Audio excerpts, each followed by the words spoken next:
Chapter 184. No matter what Wu said, even if he pointed it out, Zhang Tan decided to play along until the end. After all, he was just a cat now. Besides, Zhang Tan didn't have a good impression of Wu. Zhang Tan always felt uncomfortable here. Therefore, just as Wu was feeling proud, Zhang Tan turned around and left without looking back. Ignoring Wu's shouts, Zhang Tan quickened his pace and ran towards the eastern courtyard. The next time he saw the three cats, he would ignore them. Zhang Tan was not afraid of Wu spouting nonsense. Even if Wu did, no one would believe him. Even if they did, they would not believe him completely. After all, many intelligent animals that had lived with humans for a long time could understand some simple sentences. Zhang Tan kept a low profile in front of most people. Those who knew about Zhang Tan would not betray him, so what was there to be afraid of? On Friday night, Celestine drove over to take Zhang Tan and Air Mao to the night building.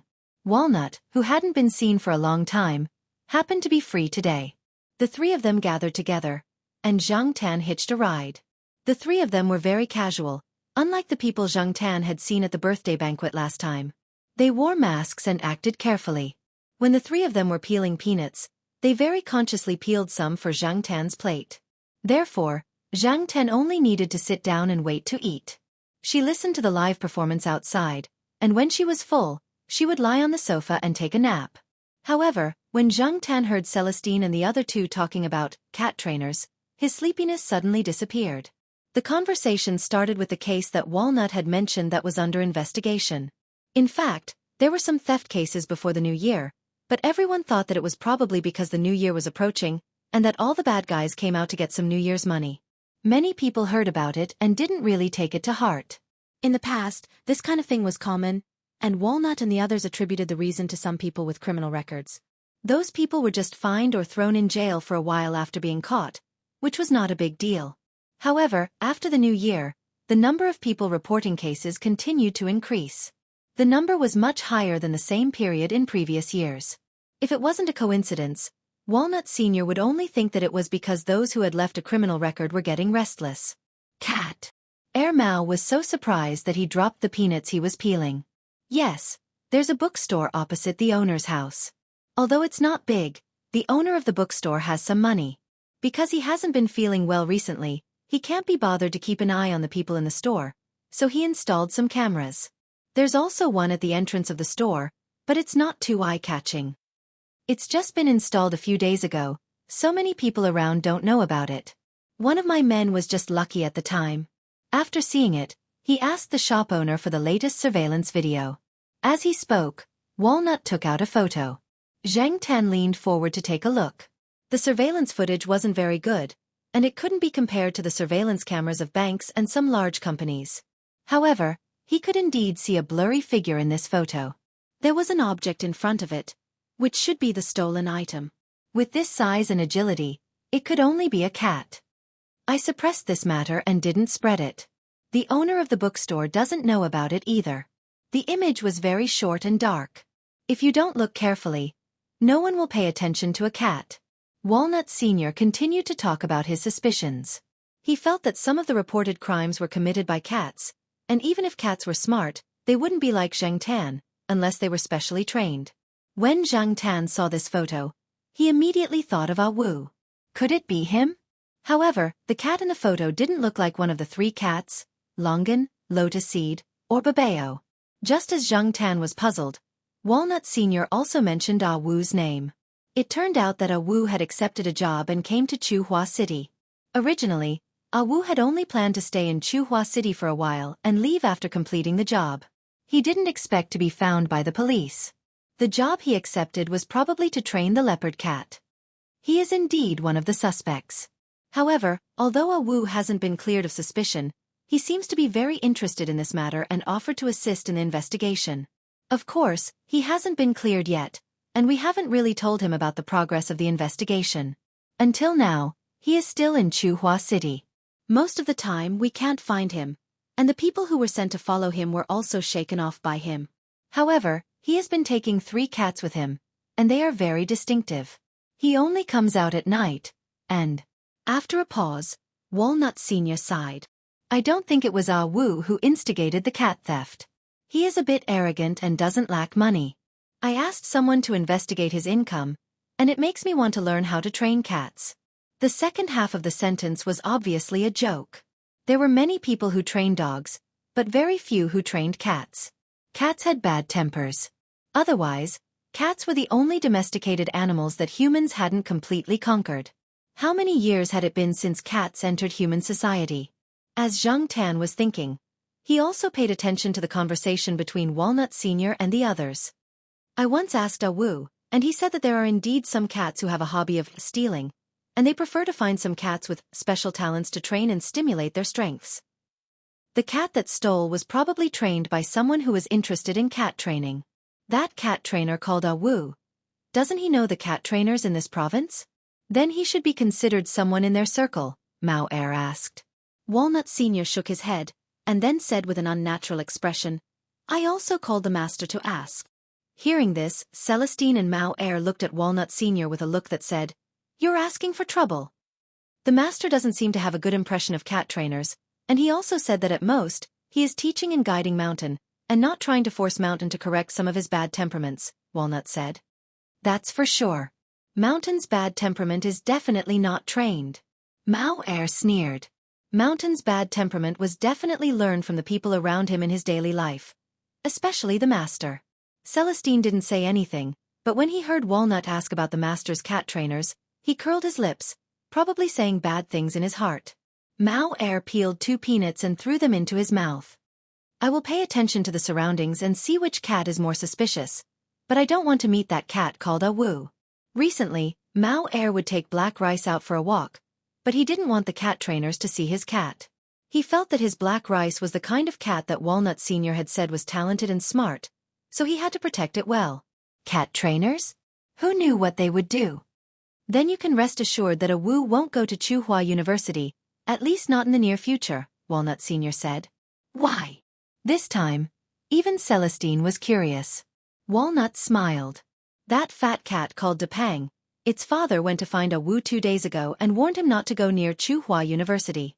Also, more than a year ago, Depang's cat father seemed to be one of the reasons why Wu left Tsinghua City.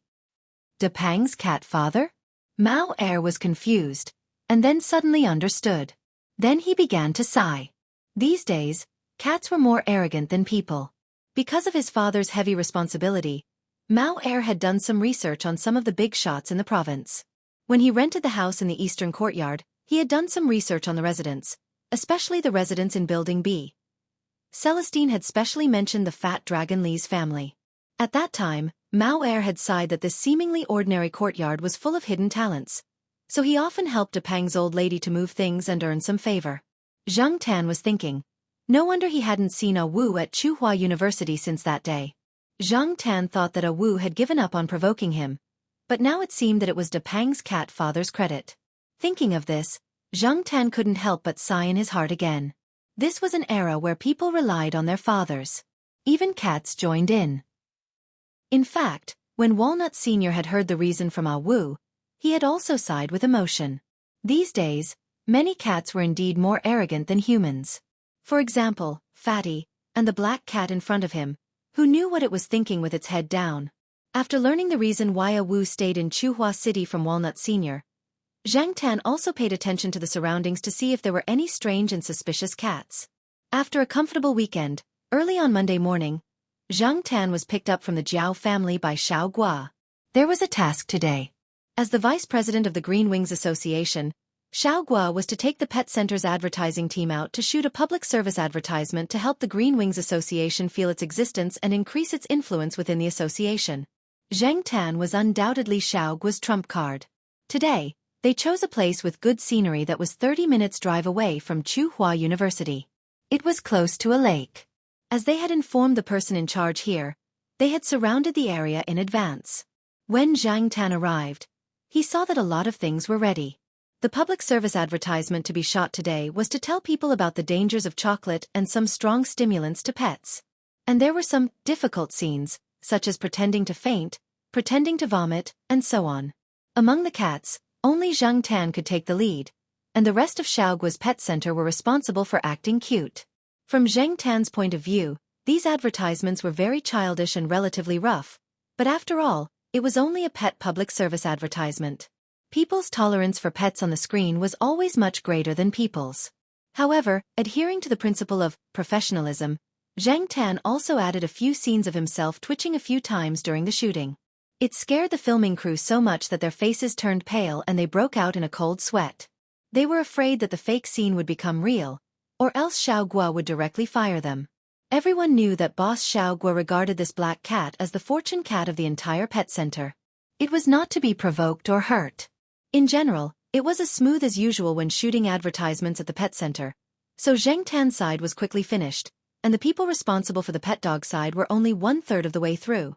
The working group still had to continue here.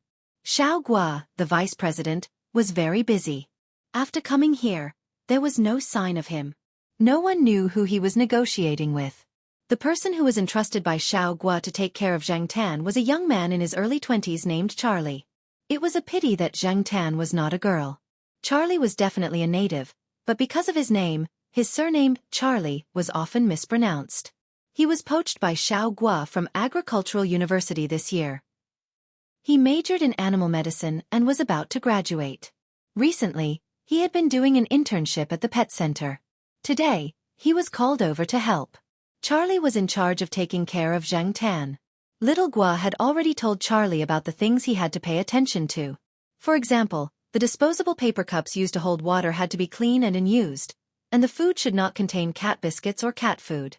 When Charlie first saw the food given to Zhang Tan, he had warned her about the dangers. However, he later realized that this cat was indeed unique, so he did not mention it. Today, he would not mention it either. Moreover, he had to do it discreetly. This went against the public service advertisement that day. Charlie was not experienced enough, so he felt a little guilty. Zhang Tan did not want to stay here all the time and was ready to go out for a walk. Charlie had just been called over to help, and no one in the rest area was watching Zhang Tan. It was not easy to come here, so it was good to see the scenery. Coming out from under the cloth fence, Zhang Tan saw a small pine forest and was ready to walk over. As soon as he walked into the pine forest, he heard a sound. When he looked over, Zhang Tan saw a yellow figure flash by. However, after noticing Zhang Tan's existence, the other party paused for a short time, looked at Zhang Tan, and then quickly left. It was a cat that looked very similar to Huang, but Huang did not have such sharp eyes. Chapter 185. The cat quickly disappeared into the pine forest, and Zhang Tan didn't plan to chase it. Catching thieves was the police's job, and it was Walnut's job. Zhang Tan wasn't in the mood to meddle in other people's business. Compared to the central city, the air here was much better. There was a large green forest around, plus a lake. There wasn't much sewage and laboratory wastewater, so the environmental quality was immediately improved. No wonder many people liked to come here to relax. Xiao Guo didn't choose this place for no reason. Even if it was a pet public service announcement, it had to be carefully packaged, right? Otherwise, Xiao Guo, the vice president, wouldn't feel good. As he walked and thought, Zhang Tan heard Charlie shouting over there. He probably found that Zhang Tan wasn't there and was anxious. Charlie was very regretful now. He thought that it would be fine to leave for only 5 minutes, but when he came back, he didn't see Zhang Tan's shadow. If he lost this cat, Charlie wouldn't be able to survive in Chuhua City in the future. Boss Xiao Guo would never let him go. While Charlie and a few people in the group were anxiously looking for Zhang Tan slowly walked out of the pine forest. Seeing that the cat wasn't lost, Charlie and the others were relieved and no longer left Zhang Tan's surroundings. Even if the others were busy, they wouldn't ask Charlie to help. Otherwise, if they lost the cat, they would be one of the sinners of the pet center. Being stared at like this, Zhang Tan couldn't be in the mood to go anywhere. He lay down and took a nap, waiting for the pet dog's shooting to end before he went back. He went straight back to the pet center. Zhang Tan had to wait at the pet center for a while. Xiao Guo was busy with a few urgent matters at hand and then sent Zhang Tan back to the courtyard. Xiao Guo wouldn't be at ease if he didn't send him back personally. During this time, Zhang Tan and the few pets that went out for the shooting would be checked together. This was a new rule made by Xiao Guo to prevent cats and dogs from being infected with certain germs outside, and bringing them into the pet center to infect more pets. If the pets were unwell, they could be found in advance. After all, pets weren't humans. Not everyone knew how to express their discomfort.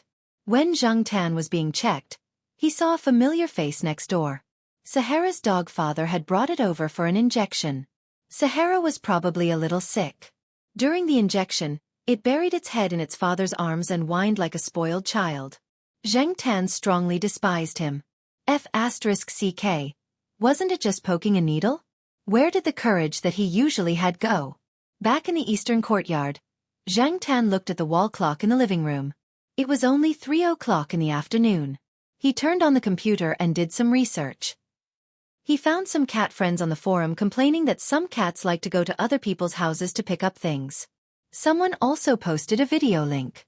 It was a video that the cat friend had secretly taken of his cat bringing back a stuffed animal from God knows where in the middle of the night. If a cat with such talent was trained by those cat trainers, what would it become? Zhang Tan couldn't figure it out. He thought about the cat he saw today. He didn't dare to say anything else, but the person who trained the cat definitely didn't lack money. In the forum, someone who studied law replied, "If it's just an animal stealing, it's an animal's instinct and not a crime. However, the animal's breeder or owner should bear the obligation to compensate for the loss of other people's property due to poor management of the animal.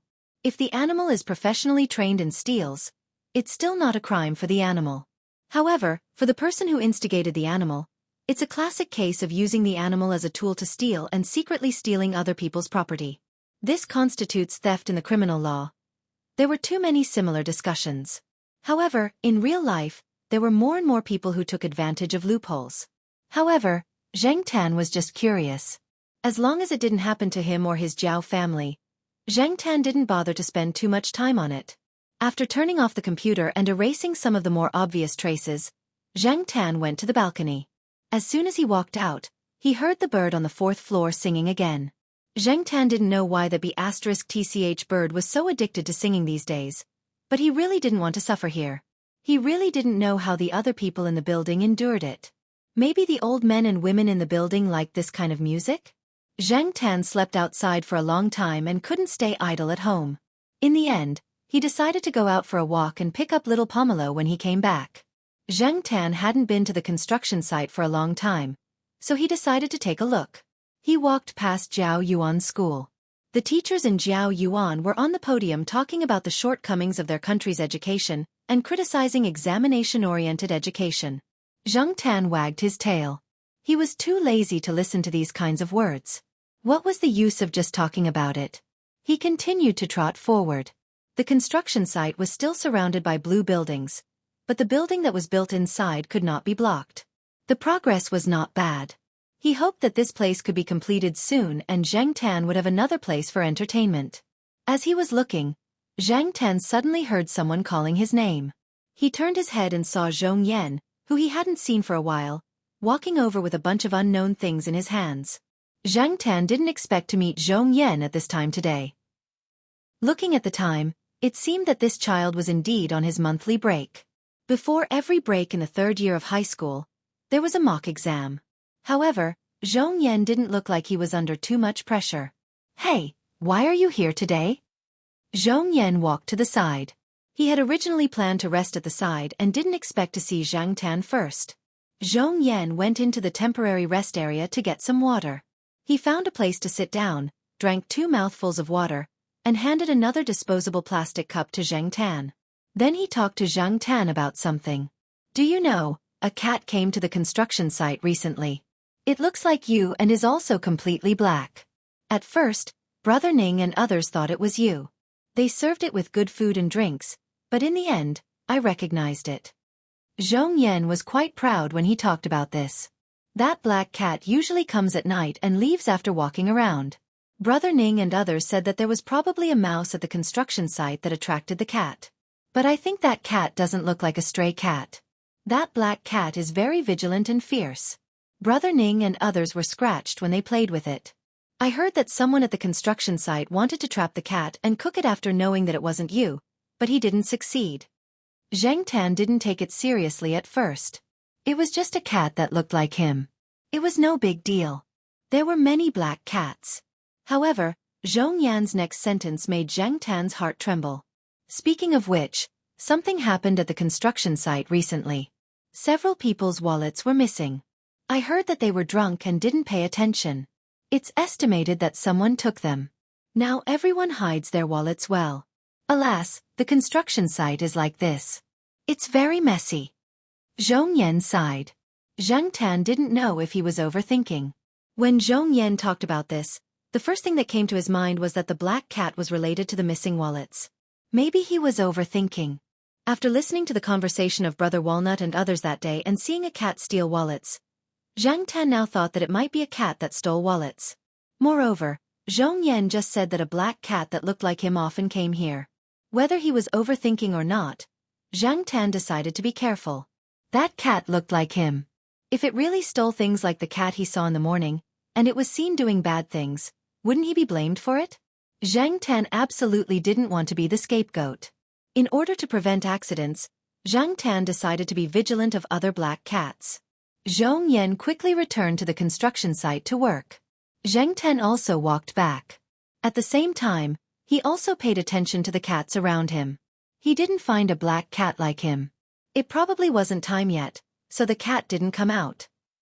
That day, after dinner, Jiao Ma was called by her colleagues to dance in the school square. The temperature wasn't low now, so they didn't stay in the gymnasium. They went directly to the square to dance. There were quite a few teachers there. Zhang Tan saw that the sheriff was fighting with the cats in the western compound.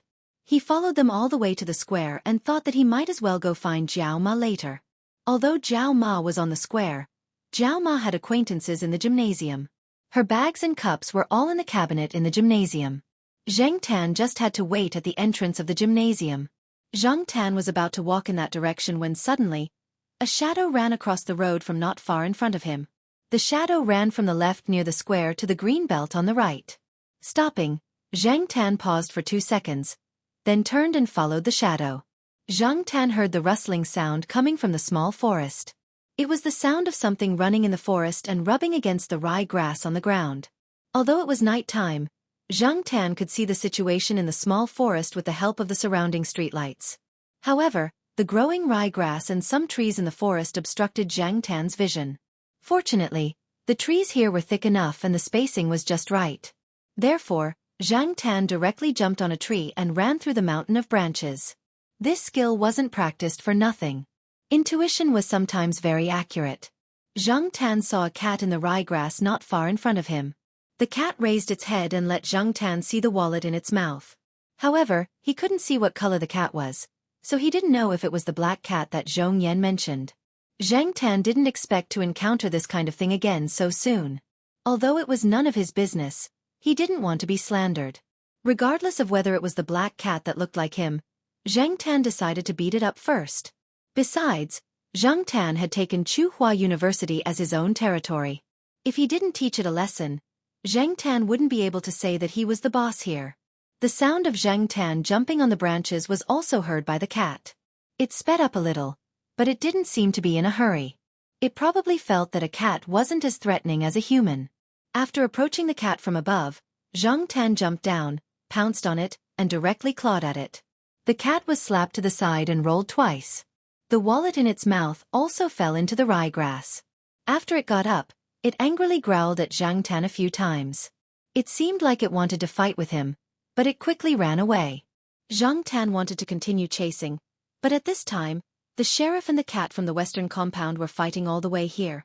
When the sheriff saw Zhang Tan, he happily ran over to greet him and interrupted Zhang Tan for a while. Without the burden of the purse, the cat ran away quickly and soon disappeared out of the forest. The sheriff didn't realize that he had done something wrong. After being slapped by Zhang Tan, he was still a little stunned. However, he quickly continued to fight with the cat from the western compound. They fought all the way out of the small forest.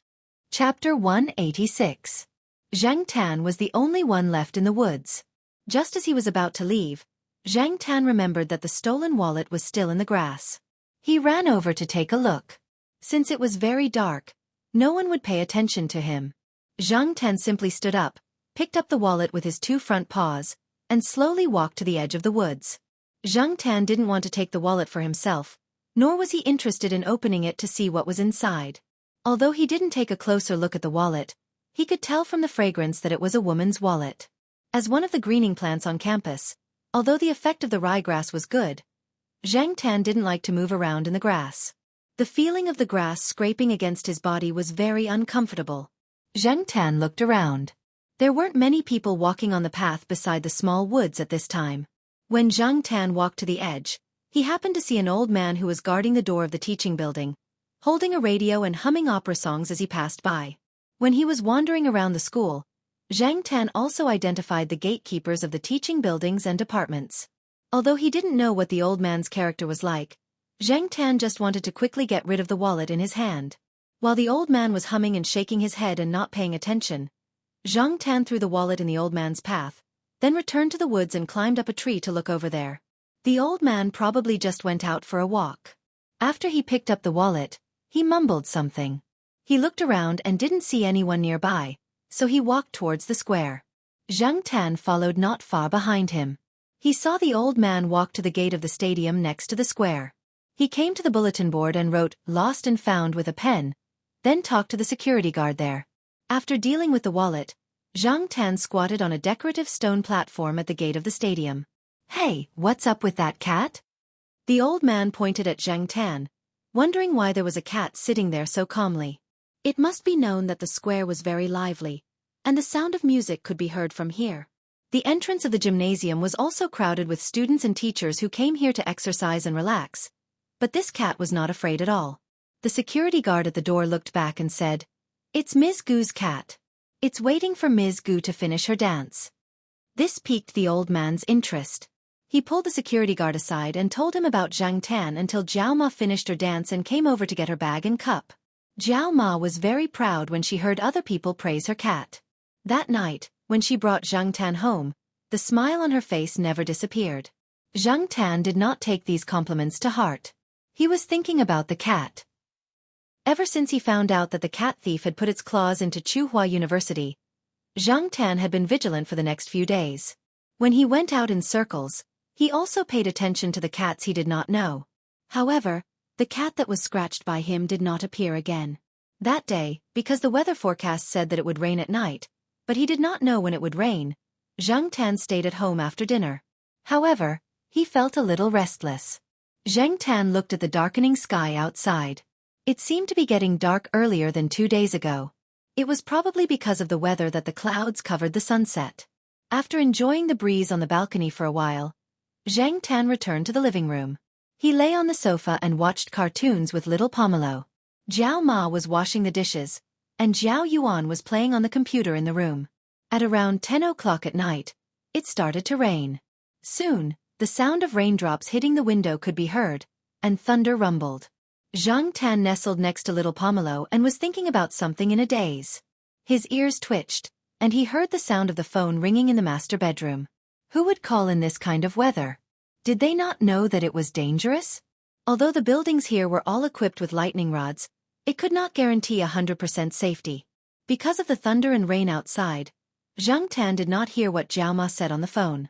After waiting for a while, he did not hear any sound from Jiao Ma's side. He guessed that she was probably asleep. Zhang Tan lifted his paw and rubbed his ears. Then, he crawled under the blanket and began to sleep. Zhang Tan did not sleep well that night. For some reason, he could not sleep well. When he woke up early in the morning to eat breakfast, Jiao Ma asked Zhang Tan, "Where's black charcoal? Do you know where the sheriff went?" Zhang Tan was about to eat the egg in his bowl when he heard Jiao Ma's words. His heart skipped a beat. Although the sheriff liked to go out and visit people, he always came home on time. He rarely stayed out for a whole night. Also, the weather last night was like that. According to his usual habits, he should have come home early. Seeing that her cat was staring at her blankly, Jiao Ma sighed in her heart. She felt that her cat probably did not understand what she meant, so she did not say anything more. When Zhao Yuan and little Pomelo asked, Jiao Ma did not say much. She only told the two children to focus on their studies and not worry about other things. Zhang Tan did not have much of an appetite. No wonder he had a bad feeling since yesterday. Afraid that Jiao Ma would notice something, Zhang Tan forced himself to swallow the egg and noodles in the bowl. He had to eat to have the energy to go out and do things. Before they left, Jiao Ma reminded Zhang Tan to go home after he dropped off little Pomelo and not to run around. Jiao Ma wanted to keep her cat at home, But unfortunately, she could not. In the end, it was Jiao Pa's fault. He gave the cat the key to the front door and the access card. Which cat would have these things? Jiao Ma could not tell anyone about these troubles. Just like Jiao Pa said, it was not a good thing to stand out too much. Sigh, it was not easy to have a cat that was too smart at home. After Zhang Tan dropped off little Pomelo, he wandered around, looking for places where the gossipy aunties gathered to eavesdrop. It did not take Zhang Tan long to learn the reason why Jiao Ma had asked him that during breakfast from a few aunties who had just come back from grocery shopping.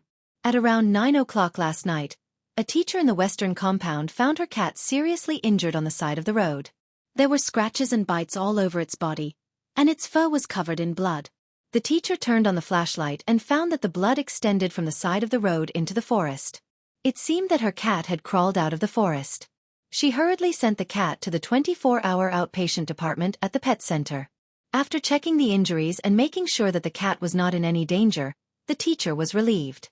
If her cat had not been lucky enough to run into her, it would have been dead by the time it rained for another half an hour. After settling her cat down, the teacher was filled with anger.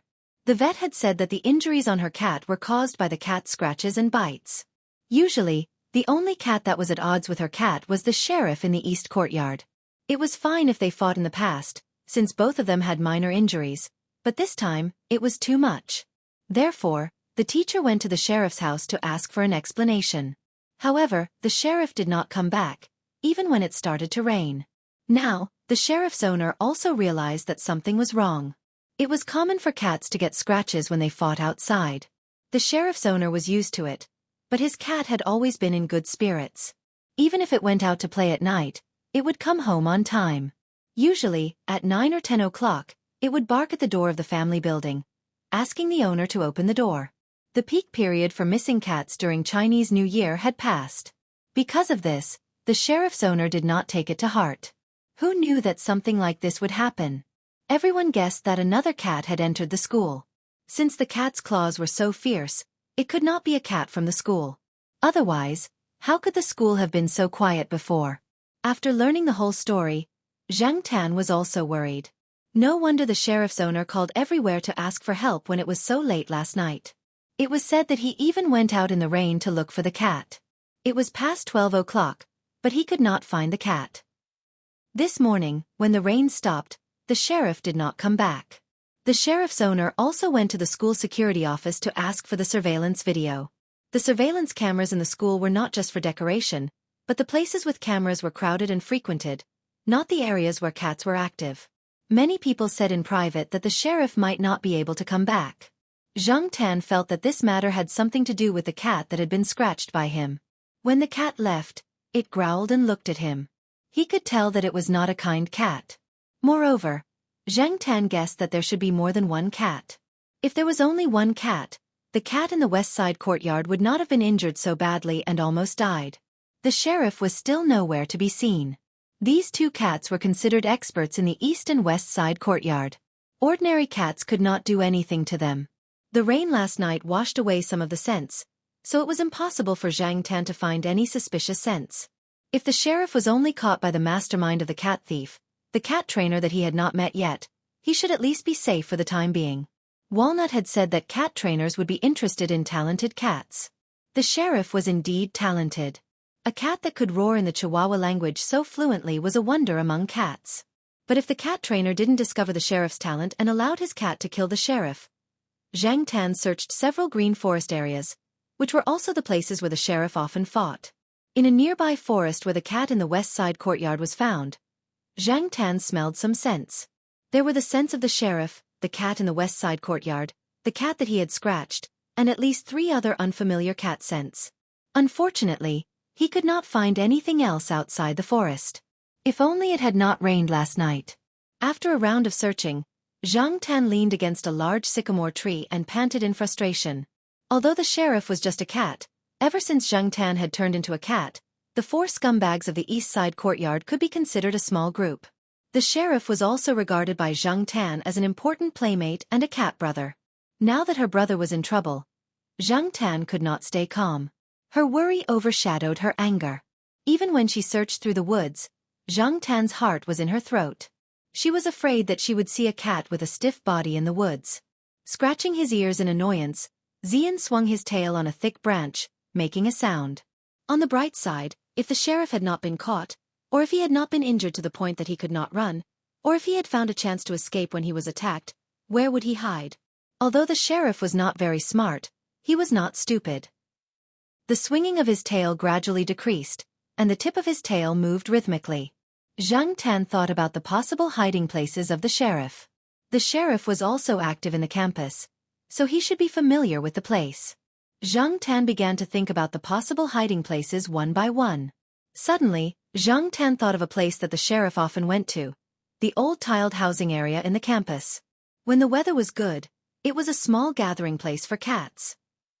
Chapter 187. Because it had just rained, the old tile-roofed housing area was damp. Zhang Tan didn't see a single cat when he came over. It really wasn't a good day to take a nap on the roof. After getting the car, Zhang Tan didn't come here as often. Occasionally, he would take a stroll to see Jiao Wei and the others play with their model cars and planes. Jumping onto a relatively tall tree, Zhang Tan looked around the area and excluded the few tile-roofed houses that were often occupied by students. But before that, Zhang Tan took a deep breath. "Oh woo!" he howled a few times in a row. The few cats in the east courtyard knew his howls. If the sheriff was here, it would be best if he could hear it and run out. Although the possibility wasn't high, it was still worth a try. After he finished howling, he didn't hear the sheriff's response. Instead, a few students who were holding some kind of activity in a tile-roofed house pushed open the window and cursed. F***CK. Which psycho is howling in the middle of the day? They only thought that it was someone who was bored or playing a prank. They didn't associate it with a cat at all. Zhang Tan didn't have time to argue with those students. He didn't see the sheriff, nor did he hear its howls. It was either because it wasn't here, or it couldn't hear, or it couldn't move. It was 50-50. If there was a possibility, he had to try. And he had to hurry. With the cat in the west courtyard injured, Zhang Tan didn't dare to wait any longer. Although the rain washed away a lot of the smell on the ground, he could still smell something when he was near the old tile-roofed houses. After eliminating some parts, Zhang Tan began to search one by one. The black figure moved among the old tile-roofed houses. From time to time, it would stop at some windowsills or doors with holes, rust, and cracks that hadn't been opened for a long time. Then, it would immediately run to the next tile-roofed house. When he found the 8th tile-roofed house, Zhang Tan found some bloodstains at the door. The ones further away were probably washed away by the rain, but there were obvious bloody cat footprints at the door. Zhang Tan sniffed. It was indeed the sheriff, but the doors and windows of this tile-roofed house were too tightly shut. The sheriff should have only stayed here for a short while before leaving. However, following these sporadic bloodstains and faint smells, Zhang Tan found another tile-roofed house not far from here. The door of this tile-roofed house was a wooden door. There was a gap in the lower right corner of the door. There was blood around the gap. Judging from the smell, it was the sheriff. Zhang Tan gave it a try and was able to squeeze through the gap. There were some old tables, chairs, and cabinets in the old tiled house. They were probably discarded from the cafeteria and some teaching buildings. They had been locked here for a long time and had not been touched for a long time. They were covered in dust, and there were many cobwebs in the corners. Moving his nose, Zhang Tan followed the smell and found the sheriff lying under a table. Zhang Tan did not know what the wounds on the cat in the west side courtyard looked like, but he could tell from the sheriff's body that the fight last night was very fierce. What made Zhang Tan relieved was that the sheriff was still alive, but his condition was not very good. He raised his paw and gently pushed the sheriff. There was no response, but his ears moved slightly. Next to the sheriff, there was a rat with a broken body. It looked quite fresh. It probably bumped into the sheriff's mouth last night. It was only because it had replenished some energy that the sheriff was able to maintain his current condition. It seemed that the sheriff could not move around on his own. Zhang Tan could move him out, but he could not carry the sheriff all the way to the pet center, right? Not to mention the headlines, it would take a lot of time to carry him all the way to the pet center. Also, he did not know if the sheriff could be moved around in his current condition. He had to find someone to help him. Zhang Tan moved the sheriff out a little. The gap in the door was still too small, and Zhang Tan could not move the sheriff out in this small gap. After jumping out and looking around to make sure that there was no one around the tiled house, Zhang Tan jumped up and lifted his foot to kick the door. He did not kick at the door lock, but at the gap. After a kick, a piece of wood fell from the gap, and the hole became bigger. He moved the sheriff to the side of the door, but did not move him out. The wind outside was a little strong. Zhang Tan did not know if this guy could be exposed to the wind now, so he left him behind the door to be safe. He checked the sheriff's condition again. His breathing was not strong, but it was not bad either.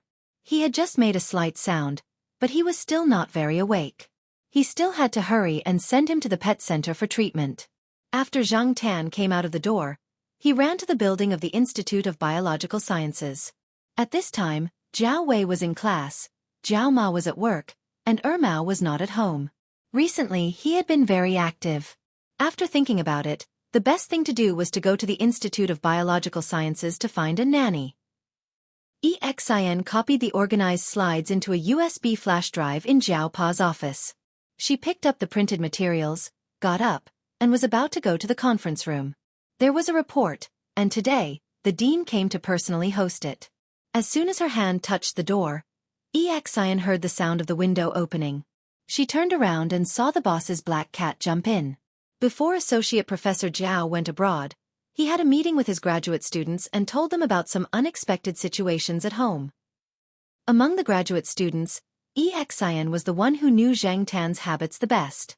Therefore, when Zhang Tan stretched out his paw and pulled his trousers out, Xin felt that something must have happened. When Zhang Tan was carrying the sheriff, there were some bloodstains on his clothes, which scared Xin. For a moment, she forgot to call Jiao Ma and ask for details. Seeing Zhang Tan running out of the window, she quickly put down the things in her hands and rushed out of the building. Zhang Tan, who was waiting outside, soon saw Xin riding a small motorcycle out of the building. Zhang Tan led the way in the front, and Xin followed behind. The old tile-roofed housing area was not too far from the building of the Institute of Biological Sciences. Zhang Tan ran fast and chose a path that was easy for the motorcycle to take. At this time, there were not many people on the main road of the campus, not to mention the remote area near the old tile-roofed housing area.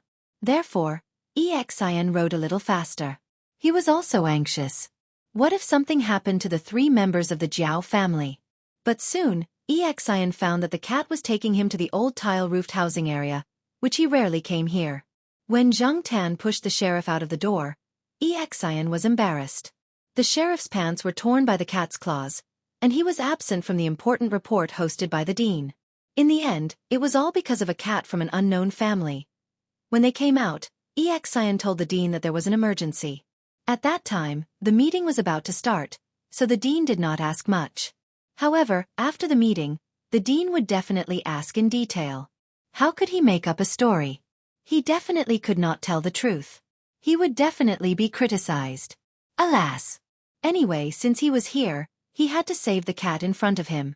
Unable to find anything for a while, Xin directly took off her coat.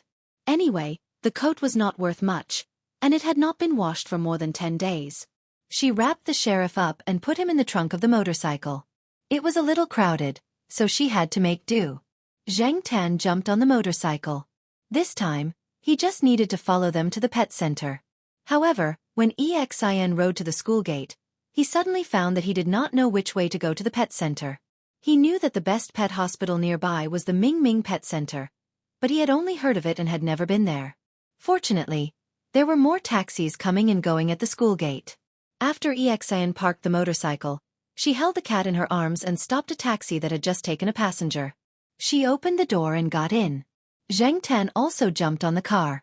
Hey, you cat. Master, saving a cat's life is better than building a 7-floor pagoda. The driver was speechless. In the end, the driver's face twitched. He looked at the injured cat in Xin's arms, and then looked at Zhang Tan who was squatting on the seat. He warned Xin that if the cat pooped, peed, or vomited in the back seat, he would have to pay more. Then he started driving. The driver, who often went around this area, was very familiar with the Ming Ming Pet Center. In addition, the pet center was not too far away, so it didn't take long for them to arrive. The veterinarian who was checking the sheriff's injuries felt strange. Why were there so many scratched cats recently? After making sure that the sheriff's life was not in danger, Xianxia listened to the veterinarian's complaints and started to think. Besides the cat in the west side compound and the sheriff, were there other cats that were attacked? The sheriff stayed at the pet center for treatment. At noon, Xian called Jiao Ma and briefly told her what had happened. Jiao Ma immediately rushed to the pet center. In order to thank Xian, Jiao Ma specifically called the dean of the Institute of Biological Sciences and said that she had something to do here. Xian came to help and was absent from the meeting. After Xian left, Zhang Tan did not have to worry about the rest of the situation. Jiao Ma notified the sheriff's owner and also called Jiao Wei, telling them not to ask Zhang Tan for lunch. The sheriff's injuries would be monitored in the pet center for another 2 days. After Zhang Tan was sent back to Tsinghua University by Jiao Ma, he came to the old tiled housing area again. Previously, he was in a hurry to find the sheriff and did not pay attention to other details. Now that he was not in a hurry, Zhang Tan decided to look for the sheriff carefully. Since the sheriff chose to hide here instead of running directly to the east side compound, the place where the fight happened must be closer to here. When the cat thief left that day, it met the sheriff and the cat in the west side compound. There were so many cats in the school, so it was definitely not just the sheriff and the cat in the west side compound that wandered outside last night. Why were they the only ones who were seriously injured? The most likely reason was that the cat thief wanted to avenge its paw. Unfortunately, Zhang Tan did not come out himself, so the sheriff and the cat in the west side compound had both bumped into the muzzle. The rain last night was too much of a coincidence. Perhaps the enemy had stopped chasing after the sheriff because of the rain. Otherwise, judging from the injuries on the sheriff's body, he wouldn't have let the sheriff go so easily. After all, compared to the cat in the west district, the sheriff's injuries were slightly lighter. Finally, Zhang Tan found some traces of a cat fight in a small forest at the edge of the old tile-roofed housing area. Not only that, when Zhang Tan came over, he saw the white body and black tail cat named Longan sniffing around in the forest, as if it was trying to identify something. After seeing Zhang Tan, it quickly left. Walnut had said that Wu was warned not to appear in Tsinghua University, but his cat was not warned. This cat might have been sent by Wu, so it should not have participated in the incident last night. Regardless of whether Wu's cat would fight with the cat thief, Zhang Tan could not take this lying down. Although the Jiao Pa said that he should keep a low profile, it did not mean that he had to endure it all the time. It was his own territory, so he had to vent his anger personally. Since they did not manage to stop him last night, those cats would definitely come again. Since they were here, they could not leave. Zhang Tan stood up and sharpened his claws on the thick tree trunk, scratching off a few pieces of bark. Chapter 188. Jiao Ma hadn't been in a good mood for the past few days, but she didn't have to worry about her 2 children. They went to school from Monday to Friday and rested at home on weekends. At most, Jiao Yuan was a little naughty, but that was okay. What worried Jiao Ma the most was her cat. She couldn't even keep it locked up. Jiao Ma was on tenterhooks every night, afraid that her cat would be the 3rd cat to be seriously scratched and bitten. She couldn't even concentrate when she watched TV at night. After 9 o'clock, she would look at the wall clock in the living room every few minutes until Zhang Tan came back. Ever since the 2 cats in the 2 residential areas got into trouble, everyone took good care of their own cats. Some teachers even suggested to the school security office to clean up the stray cats in the school. When Xiao Gua heard about it, he also asked the people from the Green Wings Association to come over and take a few stray cats to the rescue station. After a series of things, the conclusion was that the school was quite normal. There was nothing unusual. The people from the association set up a few cat cages and caught cats. Except for the 2 stray cats that didn't seem to be a threat and were abandoned by the students, the rest of the cats were claimed by the people living nearby. After all, cats with cat tags were a minority in the school. There were also many people who felt that there was nothing to say about this. After all, it was just a matter of cats. There was no need to make it so complicated and go through so much trouble. As long as they took good care of their own cats, everything would be fine. So, in less than a week, the school was peaceful again. Sheriff was brought home after 2 days at the pet center. The day before yesterday, when Zhang Tan went for a walk in their building, he saw him lying on the balcony with an Elizabeth collar around his neck. It wasn't because he was castrated, but probably because he was afraid that he would lick the wounds on his body. Fortunately, Sheriff couldn't understand the complicated words people were saying. Otherwise, he would have been depressed. When the neighbors saw Sheriff like that, they asked his owner, "Ah, your cat finally did it?" The Sheriff's owner only chuckled twice. In short, the news of Sheriff's castration had been spread by the aunties in the courtyard. However, the Sheriff seemed to be in good spirits. He could run and jump now, and his recovery ability was very strong. In about a week, he would be able to get rid of the collar. Recently, this guy was not used to wearing the collar and was rebelling at home. His owner was also very helpless. Huang was locked up at home, and even Depang was often watched by his grandmother. The only one in the courtyard who was out was Zhang Tan. Zhang Tan wasn't wandering around aimlessly. His intuition told him that the cats hadn't taught him a lesson yet. They hadn't achieved their goal, so they would definitely appear again. During this period of time, whether it was day or night, he had been wandering around conspicuously. Unfortunately, there weren't any results. It was probably because there were too many people watching the cats in the school over the past few days. Moreover, the cats must have been injured when they fought with the sheriff and the others. They were probably resting during this period of time. Ah Wu's cat hadn't appeared on campus during this period of time. Walnut, on the other hand, had come once. He had been called over by Mao. Visiting Mao was secondary. The main thing was that after hearing from Mao about the two cats' injuries, Walnut had become suspicious. Zhang Tan had also stayed at Mao's place that day, listening to Walnut talk about some things related to the case. In the new photos, there was the yellow cat, which was the one that Zhang Tan had met when he was filming the advertisement outside. Unfortunately, there were so many cats in Chuhua City, and yellow cats were a common sight. There were several inside Chuhua University, and they all looked similar. Where could people start looking for them? Moreover, until now, they hadn't really taken any photos that were more special. The cat trainer was probably on guard. Therefore, after receiving a call from Mao, Walnut took the time to come over personally to understand the situation. Zhang Tan squatted next to them, listening to them discuss the case. According to what Walnut had learned from Wu, if a cat trainer really had a goal in mind, other than some regular training programs, he or she would need to be in close range to command the cat trainer at all times. Zhang Tan didn't know how to command specifically, but he could speculate that stealing purses was a regular training program. Therefore, when the cats were stealing purses, the cat trainer might not have been very close to them. However, when the sheriff and the cat in the west side compound were being beaten, the cat trainer should have been watching from nearby.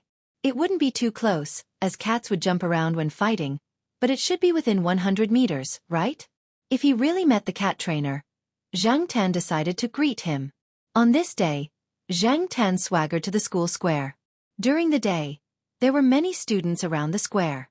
Next to the square, there was a cultural corridor. Students and some people who came out for a walk liked to sit there and rest or read books. What made Zhang Tan stop was a long-haired cat there. The cat was slightly bigger than an ordinary house cat. It was tabby-colored and looked like it had some forest cat lineage. However, this kind of cat wasn't very rare. In Xiaogu's store, there was a tabby-colored Norway forest cat. At first glance, it didn't look very different from this cat. At this moment, the cat was in the cultural corridor. Most students were very nice to the cats on campus. A student gave the cat bread in his hand to eat. However, the cat waited for the students to put down the bread, then stretched out its paw to stick it on. The cat bent its paw to pick up the bread and slowly took 2 bites. It was also indifferent to the people around it. It wasn't afraid, and it wasn't close. Maybe the students didn't feel it, so they stayed next to the cat and changed the way they fed it. They didn't know that the cat didn't care about their good intentions at all. When it was in a good mood, it ate the food in front of it, and when it was in a bad mood, it just left it there. Zhang Tan hadn't seen the cat in school before. It was already an adult cat.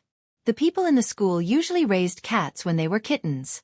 This cat was very likely to be an outsider. Maybe it noticed Zhang Tan's gaze.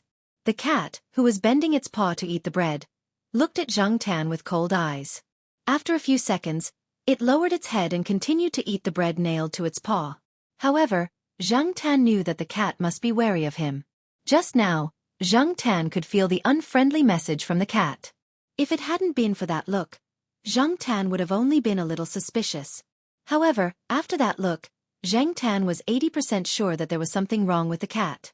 That look didn't look like the look of a cat raised as a pet, but it didn't look like a stray or wild cat either. Although it stared at Zhang Tan for a very short time, it made Zhang Tan feel like he was being treated as prey. However, who was the real prey? It was still uncertain. Zhang Tan looked over there for a while, then lifted his feet and left in another direction. When he turned the corner, Zhang Tan suddenly turned his head and saw that the cat was staring at him.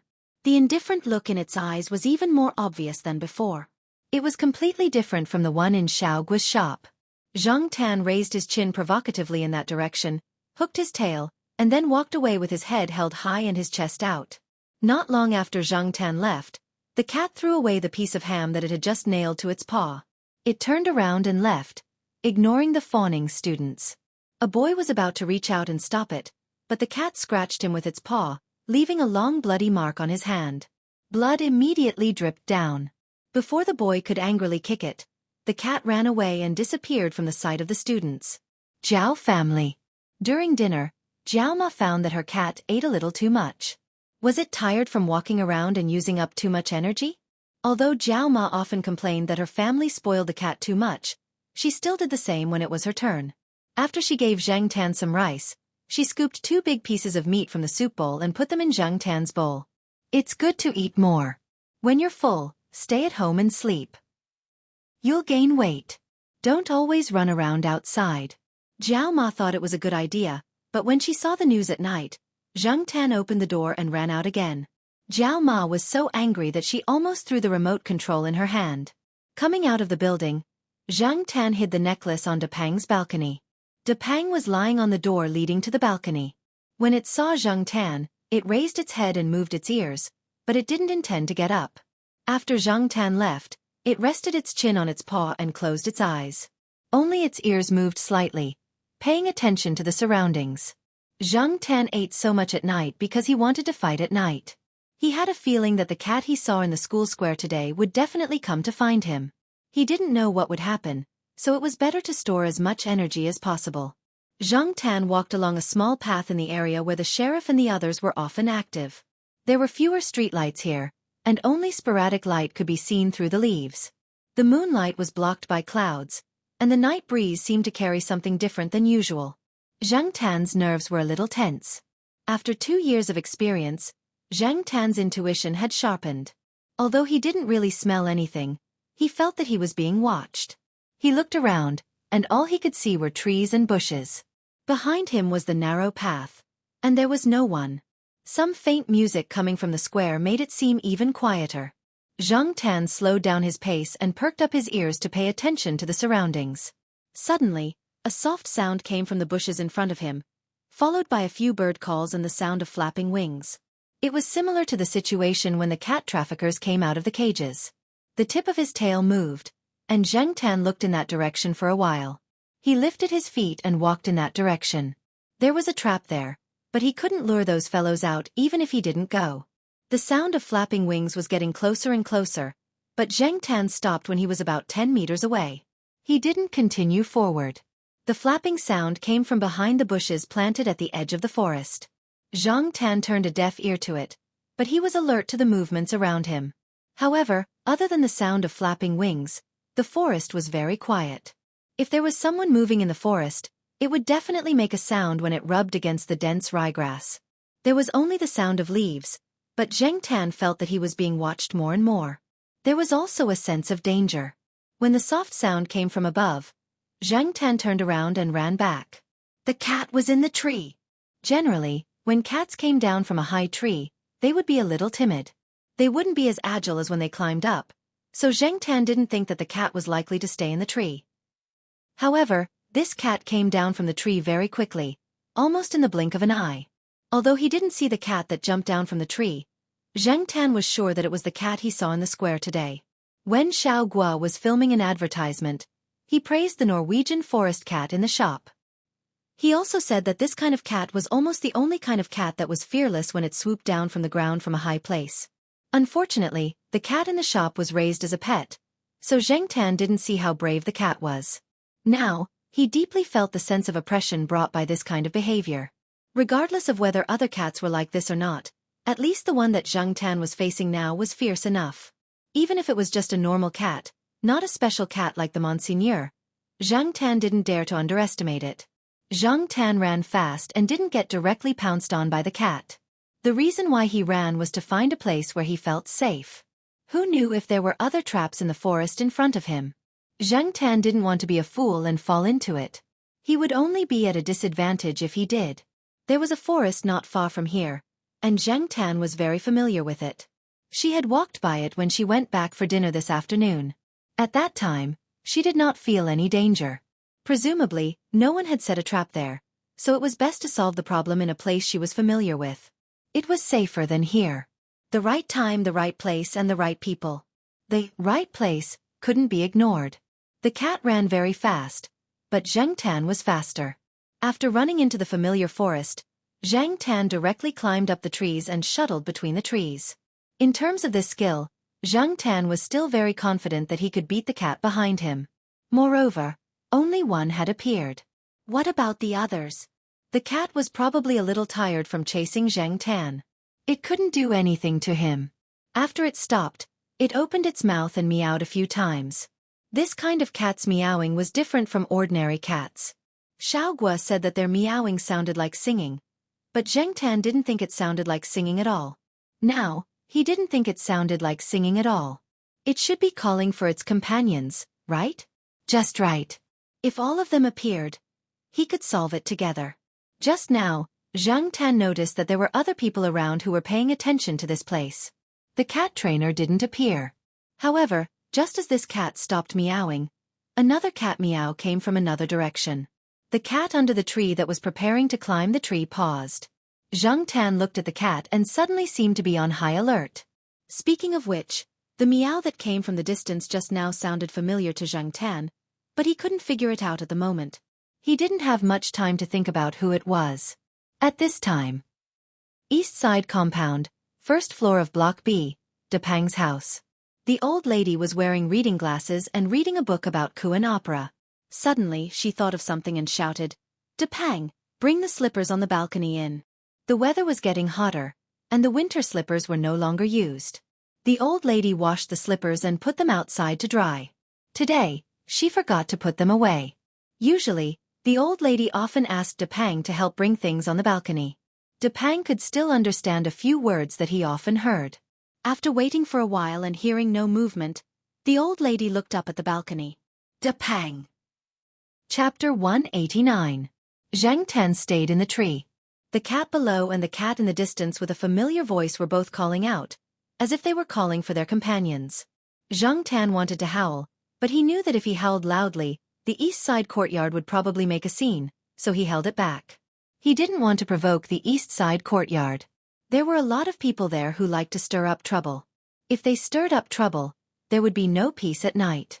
There were soft whooshing sounds around. Zhang Tan looked around and saw that there were about 4 more cats. Looking at the way these 4 cats were running, they didn't seem to be injured. Maybe they weren't the same batch from a few days ago. The cat trainer he had never met might have had more than 2 or 3 cats. Although they weren't the same batch from last time, Zhang Tan was still holding a grudge against them. 1 against 5? No, Zhang Tan still chose to attack them one by one. These cats were all trained. If it were an adult, he would have been scratched a few times. They weren't the softened leopard cat. Cat claws didn't have eyes, and Zhang Tan didn't want to be scratched. The process wasn't important, as long as the result was the same.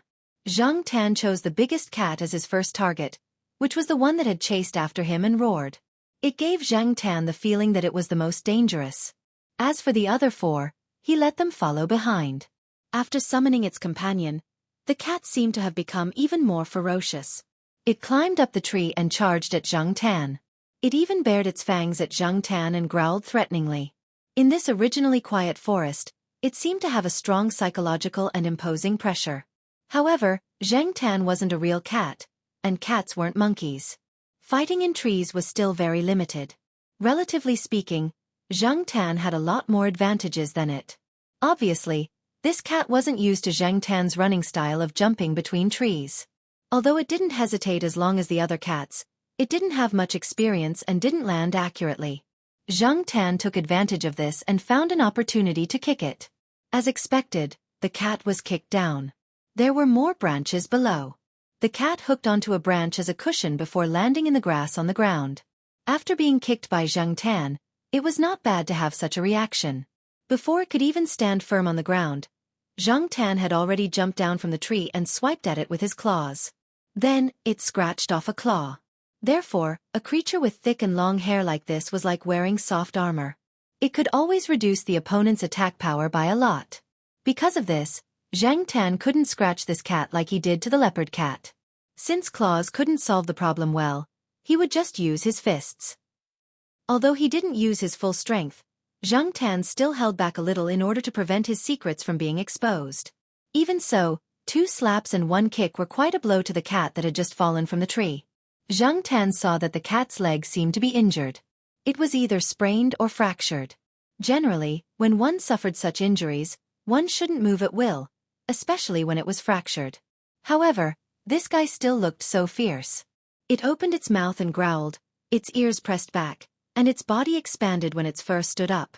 It seemed more intimidating. Unfortunately, it was useless against Zhang Tan, but it couldn't be underestimated. When Zhang Tan went up to beat it, if he didn't dodge quickly, he would have been scratched by this guy. A piece of bark on the trunk of the tree next to him was hooked off. Zhang Tan was about to continue to slap the long-haired cat in front of him to shut it up when suddenly his ears moved. He retreated to the side of a thick tree. If the situation wasn't right, he would jump up the tree first. When Zhang Tan saw the 3 figures that jumped out, he was relieved. It was Ah Wu's 3 cats. Zhang Tan also remembered that the roar in the distance just now was more like the cry of the white-body black-tail cat called Longan.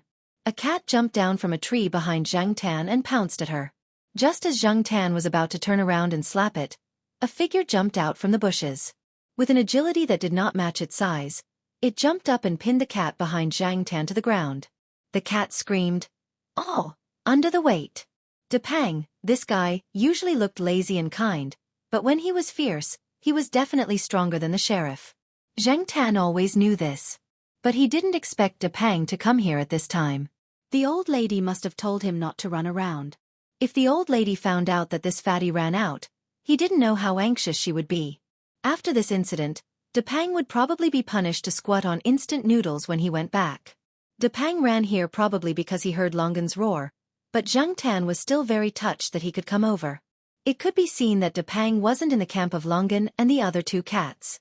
The cooperation between the 3 cats was too good. Depang didn't have the intention to join them. The reason he came over was most likely to help Zhang Tan. As expected of the cat brothers. How loyal! Although Ah Wu wasn't nearby, looking at the cooperation between Longan and the other 2 cats, it was obvious that this wasn't the first time they encountered this kind of thing. Just like the basic skills of the cat thieves to steal their own wallets, Longan and the other 2 cats were also very skilled in fighting together. Longan was calm and could always choose the best time. Lotus Seed's attack power wasn't high, but it was agile. And the long-haired cat Babeo was resistant to scratches. This guy's temperament was a bit like the sheriff's. It belonged to the type that became fiercer the more it fought. With the other 2 beside it, it wouldn't be too arbitrary. Seeing this scene, Zhang Tan could only say that this was indeed trained by Ah Wu. It wasn't as lazy as the sheriff and the other cats when they usually fought. When cats PK with cats, not only would they run around, but they would also make low growls or other sounds. Zhang Tan didn't use this method, so it was still considered quiet earlier. But when there were more cats, the quiet little forest became lively. This place wasn't too far from the eastern courtyard. If it was during the day, the people in the eastern courtyard might not have noticed the movements in the forest. But now it was night time, and this area was very quiet at night. When the cats on both sides fought, they made different sounds. In addition, Babeo was probably too excited to fight just now, so it roared loudly, causing the other cats to roar as well. There was also the cat that was beaten down by Zhang Tan and couldn't get up to walk. Although it didn't continue to roar like this, the cats in the courtyard heard it. In the eastern courtyard, Mao was taking a bath when it suddenly heard Black Rice's loud roar. It didn't even wipe off the water on its body and directly came out naked. It was the only one at home anyway, so it wasn't afraid of being seen. When Mao came out, it saw Black Rice standing on the balcony railing and shouting in a direction. It was so scared that it quickly ran to the balcony and carried Black Rice indoors. Luckily, it was late at night, so no one was paying attention. Otherwise, they would definitely notice that there was a naked man here. When Black Rice was screaming, the sheriff and Huang were both at home, yelling and scratching at the door. Unfortunately, they were watched tightly and couldn't go out. Suddenly, the eastern courtyard was noisy again. The cats were meowing, and the dogs were barking at the top of their lungs. Every time this happened in the courtyard, it was either a thief or a cat trafficker. So when the security uncle heard the commotion this time, he notified the school security office. The most anxious ones were Zhao Ma and Depang's old lady. The neighbors couldn't persuade them to stop. Before the security office people came, they went out with flashlights to look for the cats. Mao put Black Rice in the pet bag, carried the bag, and went out with Zhao Ma and the others. Chu Xiangyang, who lived next door to the Zhao family, helped to look after the children again. Other than that, the fourth floor of Block B was also noisy. "Let me out! Let me out!" Zhang Jun's toes clanged on the iron fence. "You're blind when you go out at night." Professor Tan, who had just been woken up, said angrily. Generally speaking, most birds had poor eyesight at night and didn't make much noise, so it was easy to get lost outside. Parrots were the same. At night, they would quietly hide. Because of this, many parrots liked to crawl under people's blankets. Zhang Jun used to crawl under people's blankets, but ever since he pooped in his blankets, Professor Tan threw him out to sleep in a cage. Zhang Jun was a special case among parrots. Sometimes, when he was in a good mood, he didn't sleep at night. Although he didn't make loud noises, he would still sing a little to entertain himself. Because he didn't disturb people, his owner, Professor Tan, let him be. Hearing Professor Tan's scolding, Zhang Jun paused for a moment, then continued to step on the iron fence. He stomped even louder and shouted like he was singing, "Let me out! Go to sleep!" At the same time, Zhang Tan's situation was very good.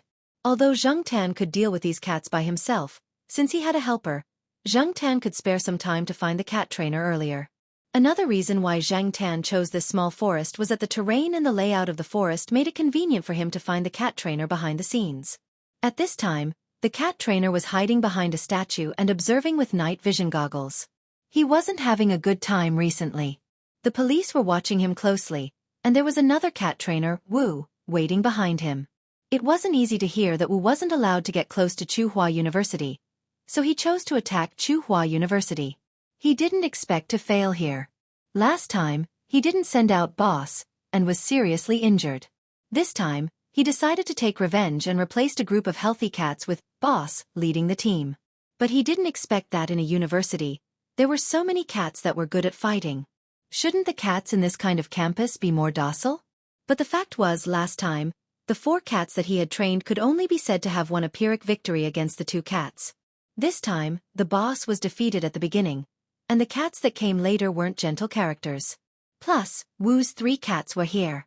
The cat trainer's mind was full of twists and turns, but before he could figure out the reason, he realized that the cat that had easily beaten the boss he had trained with great difficulty was actually running straight towards him. What the F***CK? The cat trainer didn't care about the cats in the forest anymore.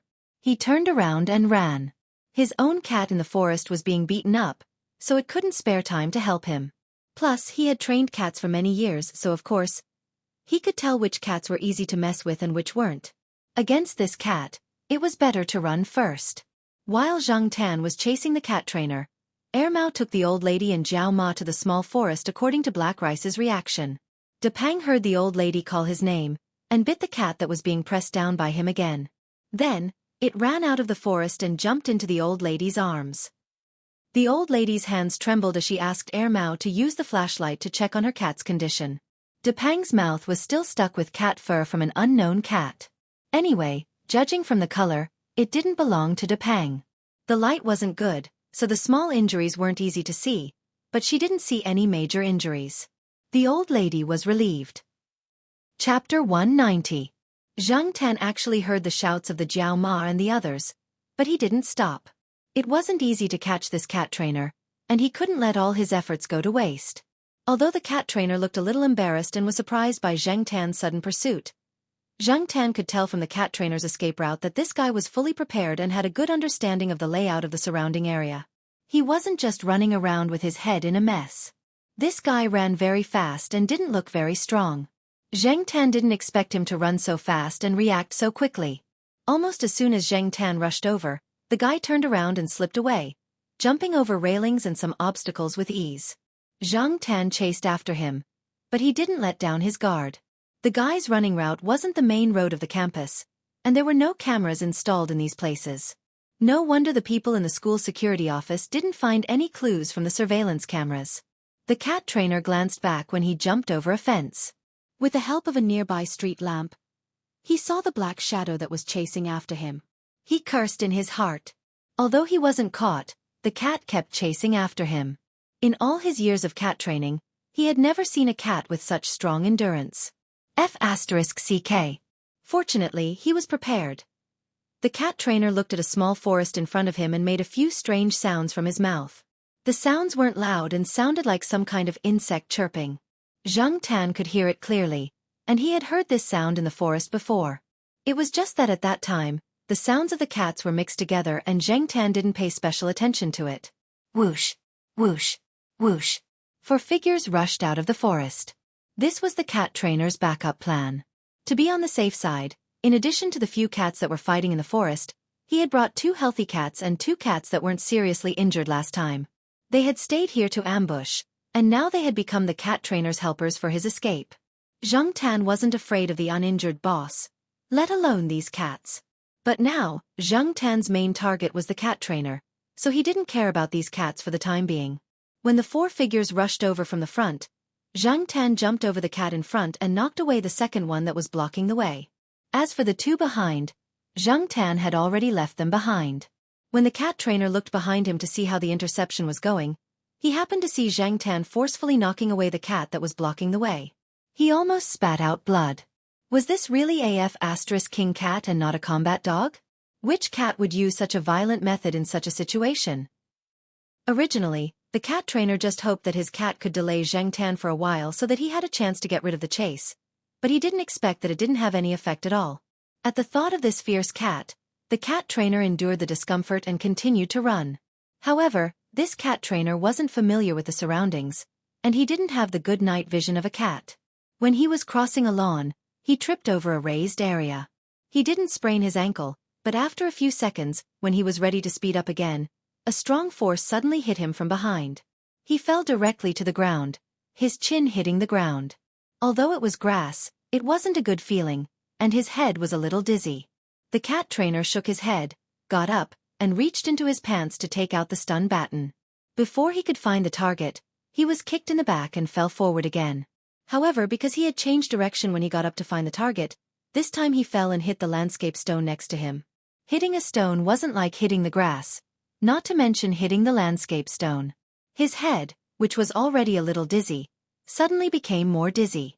Blood flowed from his forehead and nose, and the stun baton fell to the ground. Although his head was dizzy and his thoughts weren't very clear, with the instinct of a cat trainer, he still made some urgent insect-like sounds, calling his cat to come over and help. Zhang Tan kicked the stun baton that fell on the grass into the artificial lake not far away. He went up and clawed at the cat trainer, leaving a claw mark on his face. The cat trainer screamed and staggered to stand up. His head was dizzy, and he couldn't run as nimbly as before. He didn't even have time to think about why he was kicked down. It was only a cat chasing him. Did a cat have this kind of strength? This question would only be asked when his head was clear. Zhang Tan watched him stand up, jump up, and kick him again. He watched the man fall to the ground for the 3rd time. Probably because he was tired and dizzy, the man didn't intend to stand up again. He pulled up the hood of his clothes to cover his head and curled up with his face facing the ground to prevent Zhang Tan from scratching his face. Zhang Tan looked at the guy in front of him who was pretending to be a turtle. He didn't immediately rush up. After seeing the stun baton, he suspected that this guy still had some equipment hidden on his body. To be safe, Zhang Tan didn't intend to fight in close combat. But if this guy thought that he couldn't do anything to him if he didn't get close, then he was very wrong. Zhang Tan looked around. Some time ago, the lawn areas in the school were paved with bricks. The roads in the lawn that the students walked on were all paved with square lawn bricks, and there were some broken and abandoned lawn bricks in the bushes next to them that hadn't been cleaned up. Zhang Tan walked over, picked up a piece, and threw it at the person who was pretending to be a turtle. There were no other people around, no cameras, and no one saw at night.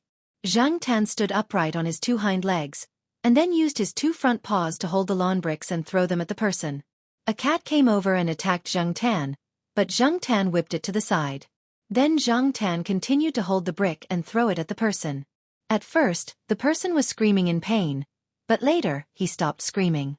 He probably couldn't take it anymore. When he got up, he waved his hand, and a thin whip was swung around in a circle. Zhang Zian didn't know if this whip was used to train cats. The strength of the whip was good, and his movements looked very experienced. Unfortunately, Zhang Tan was outside the whip's attack range. Zhang Tan was now very glad that he didn't attack at close range. Otherwise, he would have most likely been hit by the whip. After the person swung the whip around a few times, he found that he didn't hit the target. Instead, he was a little unsteady. He planned to walk to the side of a tree to lean on, but suddenly, he felt a pain on his face. He had just woken up a little, but now he felt confused again. After throwing the brick, Zhang Tan saw that the person fell to the ground again. He wondered if he should go over and take a look, and then scratch a few times to help the sheriff and the others take revenge. Then, he heard the sound of someone running over. It was Mao. There weren't many streetlights here, and only a vague shadow could be seen. Mao turned on the flashlight and looked over. He saw a half-dead person on the ground, and the black cat that Jiao Ma was anxiously looking for was squatting on a landscape stone. It looked very calm. Black Coal. Hurry up and go back. Your cat mom is anxiously looking for you. Leave this to me, Mao said to Zhang Tan. Seeing Mao, Zhang Tan didn't want to continue arguing with this cat trainer. Before he left, he had stepped on the cat trainer's body. Jiao Ma, who had finally seen her cat, was finally relieved. But after the worry, she was angry. Jiao Ma was very angry, and the consequences were very serious. She asked Zhang Tan to take out the house key. Zhang Tan pretended not to know. After all, he had hidden the key well. As long as Depang didn't betray him, Jiao Ma wouldn't be able to find it. The noisy East Side compound returned to peace soon after the arrival of the police. Zhang Tan didn't know what happened to Wu and his 3 cats, but from the news he heard from Mao the next day, Zhang Tan learned that the cat trainer had been personally taken away by Walnut. He had also taken away a few cats, including the boss that had been beaten up by Zhang Tan. Wu's cat had been taken away by himself. Walnut and Mao didn't plan to publicize the fact that they were cat trainers.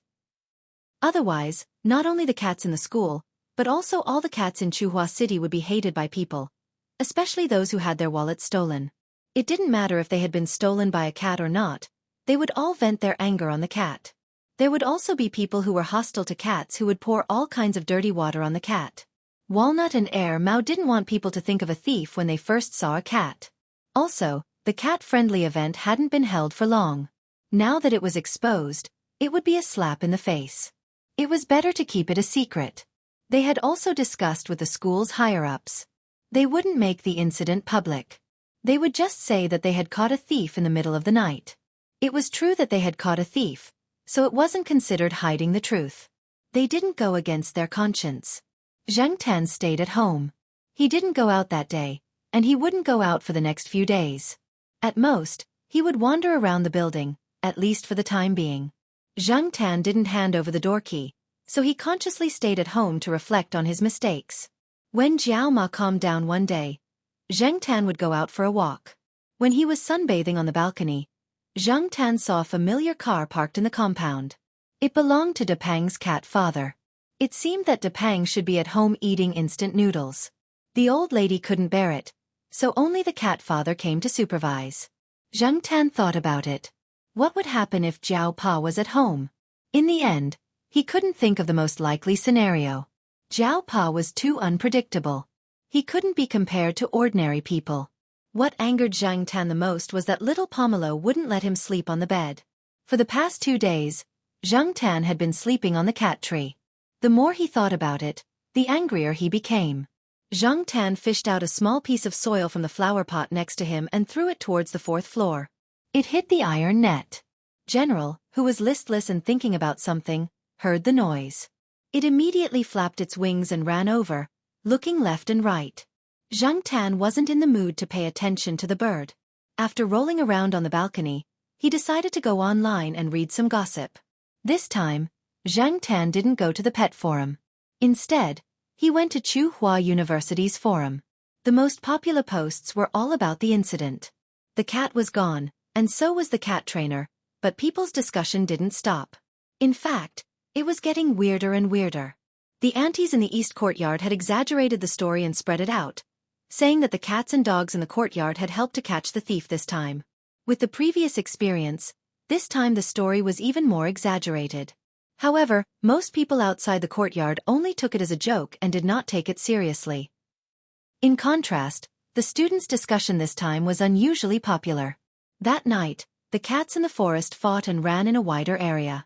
When they got close to the student dormitory in a certain district, some students who didn't sleep at night heard the scary cat calls. These calls lasted for a long time, and it sounded like the temperature had dropped a few degrees. The next day, they heard the news that the school caught a thief, so they started to talk about it. Zhang Tan couldn't help but complain. These students thought too much. They even came up with demons and ghosts. Chapter 191. For Zhang Tan, the days of facing the wall at home could be summed up in one word: boring. 2 days ago, he could go online to pass the time and watch the commercials he had filmed. Other than that, he could only sleep at home. Celestine came once, but in order to avoid being scolded by Jiao Ma, Celestine only went to Ermao's place on the 3rd floor. Zhang Tan went to listen to them talk about the follow-up of the incident. The cat trainer was sentenced. Celestine didn't say the details, but Zhang Tan learned that the cat that had been beaten up by him was taken away by Ah Wu. It was said that the cat was very fierce and aggressive. Especially after it was beaten up by Zhang Tan, its temper became worse. Some people even suggested to Walnut that it should be euthanized directly, as it was too dangerous to let such a cat out. Later, Ah Wu said that as a reward for this incident, and also to solve the problem of boss, Walnut was happy to give the cat to Ah Wu. When the news that Ah Wu was not allowed to get close to Tsinghua University was released by Walnut himself, in order to lure the snake out of its hole. Obviously, his goal was achieved. No wonder Zhang Tan could see Gue Yuan at school during that time. After the incident subsided, no one knew where the person and the cat went. In general, Zhang Tan spent most of his time at home. For Zhang Tan, who liked to walk outside, it was very uncomfortable to hold it in. Every day, he lay on the balcony and looked outside sadly. Finally, one day a week later, after breakfast, when Jiao Ma took Jiao Yuan and little Pomelo out, Zhang Tan tried to follow behind them. As he walked, he looked at Jiao Ma's face. Little Pomelo glanced at Zhang Tan, pursed her lips and didn't say anything. Jiao Yuan grinned and snickered. Zhang Tan followed them all the way to the door on the 1st floor. When the 3 of them went out, Jiao Ma didn't say anything, so he shamelessly rushed out before the door closed. He then looked at Jiao Ma's expression. She did not look happy, but more than that, she looked helpless. Don't cause trouble and don't meddle in other people's business. If you encounter a thief in the future, don't rush up on your own. Catching thieves is the job of the police and dogs. Why would a cat like you rush up on your own? Jiao Ma was indeed frightened that night. Otherwise, she would not have been angry for so long. Although this was a reprimand, at the same time, it also meant that Jiao Ma had temporarily acquiesced to Zhang Tan going out. If it weren't for Jiao Ma watching, Zhang Tan would have jumped up and done a few somersaults in excitement. Somersaults were not difficult for cats. After sending little Pomelo to the affiliated primary school, Zhang Tan watched Mama Jiao and Jiao Yuan leave until they were out of sight. Then, he ran to the lawn at the side, jumping up and down. For the past week, he felt like his whole body was going to rust. He had been holding it in for so long, but now that he was running, he felt much better.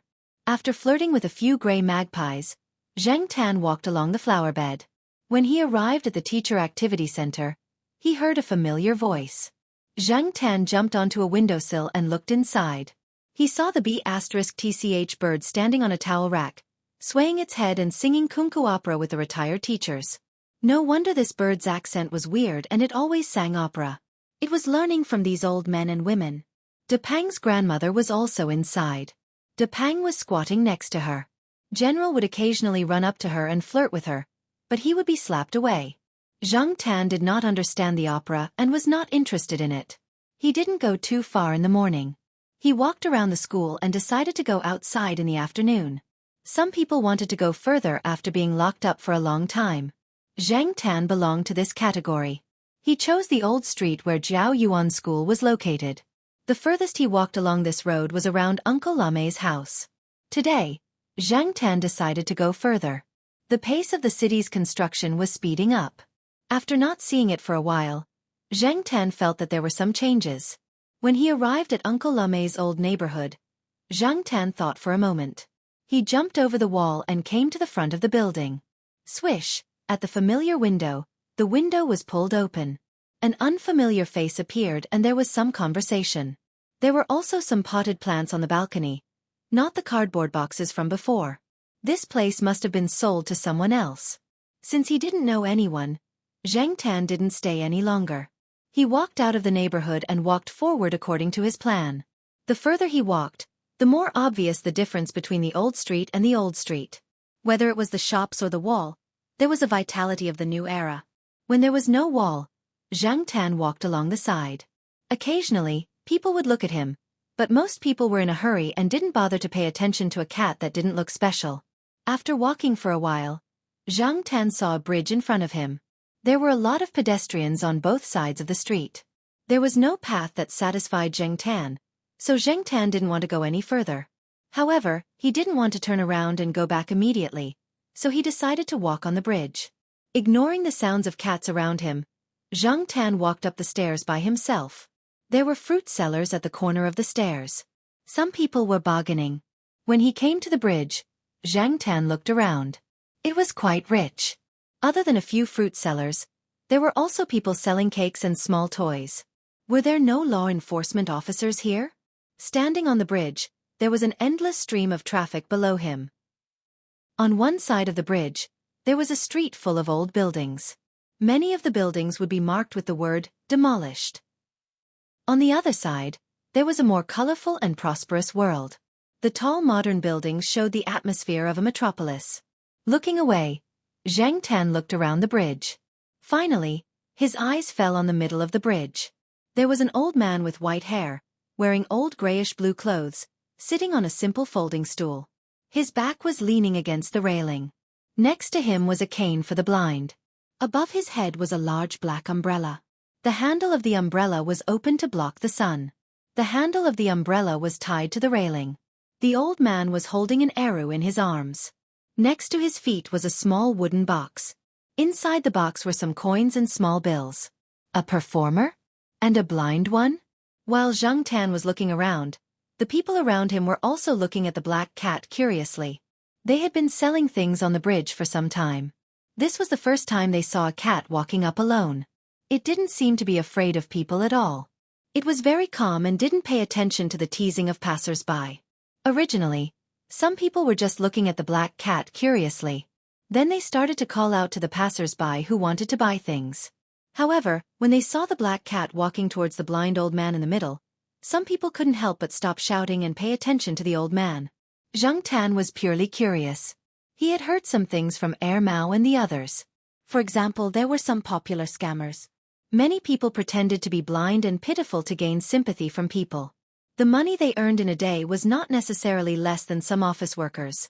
However, this old man didn't beg for money from passers-by.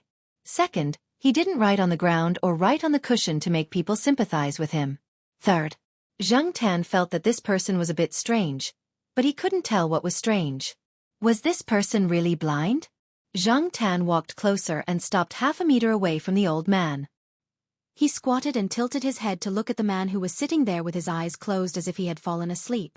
After waiting for 2 minutes, he found that the old man had no intention of opening his eyes. His eyes fell on the open wooden box at the old man's feet. Zhang Tan got up and walked over. He looked at the coins in the wooden box, then looked at the old man who was leaning against the railing with his eyes closed. Then he looked at the box again. Then he raised his paw and fished around. He bent his paw and hooked a coin up and put it down again. The coin fell and made a ding sound when it touched other coins. When Zhang Tan put the coin in the box, he paid attention to the old man. When the coin made a ding sound, he noticed that the old man's ears moved. Among the people that Zhang Tan had met, there weren't many who could move their ears. It was rare to see someone who could move their ears. Zhang Tan's bad taste after a week of holding back at home came back again. Anyway, As long as he didn't go too far, the people around him would only think that a cat was curious about the coins in the box but couldn't fish them out. They wouldn't think too much about it. He fished up another coin. Just as he was about to fish it out of the wooden box, he loosened his paw and made another ding sound. The old man's ears moved again. He fished it up again and loosened his paw. Ding! The old man's ears moved again. After repeating it a few times, Xianxia became impatient. Why didn't this old man open his eyes? Even if there was something wrong with his eyes and he couldn't open them, could he not speak? Or could it be that this old man couldn't see or speak? Even if he couldn't see or speak, at least he still had his hearing. Looking at the situation just now, this old man's hearing shouldn't be too bad. He didn't react at all when he heard that his money box was being moved. There wasn't even any change in his expression. He was way too calm. Thinking back to when he was performing outside with Third Master Feng, although it was embarrassing, Xianxia would definitely beat up anyone who touched the money box. But this old man? He squatted down and thought for a while, the tip of his tail wagging rhythmically. Then, Xianxia set his gaze on the half bottle of mineral water next to the folding stool. He walked over, raised his paw, and pushed. This was a bad habit that Xianxia had picked up after staying with the sheriff and Huang for a long time. After the half bottle of mineral water fell, it rolled away in the direction away from the old man. The old man could touch the bottle with his hand down, but now it was difficult for him to touch it. After all, he was blind. The people around who saw this scene all had the same thought in their hearts. This cat's character is really King bad. Xianxia didn't care about what others thought. Looking at the person who was still sitting there, he cursed in his heart. This person is just a block of wood, right? Other than moving his ears, what else can he do? Boring. After harassing for a long time, there was no response. Xianxia rolled back the half bottle of mineral water that had rolled away. Although he didn't make the bottle stand up, he still pushed it in the same place, where the old man could touch it with his hand down. Just as he was about to leave, Xianxia noticed that the beard on the old man's chin was quite long. When the wind blew, it swayed on both sides. Thinking that the old man didn't respond for a long time, Xianxia's bad taste rose again. He jumped up and stretched out his paw to touch the old man's long beard. Then there was still no response. Xianxia felt that if those naughty kids were to grab his beard, he would definitely be angry and flip out. He really didn't know how the old man could tolerate it. If the old man could give some other reaction other than moving his ears, Xianxia wouldn't be interested in teasing him. But the old man just couldn't sit still, which made Xianxia stubborn, persevering to grab his beard again and again. Not far away, the dark-skinned uncle who was buying mangoes saw this situation and opened his mouth wide, revealing a mouthful of white teeth. He even forgot to reply to the passerby who asked for the price. He sighed in his heart. This cat must be looking for trouble. Xianxia was busy making the old man angry, so he didn't notice the change in the faces of the stall owners around him. Chapter 192. Recently, Ajin had reached a bottleneck in his creation and was in a very bad state. His teammates suggested that he go out for a walk. Maybe he would get some inspiration, but he should not be impatient and should not be too burdened. He should maintain his passion for music. Therefore, when he was not performing, Ajin would walk around Chuhua with his guitar on his back. During this time, Ajin played in the underground passages and some squares. He also slept in the park at night. It was as if he had returned to the time when he was a vagabond singer. His impatient mood gradually calmed down. Today, Ajin had originally planned to sing in the central square. In fact, there were some talented young people performing in many large squares in Chuhua at night. In the past 2 days, Ajin had met many of them in the other 2 places, and he had gained a lot during the exchange. However, Ajin did not expect to meet Xianxia here. Ajin was grateful to Xianxia, and he also had some awe that he could not explain. Sometimes, Ajin felt that it was incredible that a cat could have such a great impact on him and the band. If there was no black cat, where would he and his teammates go? He did not dare to imagine that he had almost given up at that time. Therefore, Ajin and his teammates had always been grateful to this cat, which could be seen from their black cat team badges. Speaking of awe, perhaps this was the only famous cat that Ajin had ever met. After all, this was a cat that even Yi Hao, the big boss of the night building, dared to show displeasure to him. Ajin did not know where Xianxia lived. In fact, He did not even know Zhang Tan's background. He only knew that this cat was very familiar with several big shots, and that every time he went to the night building, he would go with several big shots. Therefore, when he first saw Zhang Tan, Ajin was not sure. However, after looking at him for a while, he matched the famous cat with the black cat in front of him. Perhaps there was no other cat that dared to bully a blind old man in such a place in such an atmosphere. Black charcoal! Ajin shouted. He was very happy to see Zhang Tan. This was their band's lucky star. Zhang Tan had just plucked a strand of the old man's beard when he saw the old man's face twitch. There was no other reaction. Zhang Tan was about to pluck 2 more strands to see how long the old man could endure when he suddenly heard someone calling his name. Idiot! Why did he call her by her name? Zhang Tan cursed in his heart. When doing bad things, the biggest taboo was to expose one's true identity. Originally, this was Zhang Tan's first time here, and no one knew who Zhang Tan was. Who would be able to find him if he took a stroll and left with his tail wagging? But now, Ajin directly called out his name. Zhang Tan hesitated. Should he pretend that he had been mistaken for someone else? As he was thinking, Zhang Tan looked up at the old man sitting there and found that the old man had opened his eyes. His eyeballs were turbid gray and white, and he was looking at where Zhang Tan was. Zhang Tan was so scared that he jumped back reflexively. It was not that Zhang Tan was timid, but it was too sudden. The old man had not opened his eyes for so long, but now he suddenly opened them. However, he was really blind. Not only did the old man open his eyes, but he also moved. As soon as the old man moved, Ajin hurried over, afraid that the old man would hit Zhang Tan with his cane. The other people who had set up stalls around were also thinking about how the old man would deal with the cat. Although the old man usually did not talk much, did not communicate with others, and did not argue with anyone, that was because no one provoked him. The current situation was that the cat was courting death. Even Zhang Tan thought that the old man would teach him a lesson. The cat still had a strand of beard in its claws. So he was ready to slip away. Unexpectedly, the old man moved, adjusted his sitting position, and began to play the arrow.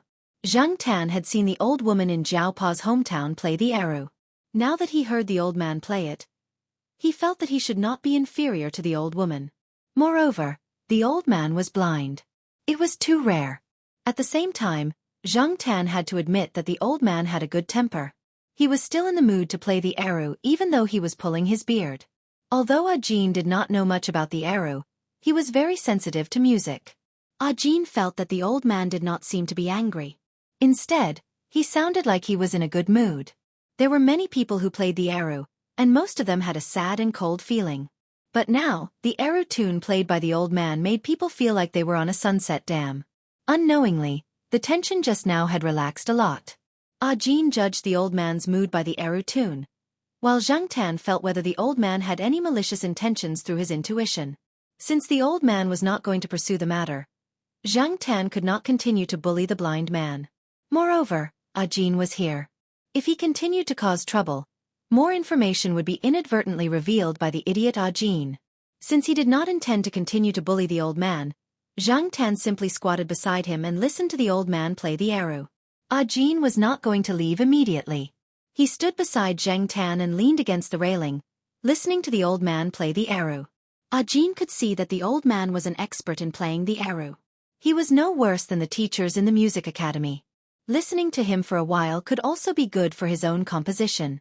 Another point was that Ajin had heard a lot of arrow music, but he had never heard the song played by the old man. However, he was too embarrassed to interrupt and ask, so he stood quietly by the side and enjoyed it.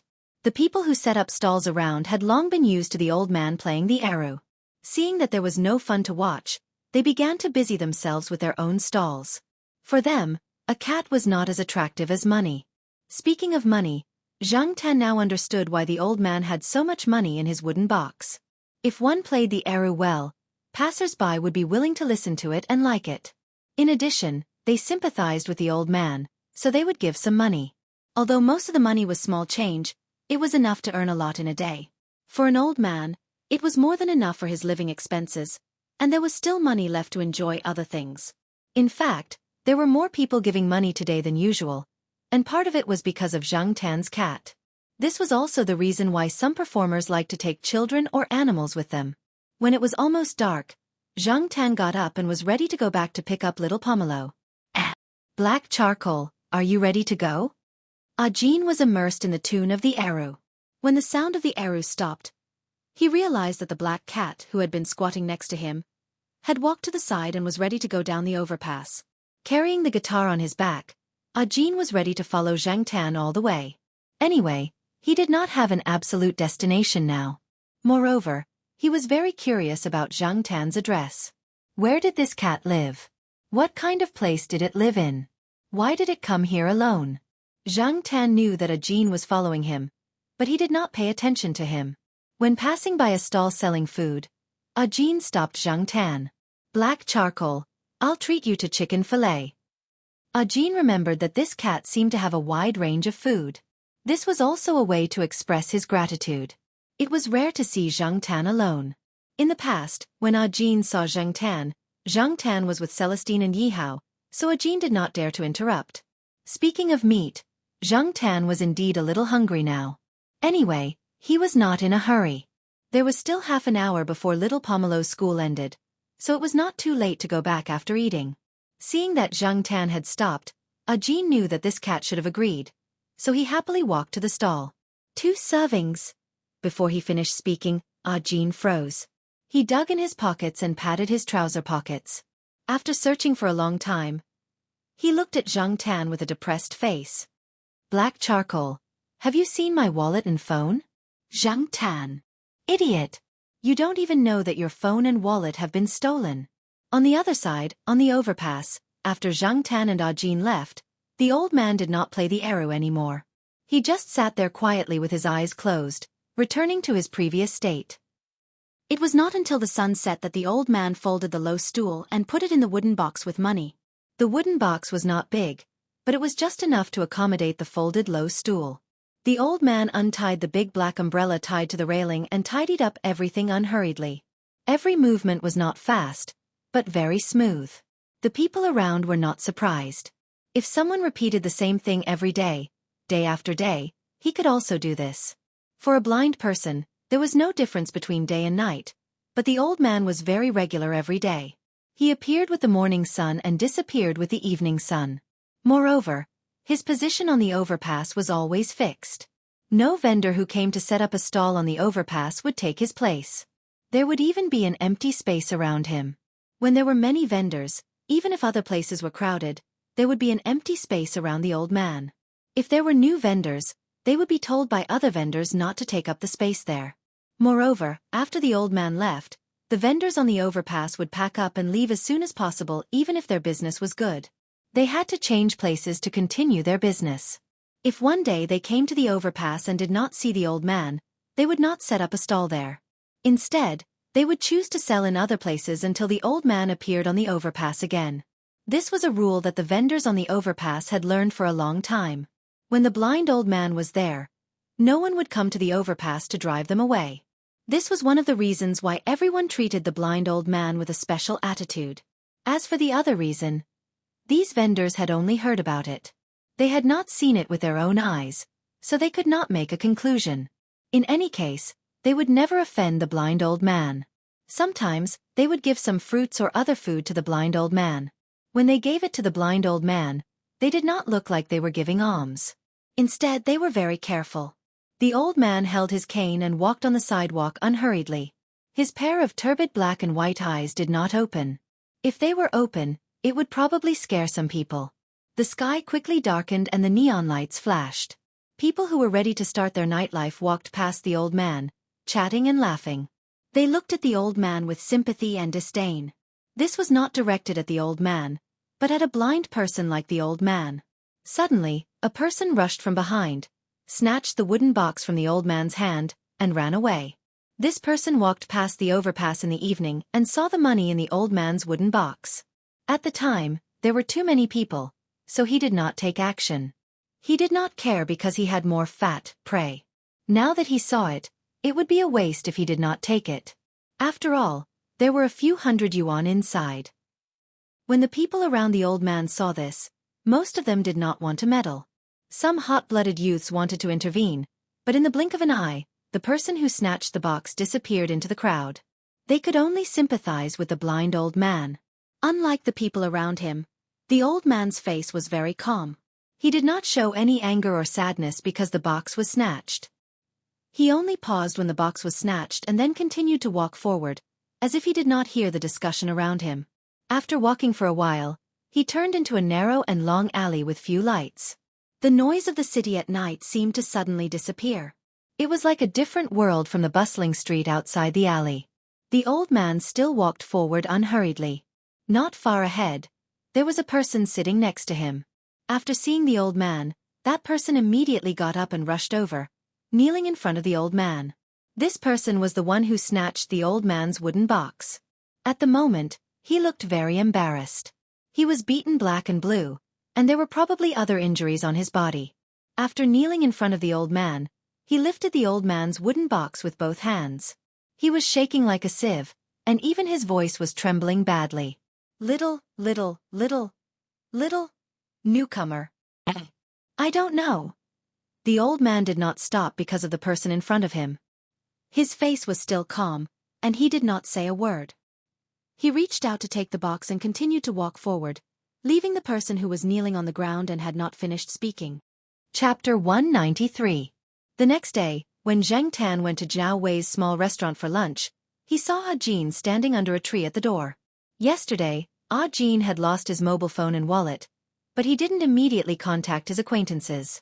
Later, Zhang Tan took him directly to Zhao Wei's restaurant. Zhao Wei's mother's enthusiastic attitude made Ah Jin feel very embarrassed. He wanted to write a note or something, but Zhao Wei's mother said, "Black charcoal brought you here. Why do you still need to pay? This meal is on me." Now, Zhao Wei's mother was more or less certain about some things. She also heard something from Zhao Wei. Her attitude towards Zhang Tan was completely different from the attitude towards the cats in her hometown. After doing business for so many years, she had a bit of insight. Ah Jin didn't seem to be a bad person. Besides, a meal for one person was only about 10 yuan. There was no need to be so calculative. It was also good to borrow good karma. After eating in the restaurant last night, Ah Jin carried his guitar and went to the central square. In fact, if Zhang Tan hadn't brought him here, he would have gone to the square to sing first. When he had some money in the evening, he would have filled his stomach. At noon today, Zhao Wei's mother had just finished washing vegetables and was sitting at the door to rest. When school was over, there were more and more people. She had been busy until 1 o'clock, so she took the time to rest. She didn't expect to see Ah Jin. Ah Jin came to eat. This time he paid for it himself. He also used the money he earned last night to buy some fruits as a thank you gift. After spending the money, he didn't have much left. He planned to save it for the bus fare. If it was really difficult, he planned to take a taxi back to get some money. He had to be glad that he didn't bring his ID card or bank card when he came out. There was only 2,000 yuan in his wallet. It was not a big deal to lose the money, but it was more troublesome to lose the card and certificate. When Ah Jin came over at noon, he met Mao who came to the restaurant to get food. He had seen Mao twice and knew that this person was very familiar with Celestine. Now, Mao often went to the night building with Qin Tao and the others. Celestine had also told him about Ah Jin's band. He also went to listen to a few performances and knew Ah Jin. Even if he was not sure, looking at the cat necklace hanging around Ah Jin's neck, he would know. Now that the weather was getting warmer, Mao did not sleep in. Every day at this time, he would come over to get dinner. He specially went to the supermarket to buy 2 insulated boxes. He handed over the empty lunchbox in his hand and took the lunchbox from Zhao Wei's mother. He put it aside and was not in a hurry to leave. He sat down and chatted with Ah Jin for a while. Hearing that Ah Jin had lost his wallet and mobile phone, Mao expressed his thoughts. There were indeed many thieves on the road now, especially around the school and the commercial street. Ah Jin's situation was not uncommon. "Do you want me to lend you some?" Mao said casually. Ah Jin carefully refused. The last time he saw Mao, this person was with a few playboys. He guessed that Mao was a playboy himself. If this type of person spoke inappropriately, it might cause disgust. Oh, Mao did not care about being rejected. "I'm just saying. I didn't bring any money when I went out." Ah Jin was speechless. "But," Mao stretched. "If you are familiar with that cat, You won't starve to death if you hold on to its leg. After saying that, Mao got up and left with the lunchbox. He did not meet Zhang Tan and the others who came later. Although Mao's last sentence sounded like a joke and sounded ridiculous to others, Ajin knew that it was the truth. Now that he saw the attitude of the owner and the landlady of the small restaurant towards Zhang Tan, Ajin could not help but sigh in his heart. This person was not as good as a cat. Look at him, he was so respected. Yesterday, Zhang Tan left Ajin alone in the restaurant and went to pick up little Pomelo. He did not expect to see Ajin at noon when he came over. Ajin said goodbye to Zhang Tan and left the restaurant. He did not disturb Zhang Tan and the others who were eating lunch. He was going to walk around Tsinghua University. He had never been to a university, so it was good to walk around this famous school. It was rare for him to come here. In the afternoon, when Zhang Tan was about to go out for a walk, he met Ajin, who was strolling around the school. Ajin also suggested that Zhang Tan show him around the campus. However, Zhang Tan decided to try the blind old man on the overpass again today, so he ignored Ajin's words. Seeing that Zhang Tan did not respond, Ajin thought that the cat did not understand his words. However, when he saw Zhang Tan walking out, he thought for a while and followed him. Therefore, the man and the cat went to the overpass again. After getting on the overpass, to Ajin's surprise, not far from the blind old man, next to the railing, were the wallet and mobile phone that he had lost yesterday. He asked a man who was selling mangoes with a basket, and learned that the mobile phone and wallet were put there by the blind old man when he came over this morning. Ajin opened the wallet and looked at it. Not a penny was missing. The mobile phone was turned off. After it was turned on, all the functions were intact, and the address book was not cleared. Ajin was not the only one who was shocked. Zhang Tan was also shocked. Could this old man really be a big shot? He had learned some things from Celestine and Yi Hao when they were chatting. Without any means, it was impossible to find the lost things so easily. However, what made Zhang Tan puzzled was that didn't they say that big shots had bad tempers? Why wasn't this old man like that? He had pulled his beard yesterday, but he did not see any reaction from the old man. After that, no one came to find trouble with him. When Zhang Tan and Ajin came over, the old man was playing the arrow. The song was different from yesterday's. When Ajin listened to it, there was neither a sense of sadness nor the style of the song from yesterday's afternoon. Instead, it made people feel very calm and strange.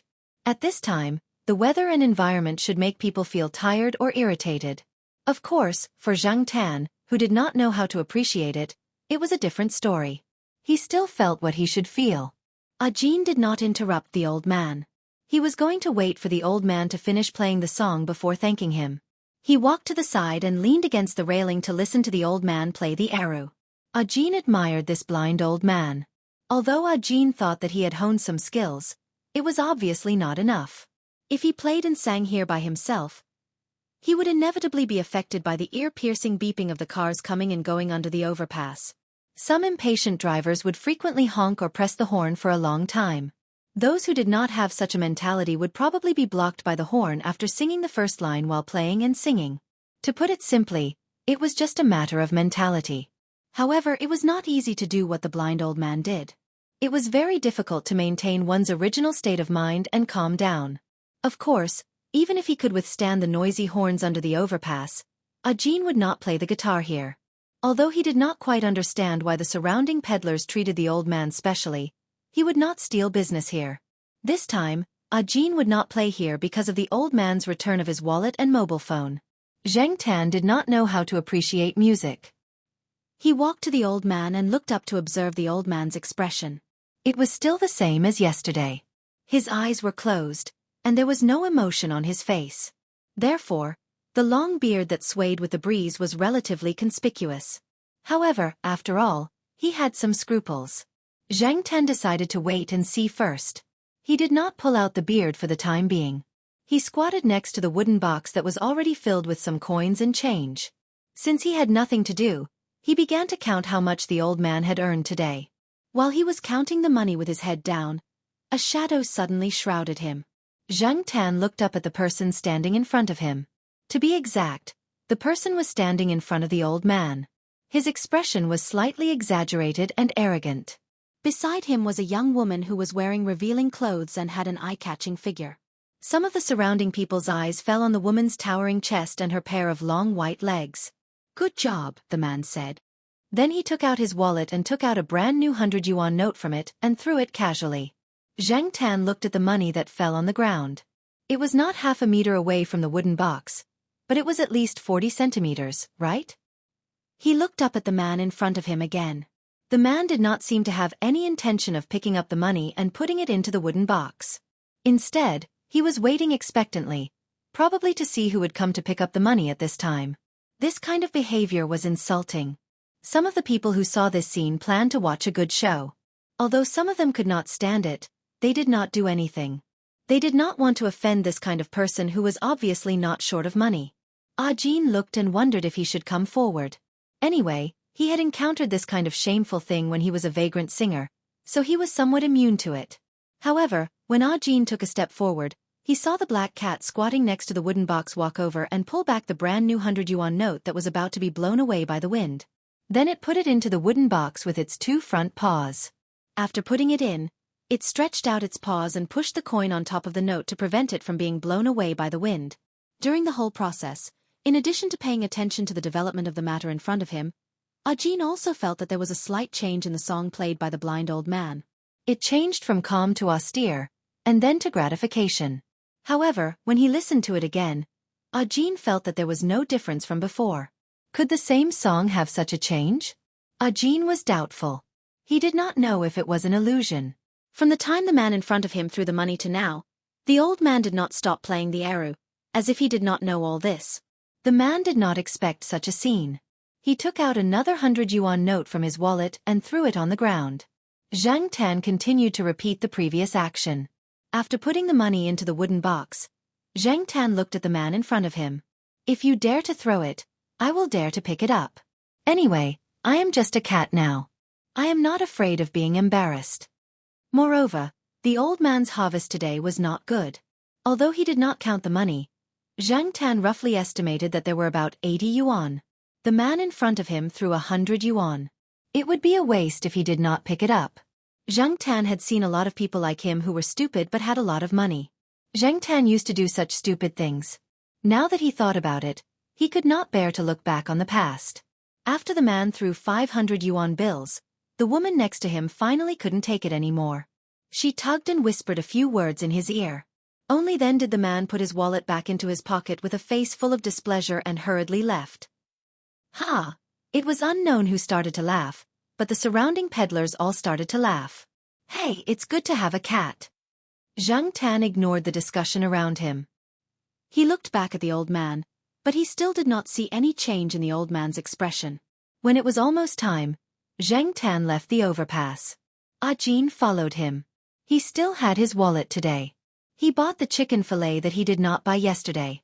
Moreover, he was going to walk around Tsinghua University for the next 2 days. Today, when he was wandering around, he found some inspiration. Jin did not want to waste it. Not long after Zhang Tan left, the old man stopped what he was doing. Then he sat quietly with the arrow in his arms, waiting for the sunset to set. "Hey, the old man seems to have pooped for a long time this afternoon," the mango seller whispered to the toy seller next to him. "He is probably in a good mood. He earned more than 500 yuan in one afternoon," the toy seller said enviously. Chapter 194.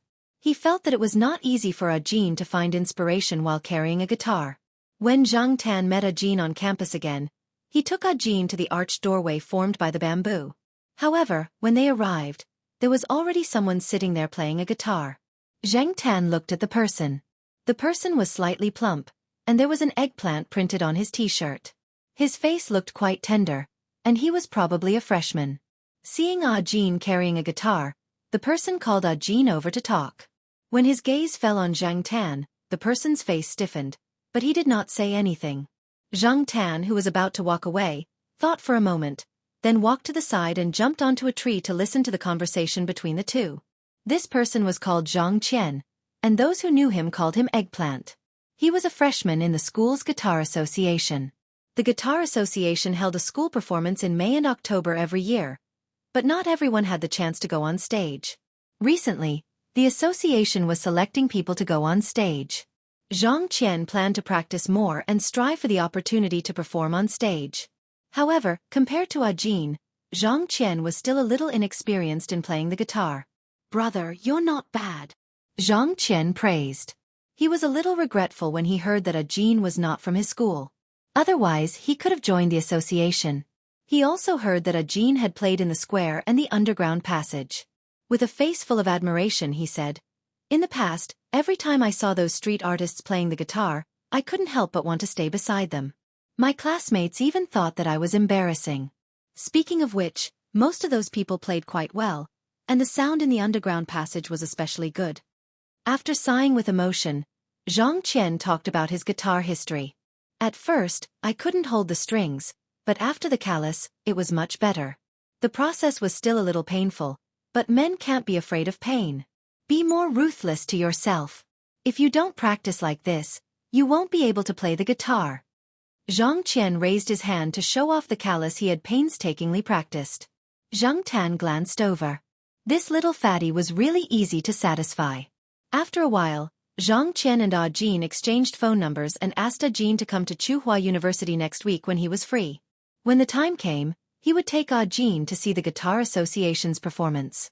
After taking Ajin around the campus, Zhang Tan left him alone and went out to have fun. 3 days later, when Zhang Tan thought that Ajin had left Tsinghua University, he saw him again. Zhang Tan did not go out for a walk that day because the sheriff and Huang were rarely let out. De Pang was also chased out by his grandmother so that it could exercise more. Thus, the 4 cats walked and stopped until they reached the old tile-roofed housing area. Zhang Tan thought that he could find a quiet place with some shade and take a nap on the roof. He didn't expect to hear the sound of an electric guitar before he even got close. The sheriff's ears twitched. He wanted to turn around and leave, but he saw that Zhang Tan was still walking in that direction. The other 2 didn't leave either, so he followed. Zhang Tan was curious as to when this noisy elemental had arrived and wanted to see what was going on. There was a tile-roofed room that was used to store sundries. There were more than 10 students inside, and the sound came from this tile-roofed room. The other 3 stopped not far away. Only Zhang Tan approached, jumped on the windowsill, and looked inside. The window was open, and Zhang Tan was standing near a big table. There was a pot of flowers on the table, which just blocked Zhang Tan. The people inside did not notice him, nor did they have the mind to. They were all staring at the 2 people in the middle of the room. There was a guitar on the table by the window. There was no one in front of the table, so Zhang Tan could see the situation in the room. 2 young people were standing in the middle of the room, and one of them was Ajin. The other person was wearing a black vest and had dyed yellow hair. His hair was still a little long and was tied into a small braid. The 2 of them were playing the electric guitar. Zhang Tan did not know what it felt like to play the electric guitar, but seeing that the 2 of them were sweating, he guessed that it was not easy. The people around them, including Zhang Qian, whom Zhang Tan had seen before, were all excited. They were so excited that their faces were flushed red, as if they were trying their best to endure something. Some of them were even gesturing with their hands unconsciously. When the 2 of them finally stopped, the people standing at the side started to talk, and a few of them even screamed.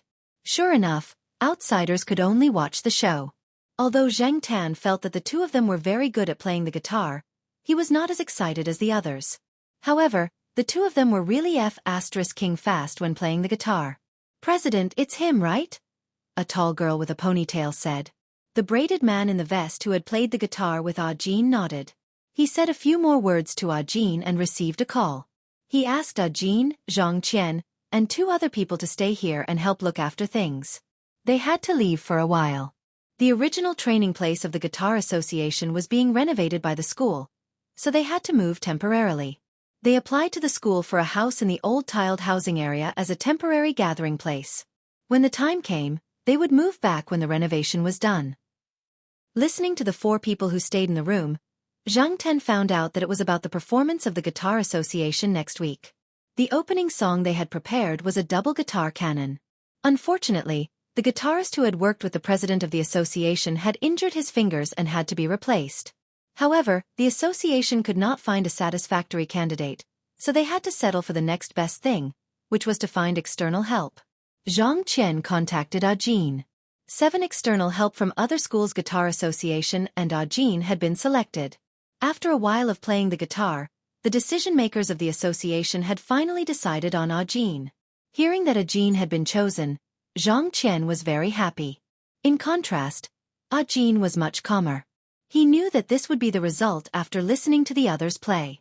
Those who could stay in the night building to perform were basically professionals, and their skills were not good. After being in the night building for so long, they were better than most people in the school. In fact, Ajin did not immediately agree to come and try. After all, once he decided, he had to come often to train before the performance. In addition, there were several important performances in the night building, so time was very tight. After thinking for a long time, he decided to come. Now, he did not regret agreeing to come. After stepping into this complicated society and jumping into this big dive vat, it was difficult to stay out of it. Especially during these days of working in the night building, Ajin understood the difficulties. He had seen some of the filth behind the glamour of the circle, but after getting used to it, he found that pure passion was missing. And here, he found the purity that he had lost. The four people in the room were still talking about some things related to the guitar with great interest. Zheng Tan did not understand what they were talking about. Zhang Tan had not seen the part of playing the guitar that Zhang Qian had mentioned. Therefore, Zhang Tan was really not interested in the content of these people's conversation. Just as he was about to get down from the windowsill and find another place to sleep, Zhang Tan found that the sheriff and Huang had both come over. It was probably because there was no one playing the guitar now that they had the courage to come closer. They jumped on the windowsill and looked inside the room curiously. De Pang looked at the three cats on the windowsill, yawned lazily, then slowly walked over and jumped on the windowsill. The four cats squatted side by side on the windowsill, and the people inside immediately noticed them. The one with the biggest reaction was Zhang Qian. When this guy saw the four cats, his first reaction was to immediately grab the cup on the table and put it into his arms. The three people, including Ajin, were very surprised by Zhang Qian's behavior. "Why are you reacting like this, eggplant?" one of them asked. Zhang Qian pouted at the four cats on the windowsill. The painful experience of military training. The two people said, "Oh." Seeing that Ajin was still confused, they told him the interesting story during the military training. During the military training, Zhang Qian's square formation was not far from Jiao Wei and the others. Zhang Qian was also one of the victims of the incident where the sheriff and Huang pushed the cup. Zhang Qian's favorite kettle was pushed down the stairs by Huang, and a large piece of paint fell off. Zhang Qian was so distressed that he lost 2 pounds.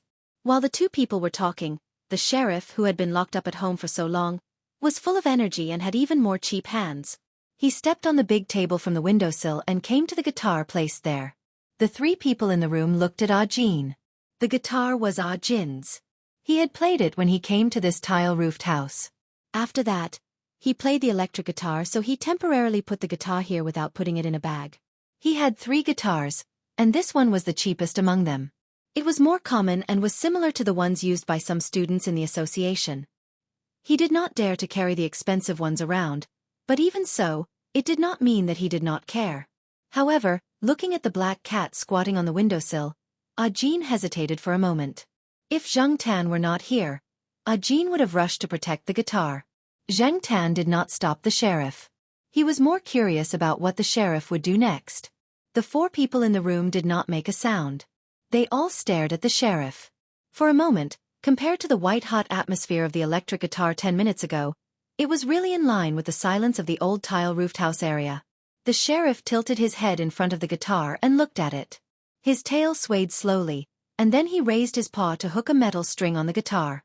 The sound of the metal string vibrating made the sheriff jump back with his back arched. After the sound quieted down, he boldly went up to the guitar again. He seemed to be addicted to playing and continued to raise his paw to hook the metal string. He did not press the string, and the sound was just an empty string sound. To Zheng Tan, it was pure noise. Moreover, the sheriff's behavior was just a toy that he found out of curiosity. It did not have any sense of music or art. To Zheng Tan's surprise, Ajin did not stop the sheriff from destroying his guitar. Instead, he immediately put down the guitar score in his hand, took out a small notebook and pen from the guitar bag on his back, and began to write something. Perhaps it was because he had a good time playing the guitar with others, but Ajin was now in a very good state. After he started writing, he had been immersed in his own creative world. Perhaps, the noise of the sheriff's playing also entered his creative world. Zhang Qian walked over to take a look, and then his mouth was wide open. He quietly walked back to his original place and sat down. He mouthed to the other two people, "Compose." Zheng Tan also saw Zhang Qian's mouth shape. Looking at the sheriff who was playing the guitar and making noise, and then looking at Ajin who was immersed in composing, Zhang Tan could not help but wonder if he not only had no musical talent, but also had a distorted appreciation of music. However, when he saw Zhang Qian and the other two people's expressions, he suddenly felt that Ajin seemed to be really talented.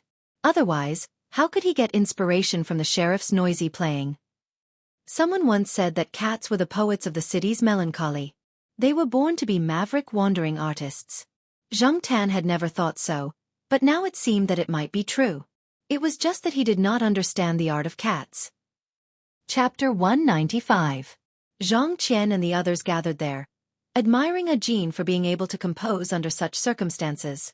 However, they had only glanced at what Ajin had just written and did not look at the score carefully. Without permission, they felt that if they looked at it rashly, they would be suspected of plagiarism. Therefore, during the discussion, they mainly talked about where Ajin had gotten his inspiration from. Was it really that cat? Zhang Tan curiously went over to take a look. Seeing that it was Zhang Tan, Ajin, who was about to close the book, stopped temporarily.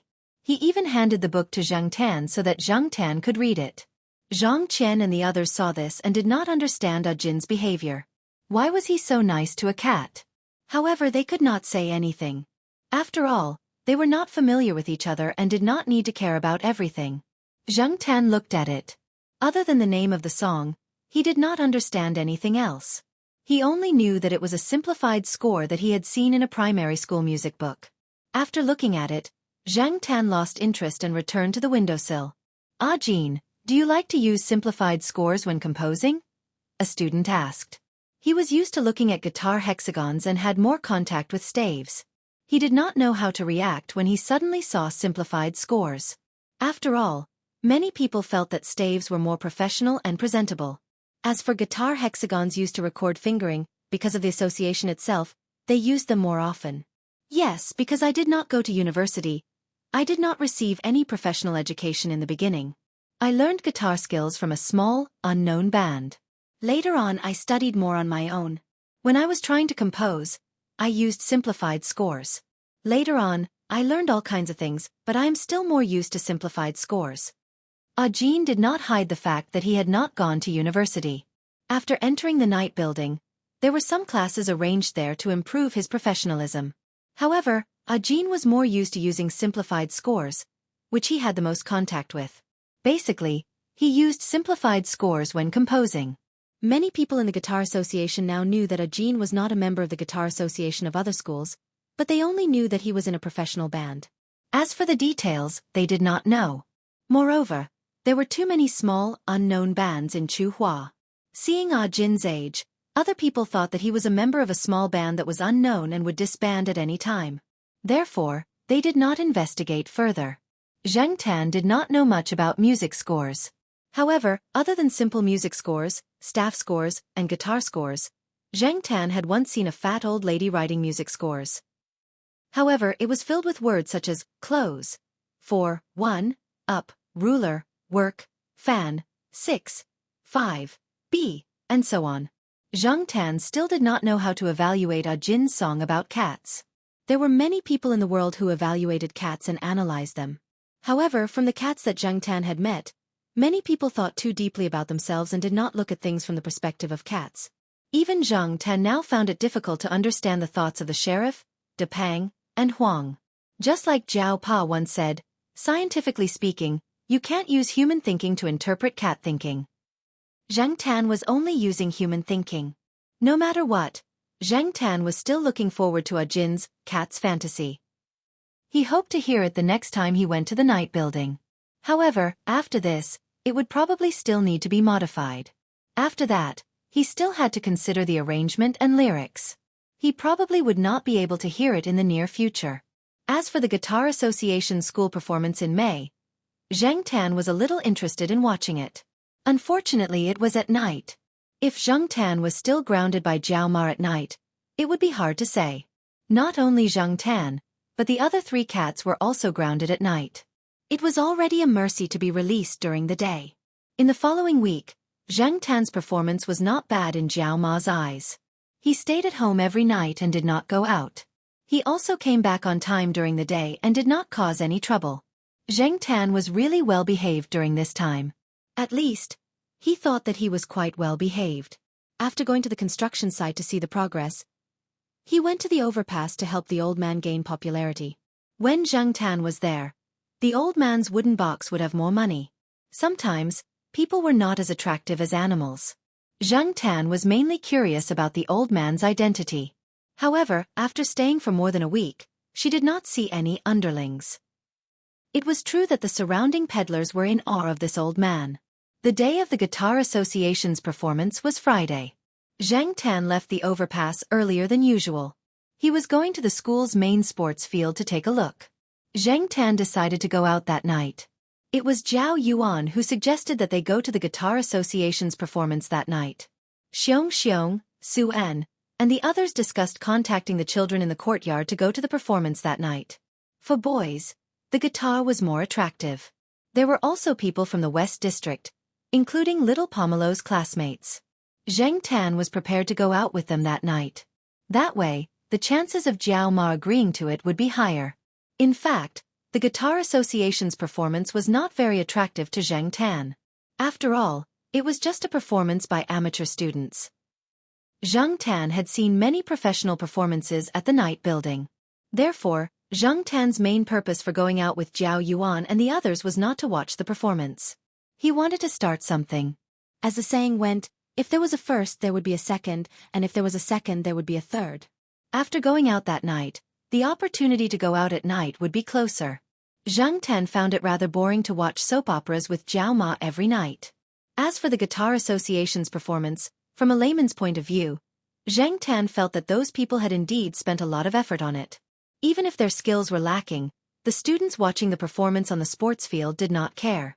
Coupled with the atmosphere, it could be considered a success. The opening performance of Canon by Ajin and the president of the Guitar Association added a lot of points to the performance. With a good start, it was also a boost to morale. Other than the opening performance, Ajin spent most of the time backstage. The students needed a chance to prove themselves. The performance started at 7:30 and ended at 9:30. Before the performance, Ajin had been invited to the Guitar Association's celebratory banquet. Therefore, even if there was nothing else for him to do, Ajin did not leave. Since it was Friday and tomorrow was a weekend, the Guitar Association members were prepared to celebrate after the performance in the evening. After all, most of them did not have classes the next day, so they could play to their heart's content. The president of the Guitar Association, the person who had played guitar with Ajin, had been forced to drink too much. Some of the things that he had not said before were now out of his mouth.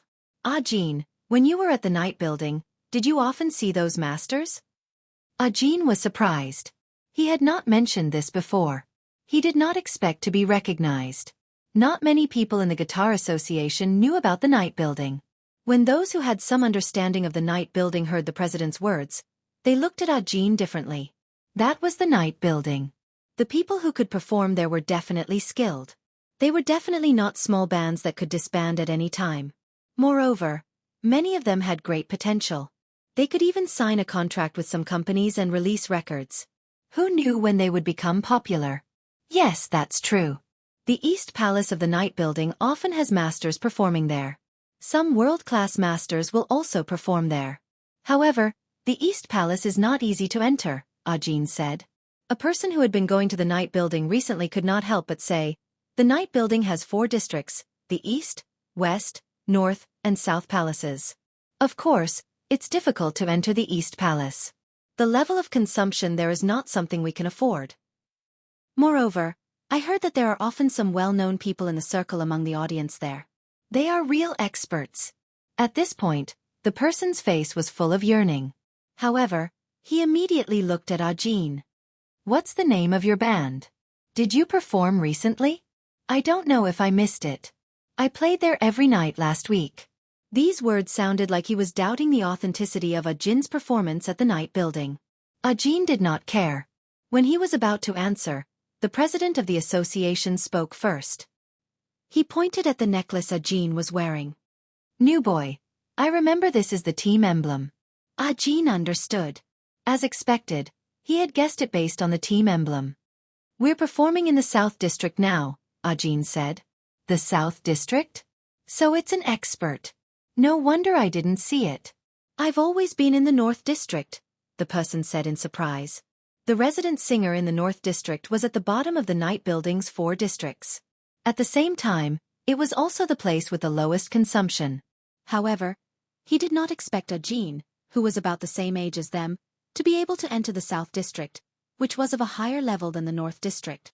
After learning about the night building, the others also participated in the discussion. The celebration banquet turned into the association's members learning from Ajin. Ajin did not hide anything. He was also willing to share some of his experience with these people. Finally, before Ajin left, everyone asked him if he had anything else to say. Ajin thought for a moment and said, "Treat that black cat better." Everyone thought that Ajin said this because he liked black cats. Seeing that the team emblem was a black cat, even if some people were a little resistant to black cats, at this time, they promised to take care of them. Seeing that these people obviously did not take it to heart, Ajin opened his mouth but still did not explain. These people did not know the meaning behind this sentence. Many people here wanted to ride on Ajin's coattails, but Ajin thought that he was not a big shot in the night building. Even now, in the South District of the night building, his band was ranked last. If there was anyone here who could ride on that cat's coattails, they would be more useful than Ajin. The cat was familiar with the big boss of the night building. For it, watching the performance of the East Palace was as easy as eating peanuts. As for whether or not the people here could benefit from the cat, that would depend on their luck. While the students of the Guitar Association of Tsinghua University were discussing the night building, in a private room on the 3rd floor of the night building, Yi Hao, Ron Qi, Leopard, and a few other trusted subordinates were looking at a document that had just been brought over. After digesting that huge amount of gold, Yi Hao had more projects to invest in, and there were still some troubles to deal with behind the scenes. In the past, he had always avoided conflicts, but now it was inevitable that he would directly confront them. Whether they would cooperate or be enemies depended on that person's attitude. Therefore, Yi Hao finally decided to pay a visit to that person who was contemporaneous with Master Tang VII. This time, he did not want to rely on his relationship with Master Tang VII. He planned to face it himself. When Yi Hao opened the latest investigation document with a cup of coffee in his hand trembled and the coffee in the cup spilled on his suit. Leopard and Ron Qi next to him were puzzled. What could make Yi Hao, who was always calm and collected, show such a constipated expression on his face? Chapter 196. In the folder, there was a photo. The background of the photo was a bridge, and the subject was an old man sitting under a big black umbrella, holding an arrow. What made Yi Hao and the others uneasy was that in the photo, the black cat was squatting next to the wooden box and yawning with its mouth wide open, baring its fangs. The description under the photo showed that the cat was called Black Charcoal, and it was raised by an associate professor named Zhao from the Life Sciences Institute of Tsinghua University. In fact, even without the detailed description, Yi Hao and the others knew which cat it was. In this world, which cat called Black Charcoal could cause so much trouble? Ron Qi wanted to bang his head on the coffee table. He wanted to express his thoughts, but Leopard spoke first. "You can really see this guy everywhere you go." Yi Hao put down the folder in his hand and put the coffee cup on the coffee table. He raised his hand and rubbed between his eyebrows. After a long silence, he suddenly smiled helplessly and picked up his phone to make a call. "Hello, Celestine. Do me a favor. When will you bring the black cat out to meet?" "What? Grounded?" Yi Hao listened to Celestine and frowned.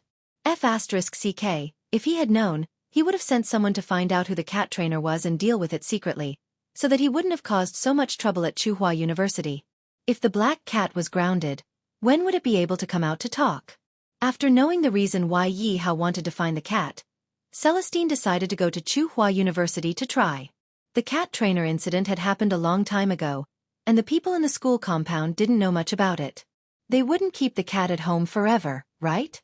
So on a nice Saturday, Celestine showed up at the Zhao family and smiled harmlessly at Zhao Ma, who didn't look too good.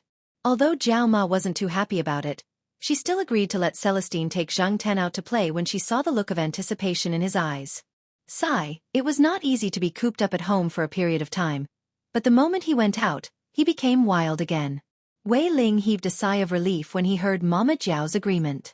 If the owner didn't agree, that cat would definitely not go to the night tower. If she agreed, it would save him a lot of trouble. That night, in Yi Hao's villa, Yi Hao and Leopard had been waiting there for a long time. Even Ron Qi was rarely there. He was reluctant to see the cat, but he was curious as to how the cat knew that person. It was said that a bear has the heart of a leopard, and it seemed that this cat's courage was not small either. On the way, Zhang Tan had heard Celestine mention a little about the reason why Yi Hao was looking for him this time. However, was the Lord Kuan, they were talking about that blind old man? He had heard that he was a powerful person in the past, at the same time as Master Tang VII and Ye 19. However, why did Zhang Tan feel that this old man was doing much worse than the other two? Not to mention Master Tang VII, she had also heard Yi Hao and the others mention Ye 19 when they were playing in the night building. A person who could raise a super cat and enjoy a high-end lifestyle obviously wouldn't have a bad life. In comparison, what about this Lord Kuan? He was dressed like a poor person, looked old, and was blind. Even if he was a person who could kill gods and Buddhas in the past, now he could only play the Eru on the bridge. Or perhaps, the truth was not as it seemed on the surface? Without the experience of Ah Jin finding his wallet and phone, Zhang Tan wouldn't have thought that the old man would be so powerful. Now that he saw the reaction of Celestine and the others, the old man was still not simple. Sure enough, the thoughts of big shots were always unpredictable. Take Feng Xiaokong for example. He was obviously a super rich person, but he still went to the streets to sell his art. Each of them was like a cat, full of strange thoughts. When they arrived at Yi Hao's villa, Zhang Tan jumped directly onto an empty sofa and found a comfortable position to lie down, waiting for Yi Hao's next words. In any case, Yi Hao had a request, so Zhang Tan wasn't in a hurry. Seeing the cat in front of him find a place to lie down without any reservation, Yi Hao glanced at it and didn't say anything. This cat was getting bolder and bolder. It was even more casual than when the Monseigneur was here. Yi Hao handed the folder in his hand to Celestine.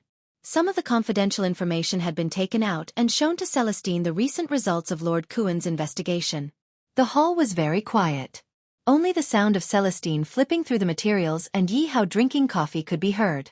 Yi Hao had been so busy that he got tired easily. During this period of time, he was used to drinking coffee to refresh himself. The health doctor didn't recommend drinking it for a long time, but Yi Hao had no choice. He had to get through this period of time, especially this time. It was good to be able to have a good talk with Lord Kuan, but this man was famous for being difficult to talk to back then. He didn't know what would happen after he became like this. It seemed like there was a big change, but no one could say for sure. It was rare for there to be a breakthrough, so Yi Hao was ready to give it a try. Celestine didn't agree with Yi Hao's suggestion before. He didn't move around Chu Hua before, so his understanding of Lord Kuan came from Yi Hao. Even if he didn't know Lord Kuan's current situation, if Lord Kuan was a toothless tiger, he was still a tiger. It would be easy for him to trample a cat to death. However, looking at the materials in his hand, Celestine's eyes twitched.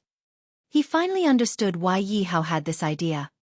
You even pulled Lord Kuan's beard? Celestine looked at Zhang Tan, who was sitting on the sofa, in disbelief. Yi Hao supported his forehead with one hand. He wanted to agree and say, it's not easy for this cat to be alive and kicking now. However, thinking about Lord Kuan's attitude in the investigation, Yi Hao chose to remain silent. What was that man thinking? Some of the investigation information was obtained from the vendors on the overpass, so the information about Zhang Tan's presumptuous behavior in front of the old man was listed in the information. The usual information was very detailed. Just by looking at this, it was impossible to associate the old man in the information with the once all-powerful Lord Kuan. If Lord Kuan's temperament hadn't changed drastically, then Lord Kuan must have treated this cat differently. Putting down the folder in his hand, Celestine leaned against the back of the sofa and tapped his fingers on the armrest. How about this? Let it send a letter to Lord Kuan to test Lord Kuan's attitude. At the same time, see how the old man's temper is now. According to the investigation information, Lord Kuan didn't have a cell phone or any other contact numbers on him. Lord Tang VII might have one, but Yi Hao didn't want to ask for it. Moreover, it was broad daylight, so Yi Hao couldn't go to the overpass directly to look for Lord Kuan. He didn't want to expose himself and let others know before the two sides reached an agreement. Hearing Celestine's suggestion, Yi Hao nodded. That works too. After making the decision, Yi Hao promised Zhang Tan that if he helped him this time, he would give Zhang Tan a private room on the 3rd floor of the night building, just like Celestine's. Of course, it would be smaller than Celestine's, but it would still belong to Zhang Tan. When the time came, even if Zhang Tan brought his own people, he would have a place to stay. He wouldn't need to borrow Celestine's room. Zhang Tan didn't immediately express his opinion. He lay in the distance, deep in thought, until Yi Hao placed a short letter in braille in front of Zhang Tan. Zhang Tan didn't understand this, so Celestine explained the contents of the letter to him.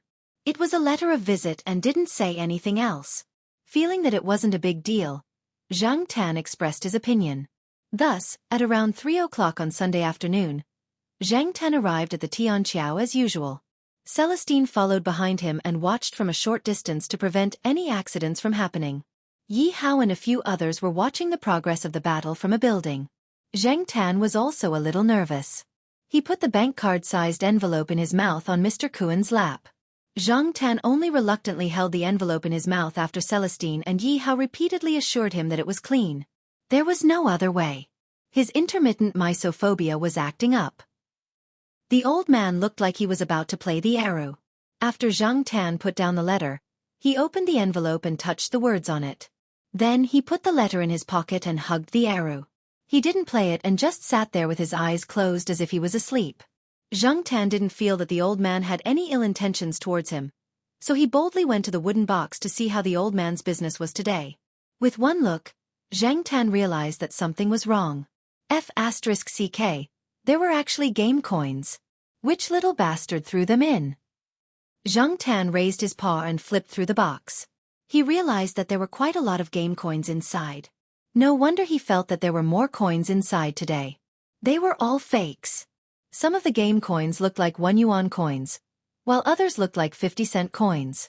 If one didn't pay attention, they would really confuse the game coins with real coins.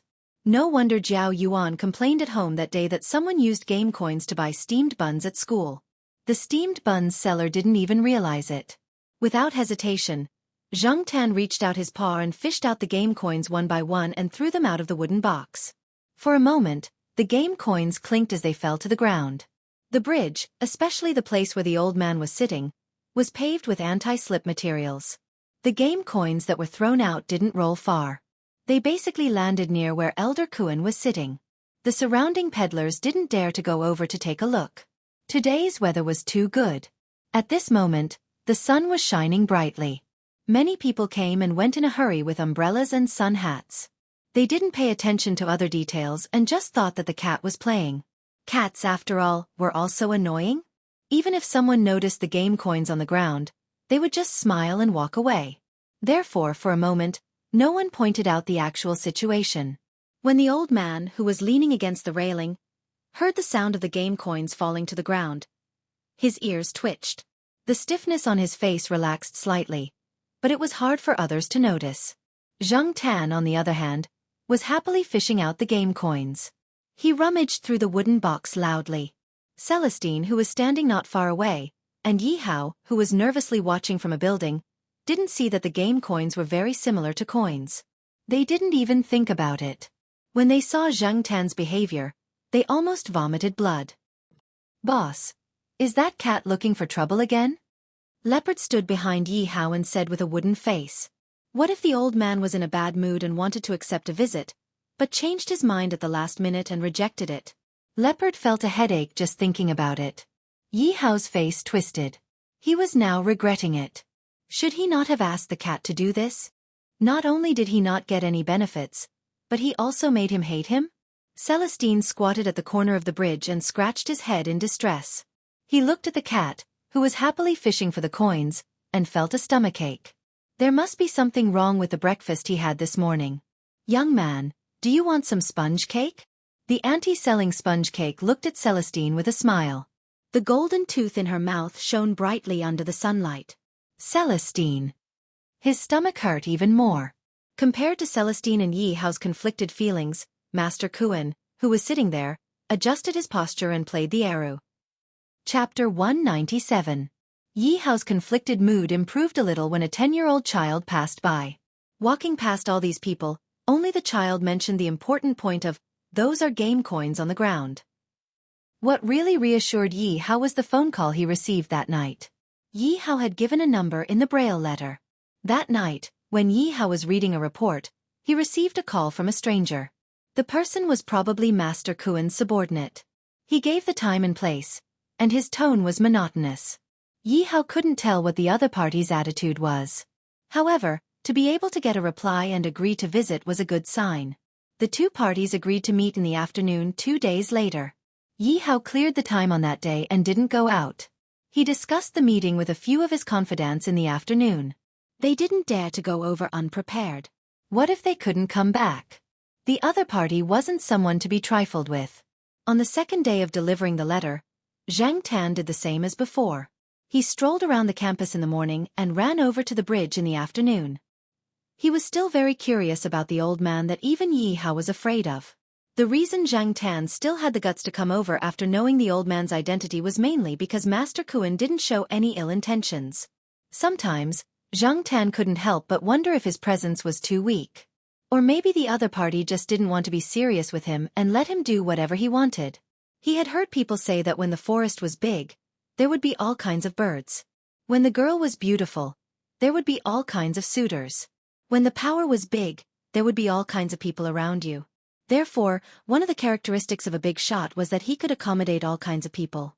It was hard to guess the thoughts of a big shot. After half a day, the atmosphere between the old man and the cat was still the same as before. No one threw any game coins at him. Zhang Tan lay on the side and slept for the entire afternoon. As the sun set, Zhang Tan left the bridge and returned to Tsinghua University. The old man sitting on the bridge packed up his things as usual. He carried the shabby-looking wooden box and the blind guide cane and left. Walking along the street, they passed by familiar shops. Some of the shop assistants there remembered the old man. Every day at this time, they would see the blind old man pass by. In the night, the old man walked on the sidewalk. A black car slowly drove over and approached the sidewalk. This way, the distance between the black car and the old man was only about 1 meter. The black sedan drove very slowly. Even if it overtook the old man, it would stop in front of him for a while and wait for the old man to get on before driving off. The window of the back seat was lowered, and the people inside looked at the blind old man walking on the sidewalk. They were silent, as if they were thinking about what to say. The person sitting in the back seat was also an old man. However, compared to Lord Kuen, this person looked like someone who lived a rich life. In the eyes of the bystanders, these two old men were people who lived in completely different social classes and were completely unrelated. When the old man in the car looked out of the window, there was a cat lying beside him that was obviously bigger than a normal cat. However, this cat was very well behaved. Although it looked out of the window curiously, it had no intention of jumping out, nor did it meow. This continued for 10 minutes before the old man in the car finally said, "It's time to get off work, old Huang." His tone was full of sarcasm and mockery. Lord Kuen's surname was Huang. Back then, people called him the local tyrant because of his surname. Hearing the old man in the car, Lord Kuen's expression did not change at all. It was as if he already knew that this person would say that. He did not reply and continued walking at his original speed. This was not the first time these two old men had such a conversation. The old man in the car retracted his gaze from the window. The driver sped up and quickly left Lord Kuen behind. I really don't know why he made himself like this. Wouldn't it be better if he just enjoyed his life? He doesn't know how to use the resources he has. The old man in the car sneered. Just like what Tang Chi said, there were not many people left from that era. Those who stayed in Tsinghua City were only a few old men. The few old men had never stopped quarreling with each other. However, no one purposely came to find trouble with Huang Kuen. At most, they would say a few words or have some small fights to pass the time. They would not do anything serious here. Even Tang Chi was no exception. When Tang Chi retired behind the scenes, he had instructed Yi how to treat this Lord Kuen well. Master 19, not everyone can enjoy life as much as you do, the driver in front said. Nye 19 liked people to praise him for enjoying life. His style was indeed like that. Therefore, in many people's eyes, Nye 19 was always dignified and glamorous. Many people envied him because he was old but still had young women by his side. Old but vigorous. This was a phrase that people often used when talking about Nye 19. However, when Nye 19 thought about Huang Kuan's attitude of ignoring him, he became angry. That old fart was so arrogant. The driver looked at Nye 19 in the back seat through the rearview mirror and continued, Lord 19, I saw Lord Kuan today. He looks old and clumsy. Is there a problem with his health? Nye 19 smiled sarcastically. That guy's life is tough. When the fight was at its peak, everyone thought that this guy was dead for sure. Anyone could be lucky, but this guy definitely wouldn't be let go. But he's alive and well now. The driver heard Nye 19's tone. It didn't seem like he was angry at him. Based on his understanding of this boss, he should be thinking the same thing as him. He was just saying that. Therefore, the driver continued, although he's alive, he's been blind for so many years. I remember that he's about the same age as you, right? But looking at him today, he doesn't have the arrogance of the Lord Kuan. And isn't the one in charge of that area now Lord Kuan's godson? Speaking of which, Lord Kuan is just a retired emperor with no real power. In the driver's opinion, in this circle, even blood-related people could kill, let alone people who weren't related by blood. That was even more unreliable. No real power? Humph. Nye 19 snorted and didn't explain. However, the driver felt a chill run down his spine. He knew that his boss was really angry this time. He quickly shut up and didn't say anything else. After a while, Nye 19 teased the cat lying next to him. He put his finger into the cat's mouth. The cat hugged Nye 19's finger and bit it. The cat's teeth, which had been bitten by dogs, gently scraped Nye 19's finger. However, it didn't bite down. It didn't dare. This cat is very obedient. Even if I put my finger in its mouth, it wouldn't dare to bite. Although Nye 19's words sounded calm, the driver felt his scalp tingle. He didn't dare to say a word. Perhaps, if Lord Kuan had died back then, his boss would be more relaxed now? Lord Kuan's existence was a thorn in his boss's throat. Yet he couldn't pull it out. He didn't dare to pull it out. Xianxia didn't know about the meeting between Yi Hao and Lord Kuan. Celestine and Yi Hao didn't mention it to him. Xianxia didn't want to get involved either. Anyway, those people were all people who did great things. It was better for his cat to think about how to pass the time. Therefore, on the afternoon of Yi Hao and Lord Kuan's meeting, Xianxia came to the overpass as usual. He happened to see the old man packing up his things. He found it strange that the old man was packing up so early today. Unexpectedly, when the old man passed by Xianxia, he said, "If you're curious, you can come and play with me." Xianxia stood where he was, wondering how the old man knew he was here. He didn't have the chance to fish for the coins in the wooden box today. The sound of his footsteps was also very soft, but the old man could still accurately identify his location. Seeing that the old man had already gotten off the overpass, Xianxia didn't think about the problem anymore. Then he was puzzled. Did the old man mean for him to go over and take a look? If he followed him, he might be able to find out more about the old man. It was rare for an important person to make a tactful invitation. At least, in Zhang Tan's eyes, it was an invitation. He quickly followed him. Then, he realized that this was the first time he had heard the old man speak. He followed the old man through the bustling street and turned into an alley.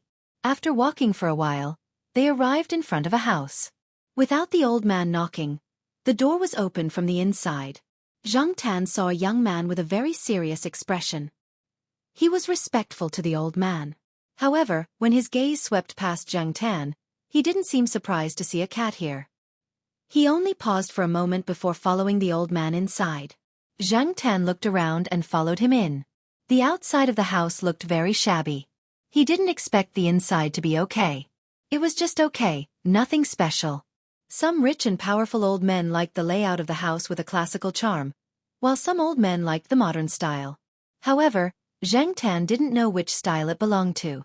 Overall, the layout was very simple. Obviously, the owner didn't care about the materials that were used to keep up appearances. Thinking that the old man was blind, Zhang Tan felt relieved. Moreover, if he only looked at the back, Zhang Tan couldn't tell that the old man was blind at all. No one helped him, and the old man didn't stumble. His steps were still calm, and when he He accurately placed the wooden box, the big black umbrella, and other things in the right place. He didn't let anyone help him at all. Further inside, there was a small living room. Yi Hao, Ron Qi, and the others were inside. Seeing Master Kuan come in, Yi Hao quickly got up. As soon as he opened his mouth, he was choked by the black cat behind Master Kuan. Not only Yi Hao, but Ron Qi and Leopard also felt like a herd of alpacas were running over. Ron Qi looked at Leopard and said with his eyes, "Boss didn't inform this cat, did he?" Leopard: "Definitely not." Today's plan was indeed very good.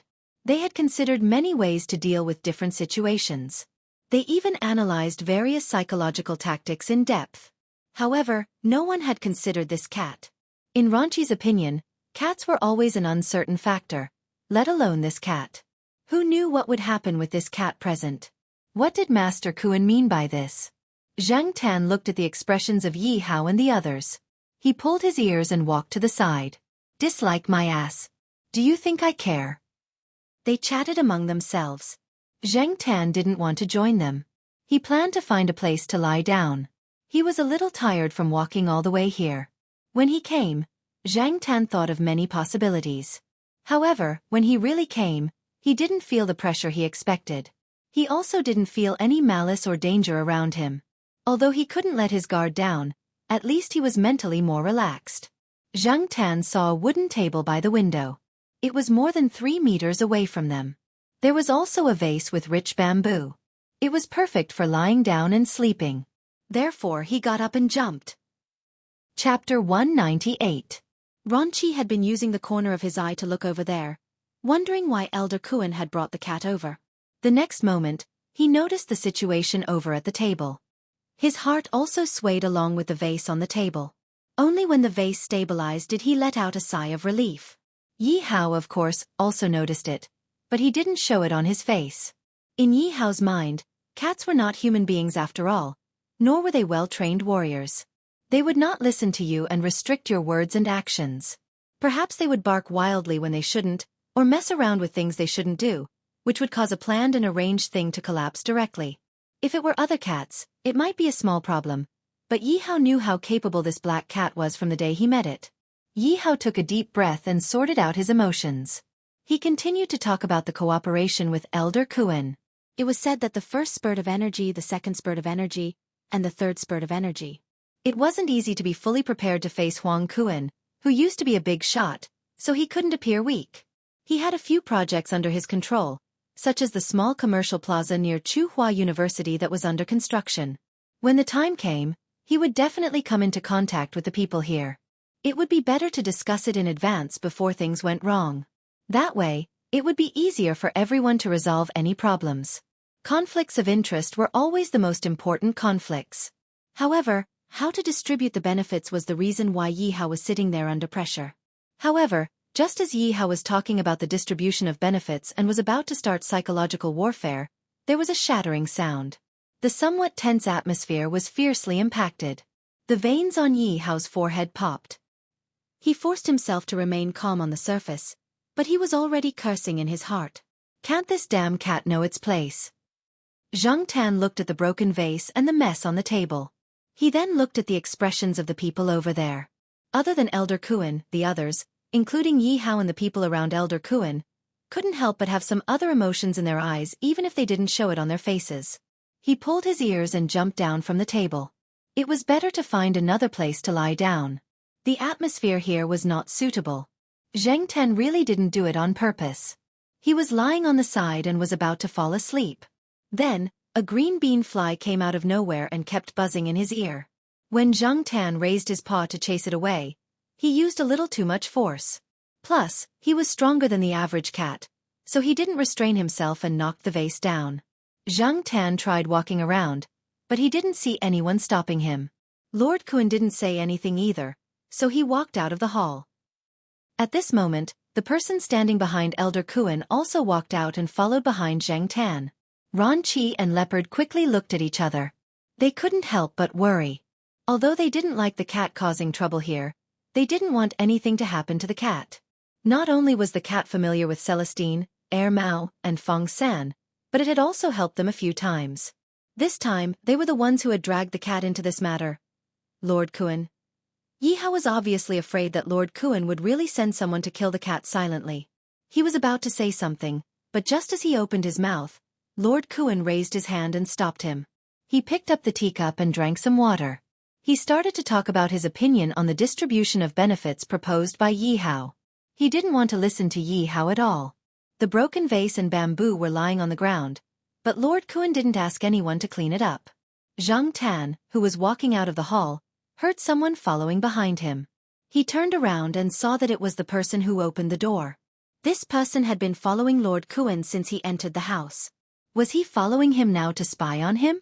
When he passed by a room, Zhang Tan stopped in his tracks.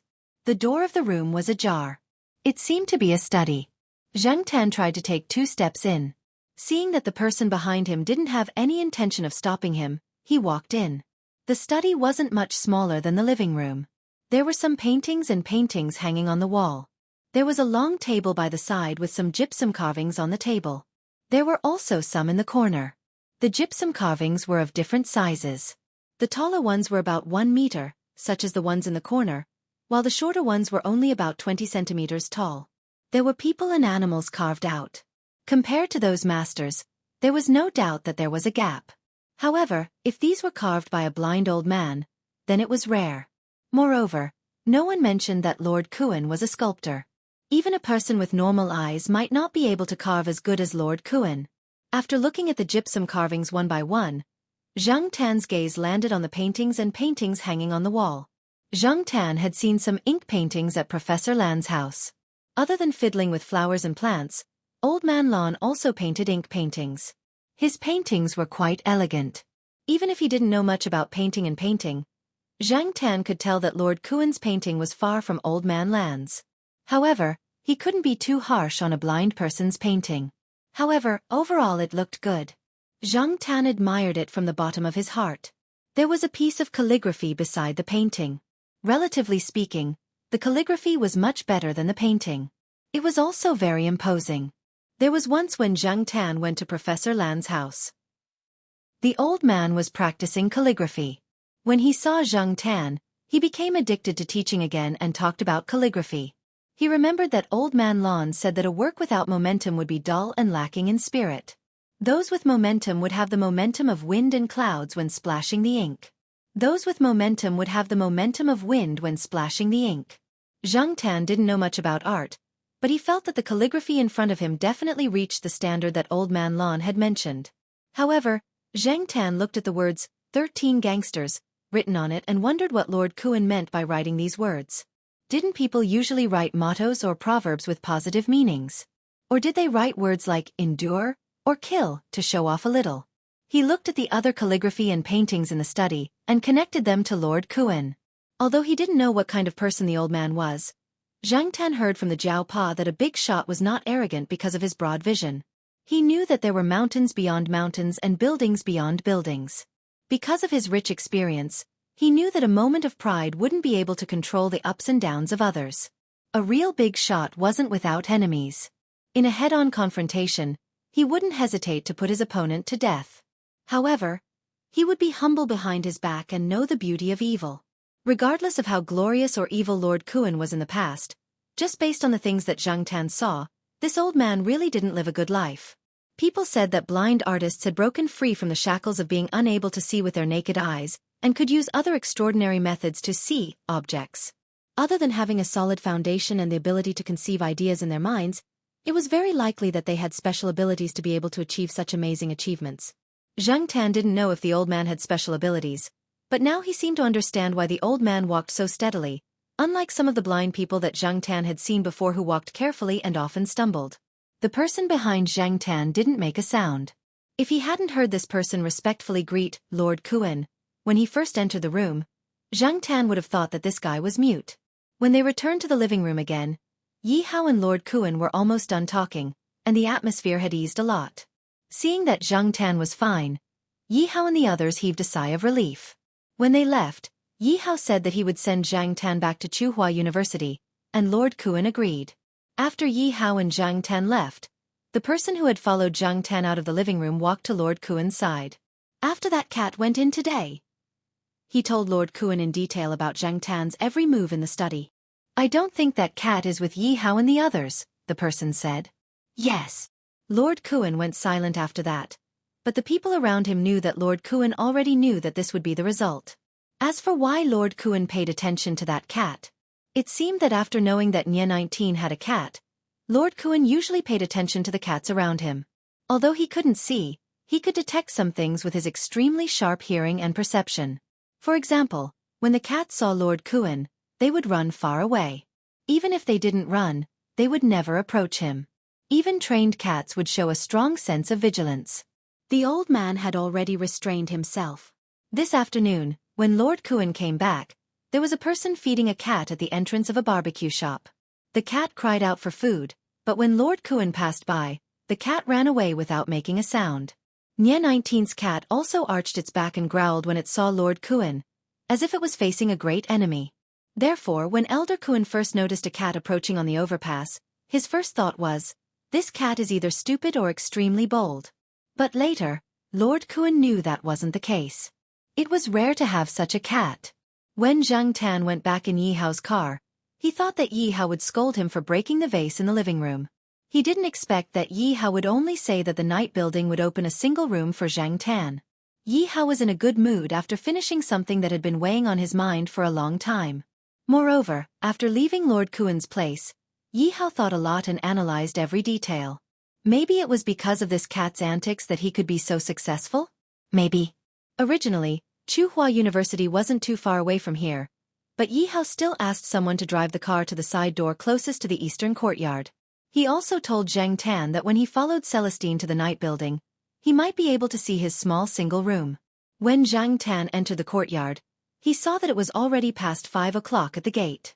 It was close to little Pomelo's school time, so he turned around and went to the affiliated primary school. Recently, the children of the affiliated primary school were in a good mood. It was probably because the first day of June was approaching and the holidays were coming. They could enjoy the holiday benefits that came with their age, but Zhao Yuan and the others couldn't. They had already been promoted from the Young Pioneers to the Communist Youth League, so how could they enjoy Children's Day? When little Pomelo came out, Wuxia and Xianxia, the two children in the Western District who were close to little Pomelo, came out together. When they came out, the two girls looked at Zhang Tan who was squatting on the wall, then said to little Pomelo, "We'll leave your cat to you." Chapter 199. Important people had their own attitudes towards life, while ordinary people had their own way of living. Zhang Tan felt that her cat preferred the life in the courtyard. It was relaxed and comfortable, and she didn't have to worry about breaking a vase. She didn't have to get involved in any of the major events that were going on under the surface. It could throw a tantrum and have fun, and it could eat and drink as it pleased. It was much more natural at the Jiao family's place. However, Zhang Tan's good mood was ruined after dinner. A mythical beast? Jiao Ma paused in the middle of picking up a green pepper. She then asked little Pomelo, "Why did you ask Black Charcoal to go there?" Wuxia said that it would attract more attention. She said it's called. Little Pomelo thought about the word. Yeah, she said it's called a gimmick. Jiao Ma was speechless. Even this little kid knew how to make a gimmick. Little Pomelo stuffed rice into her mouth. She didn't want to let Jiao Ma know that she had something to say. Wuxia, who was the vice class monitor of the 4th grade class 3 and also the organizer of the show, had said that the first part of the show was to compete for rewards. She heard that the top 3 performers would receive generous rewards, and the outstanding performers would also receive awards from the school. These awards would be recorded in the files, and they would be useful for the class committee members at the end of the semester. It would be easier for them to apply for class committee positions in middle school. The second part of the show was to show their filial piety to their parents. This way, it would be easier for them to get pocket money in the future. They might even be able to take them to the amusement park during the holidays. What's the gimmick? Jiao Yuan fully demonstrated his lack of vocabulary. The 3 members of the Jiao family were thinking about the gimmick, while Zhang Tan was thinking about the alpaca in his heart. Damn it, why did you ask me to act as a mythical beast? For the students of Tsinghua University's affiliated primary school, June 1st meant that they could watch a cultural performance.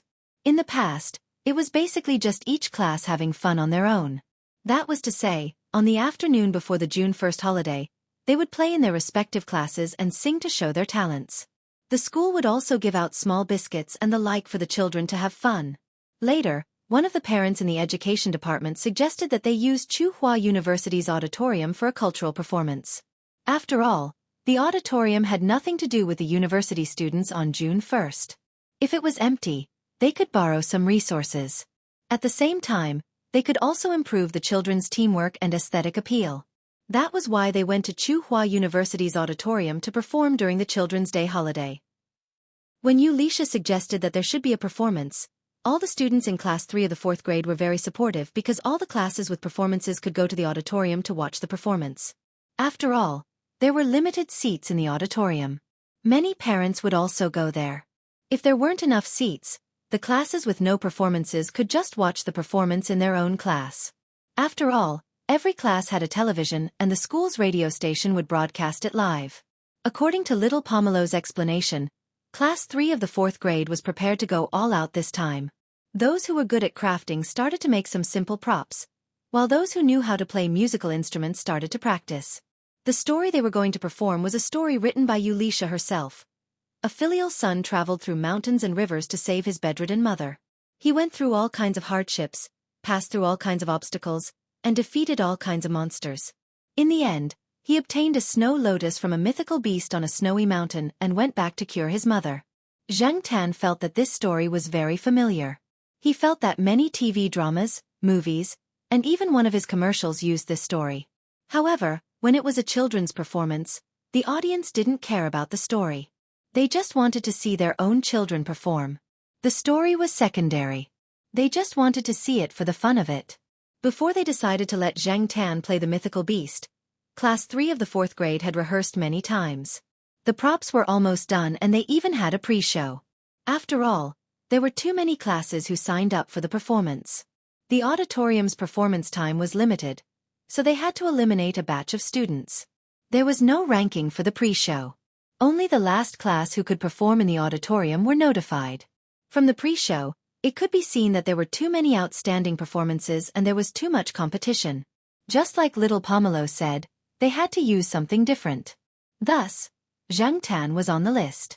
Many people in Fu Hai Elementary School, especially those in little Pomelo's class, knew that her black cat came to pick her up after school every day and was very obedient. Thus, Xianxia turned her attention to Zhang Tan.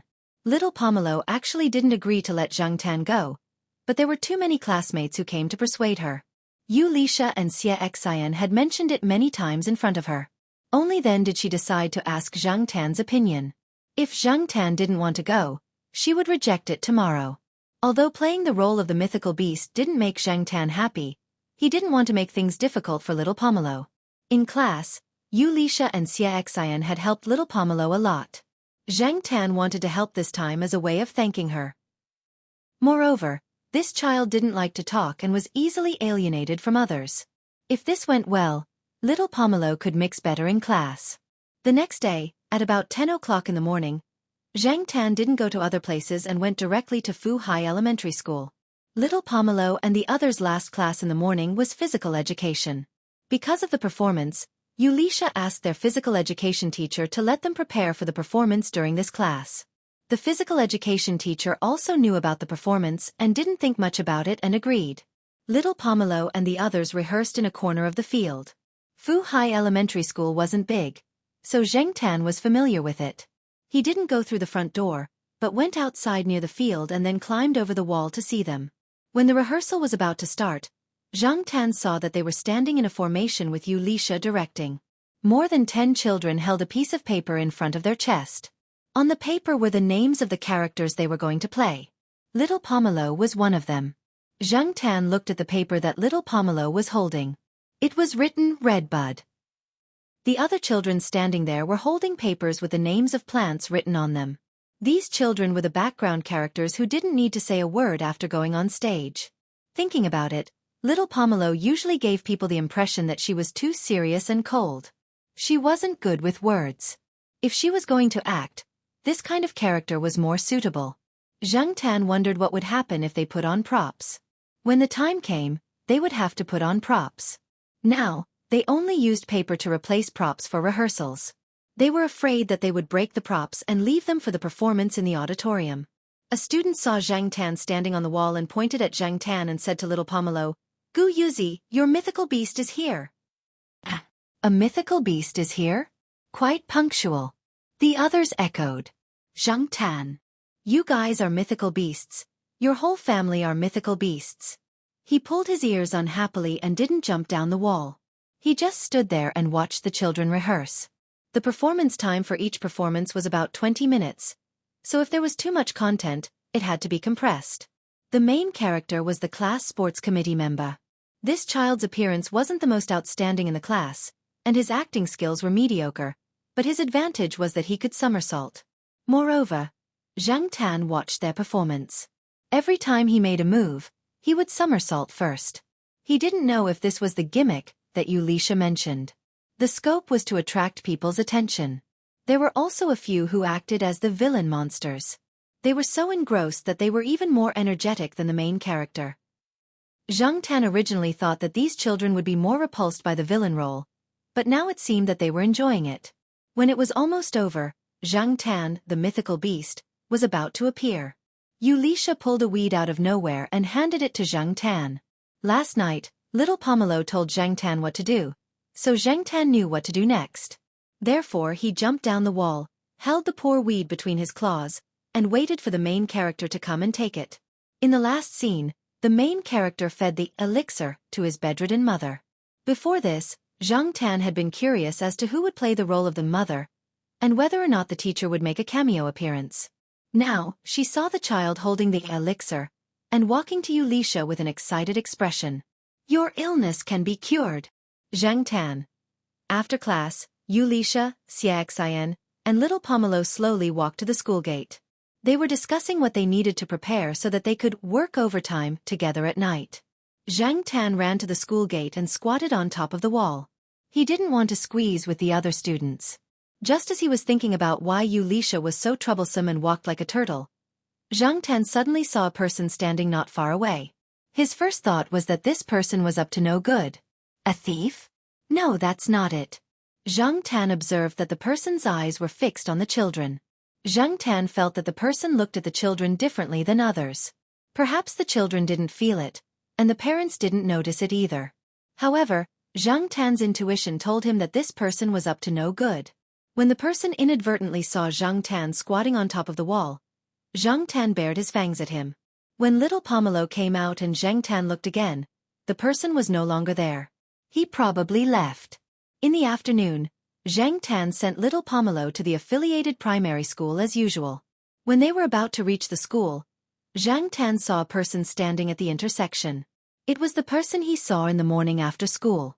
Sensing Zhang Tan's strange behavior, little Pomelo followed his line of sight.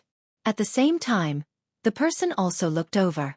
When he saw little Pomelo looking at him, he smiled. Little Pomelo frowned. Although she didn't know how to read people, she had a bad feeling about this person. Therefore, she quickened her pace and walked towards the affiliated primary school. Zhang Tan followed behind little Pomelo. He turned his head to look at the person standing at the intersection and narrowed his eyes. If this person walked over to little Pomelo and said, "Little girl, Uncle will take you to see the goldfish," Zhang Tan would immediately beat this person up until even his mother couldn't recognize him. Then, he would find a chance to throw him into the lake and feed him to the fish. Just as Zhang Tan was wondering if the man would kick him with his left or right leg first, and whether he would kick his face or his manhood first, the man looked away. The person didn't continue to stare at little Pomelo. Instead, he looked at the other children who came to school, especially those who didn't have an adult accompanying them. Zhang Tan didn't feel that there was much lust in his gaze, but it made him extremely uncomfortable. Chapter 200. Zhang Tan watched little Pomelo walk into the school and ran back. When he came to the intersection just now, he found that the suspicious person was no longer there. Zhang Tan looked around the area, and when she reached the man-made lake, she saw the man. The person was sitting on a bench by the lake, talking on the phone. There was no one around him. At this time, most of the students had gone to class. Those who had no class were taking a nap in the dormitory, so looking around, there was no one walking around the artificial lake. Zhang Tan quietly approached from behind and went under the bench, intending to listen to what the person was talking about. "Why did you suddenly change your mind?" I haven't finished my inspection yet. I was warned? Those people are still meddling in other people's business. Okay, I know they have the final say here. I'll leave immediately. How about Sickle? Okay, I'll go help him. TSK, you can't even handle a dying person. Zhang Tan listened to the person and knew that it was not a good thing, but he could not hear the details. He could not hear the voice on the other end of the phone clearly, but he could roughly feel that the person on the other end of the phone was not in a good mood. It was good that the person wanted to leave. It was better not to leave such a potentially dangerous person here. However, before he left, the person sitting on the bench finished the phone call, looked at the surrounding scenery, then got up and walked to the lake. He had just found that there were many fish in the lake, and these fish were very brave. They were probably used to being watched. Even if there were people standing by the lake, they would still swim around calmly. Zhang Tan looked around and made sure that no one was coming. No one would pay attention to this side. When the person walked to the lake to watch the fish, he rushed over and kicked the person's back. When the man walked to the lakeside, he had been paying attention to his surroundings. When he didn't notice anyone approaching, his vigilance was lowered. Just as he was leaning forward to look at a large red carp swimming towards him, he suddenly felt a force from behind and fell into the lake. Because it was the school's artificial lake, for safety reasons, it was not very deep. It was just that after a long time, the silt at the bottom of the lake was thicker. After the man fell into the lake, he struggled a few times. When he stood up, the lake water only reached his waist, but his whole body was soaked. He was still holding his phone in his hand, and it looked like his phone was broken. He looked around angrily, trying to find out who was behind this, but unfortunately, he couldn't find anyone nearby. Instead, there were people further away who heard the commotion and looked over. After Zhang Tan kicked him, he immediately ran into the forest to hide. The trees here couldn't hide a person, but a cat could still hide very well. Then, Zhang Tan saw the man quickly come out of the lake, his trousers full of mud, and leave with a gloomy face. For the next few days, every time Zhang Tan wandered around Fu Elementary School, he would pay special attention to the surroundings. Indeed, he did not find that person. At most, there were a few people who looked like thieves walking around.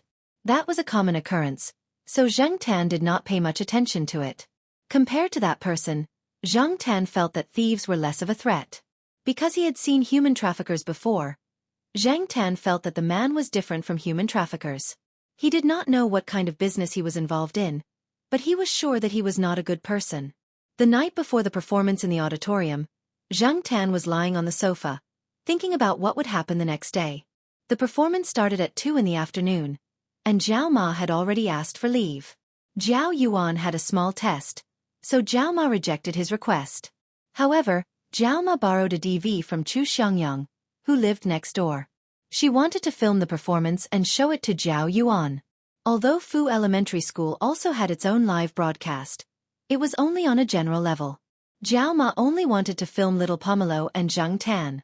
She was currently fiddling with the DV to familiarize herself with it. Hey Mom, what do you think is wrong with black charcoal these days? He looks like he has a lot on his mind, Jiao Yuan asked as he nibbled on an ice popsicle. Zhao Ma's attention shifted from the DV to Zhang Tan. She looked at him and said, maybe it's because of tomorrow's performance. He's going to be the first cat to perform on the stage. Jiao Yuan nibbled on his ice popsicle. Hasn't he already filmed a lot of commercials? What's there to worry about? Jiao Ma said. Who knows what a cat is thinking?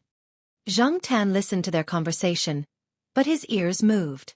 He was too lazy to do anything else. 2 days ago, he had been thinking about the man he had kicked into the lake. Although that man had not appeared around him, and perhaps he had no more interactions with Zhang Tan still felt a chill when he thought about the man's gloomy eyes when he got up from the lake and left. As for today, he was just thinking about tomorrow's performance. He was not worried about anything. He had already filmed a lot of commercials, so he was very thick-skinned. The next day, those who had performances in the morning skipped class and went to the auditorium to rehearse.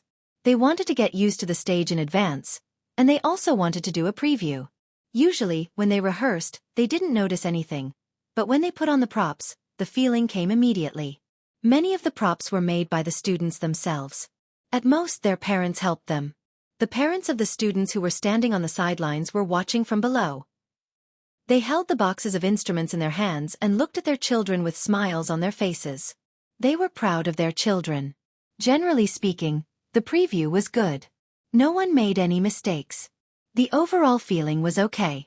However, when Zhang Tan appeared, some people were surprised for a while. However, the official performance in the afternoon was much more stressful. The audience would be full, which was very different from the empty stage in the morning. Little Pomelo's class performance was the fifth.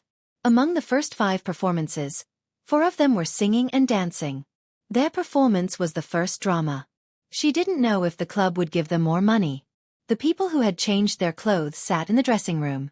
Some were memorizing their lines, and some were chatting casually. Zhang Tan looked at little Pomelo next to him. She was sitting in a chair with props next to her. When she appeared later, she would be wearing a cylindrical paper shell. There was a large background board attached to the back of this shell. The board had purple Chinese redbud painted on it. It looked very heavy, but for these students, it was still bearable. After all, it was only made of paper. When it was made, the weight was considered. Even so, during the rehearsal in the morning, Zhang Tan felt sorry for them. On such a hot day, they had to wear such a big shell. It was really hard for these children. In fact, Zhang Tan himself wasn't much better. He was wearing a silver plastic shirt.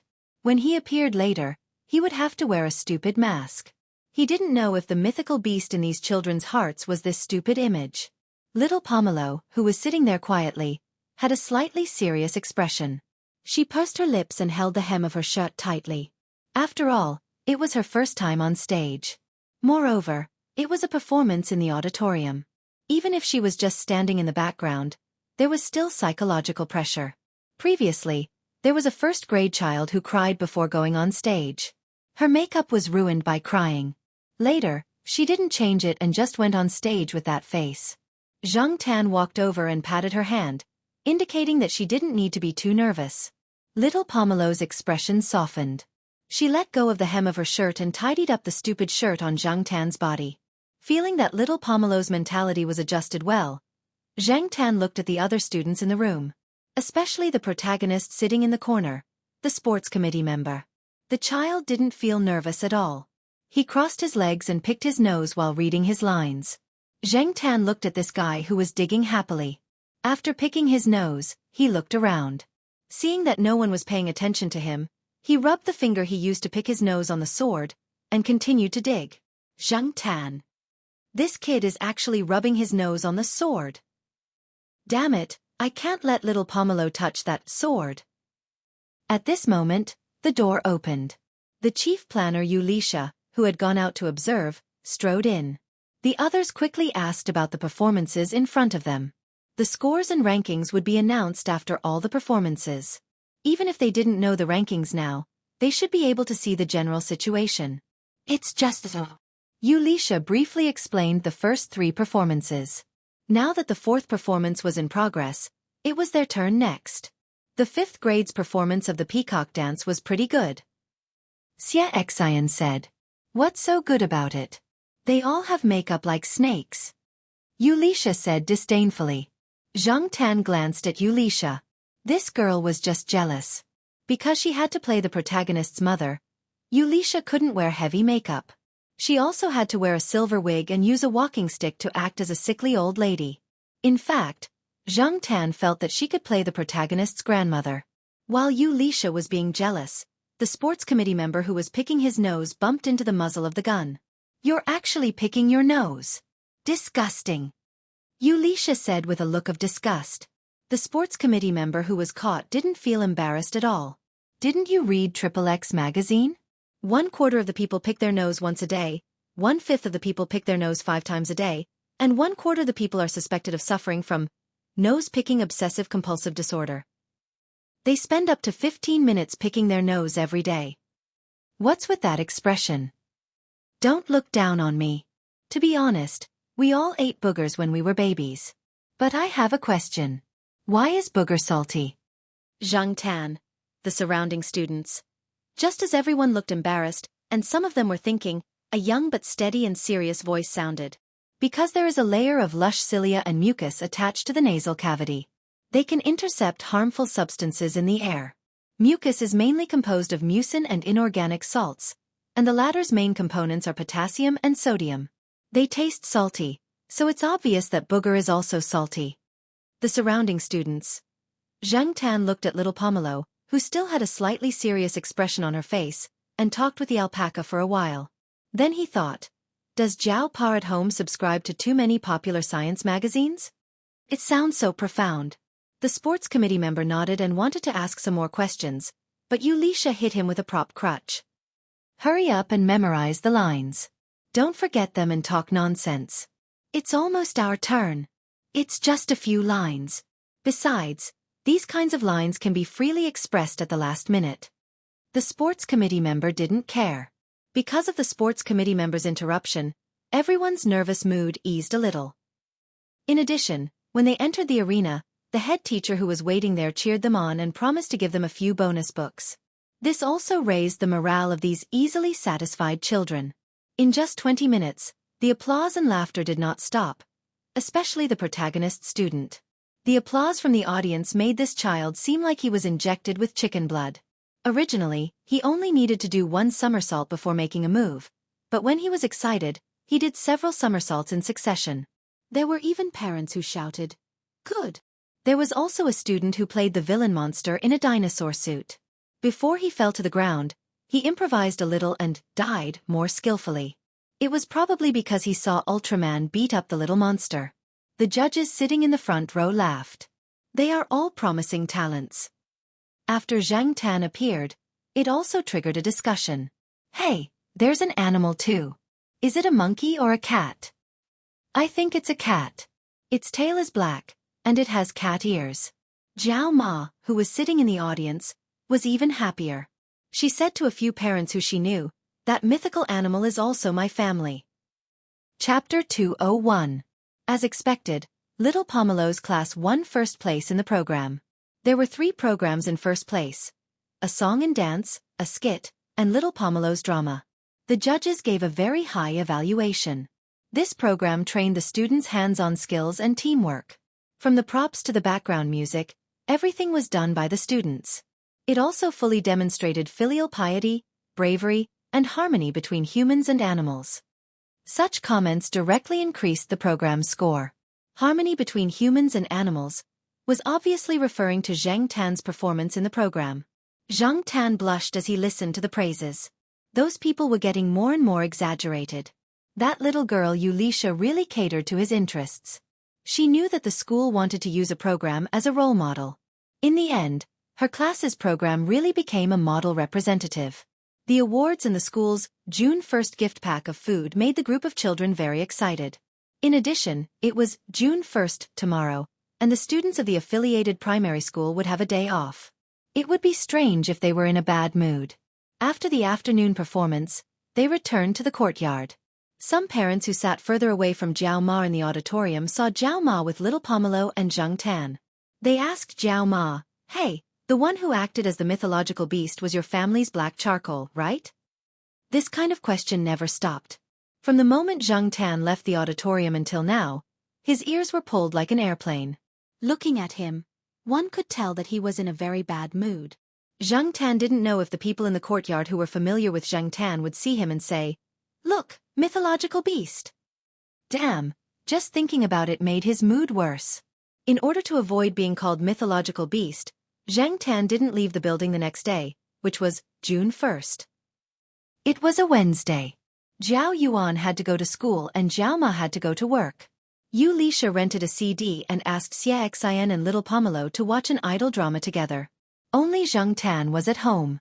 Little Pomelo wanted to bring Zhang Tan along, but Zhang Tan didn't want to go out, and he felt too bored at home. Leaning on the balcony, Zhang Tan listened to the singing of the birds on the 4th floor. Suddenly, his ears twitched. He listened carefully and then ran to Air Mao's door on the 3rd floor. As usual, Air Mao's door was left ajar. Zhang Tan pushed the door open and entered. In the room, Air Mao and Qin Tao were each holding a bottle of beer and talking nonsense. Qin Tao must have skipped work to come here to play. As long as there were no important matters that needed to be signed and followed procedures, he would just stay in the company and come out to play when he had nothing to do.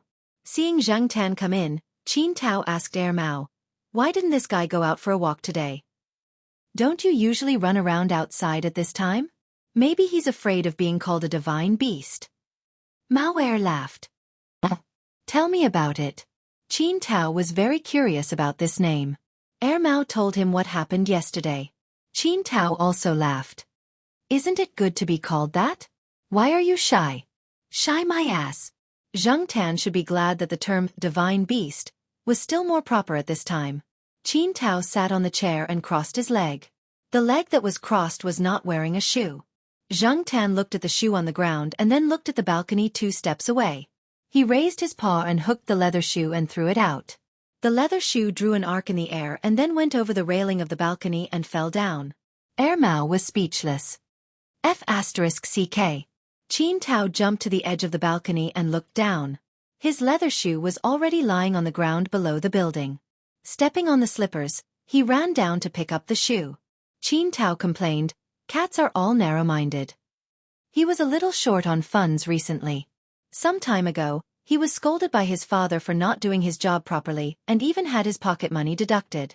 Therefore it was better not to spend money recklessly. If it was 2 weeks ago, he would not pick up the leather shoe that fell down the building. He would buy a new one directly. Hey, I advise you not to say too many bad things about it. Mao Er said. Why? Qin Tao put on the shoe that he had carelessly wiped to prevent it from being thrown down again. I heard that there is a single room for this guy in the night building. An exclusive room. When I go there to play, even if I can't find my senior, I'm counting on this one. Mao Er said. In fact, if he really wanted an exclusive room for himself, Mao Er could just mention it. For the sake of Celestine and Mao Er's background, Yihao would not have any objections. But Mao Er thought it was troublesome and also cost money. As for Qin Tao, he was short on money recently. Even if he went there to play, he would not spend money on a single room, let alone an exclusive room. That's it. Qin Tao's face was full of disbelief. Was the head of the night building's boss eaten by a cat? The two of them complained about how cats were treated better than humans. Then Qin Tao mentioned black rice. Why does your black rice feel so quiet? Is it sick? You're not a good father. Qin Tao said. Zhang Tan thought about it and walked to the balcony to take a look. There was a winter cushion on the balcony. Black rice was lying on its side and sleeping with its eyes closed. It did not curl up into a ball like before and looked lazy. Mao Er did not care much. My black rice is doing well. I even took a few pictures for people to see. They said that it got fat. This proves that I feed the cat well. Although black rice has been quiet recently, it has a good appetite. Other than cat food, I also asked people to help it steam fish for a change of taste. When the weather is good, black rice will lie outside and sleep in the sun. During this period of time, when Mao went to Jiao Wei's family's small restaurant, he would ask Jiao Wei's mother to help him steam some finger-long small fish. At first, Jiao Wei's mother saw these small fish when she was selling vegetables. Seeing that these small fish were fresh, she bought some and fried them herself to cook. Later, Mao Er liked it and wanted to let his daughter enjoy it. So, he spent more money to ask Jiao Wei's mother to cook some fresh fish for cats. Now, when Mao Er went to get food, there would be another small lunchbox with steamed fish for black rice to adjust its appetite. It is indeed a little fat. Qin Tao stood at the door and looked at black rice lying there.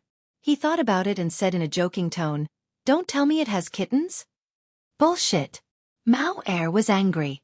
It took off its shoe and threw it. How is that possible? Then, Mao remembered that black rice had not been hanging out with the other cats in the courtyard recently. He had been keeping an eye on it when it walked around the courtyard, so he said with certainty, "I've been keeping an eye on it. How could there be a kitten?" Zhang Tan stood at the door and looked at black rice. When she turned around, she saw Qin Tao and Mao staring at her suspiciously like they were looking at a strange uncle. Zhang Tan. F***ck. I'm not a beast to the point of sleeping with a cat. Although it was a cat now, a cat had a human heart. Zhang Tan couldn't get over the psychological barrier of a cat.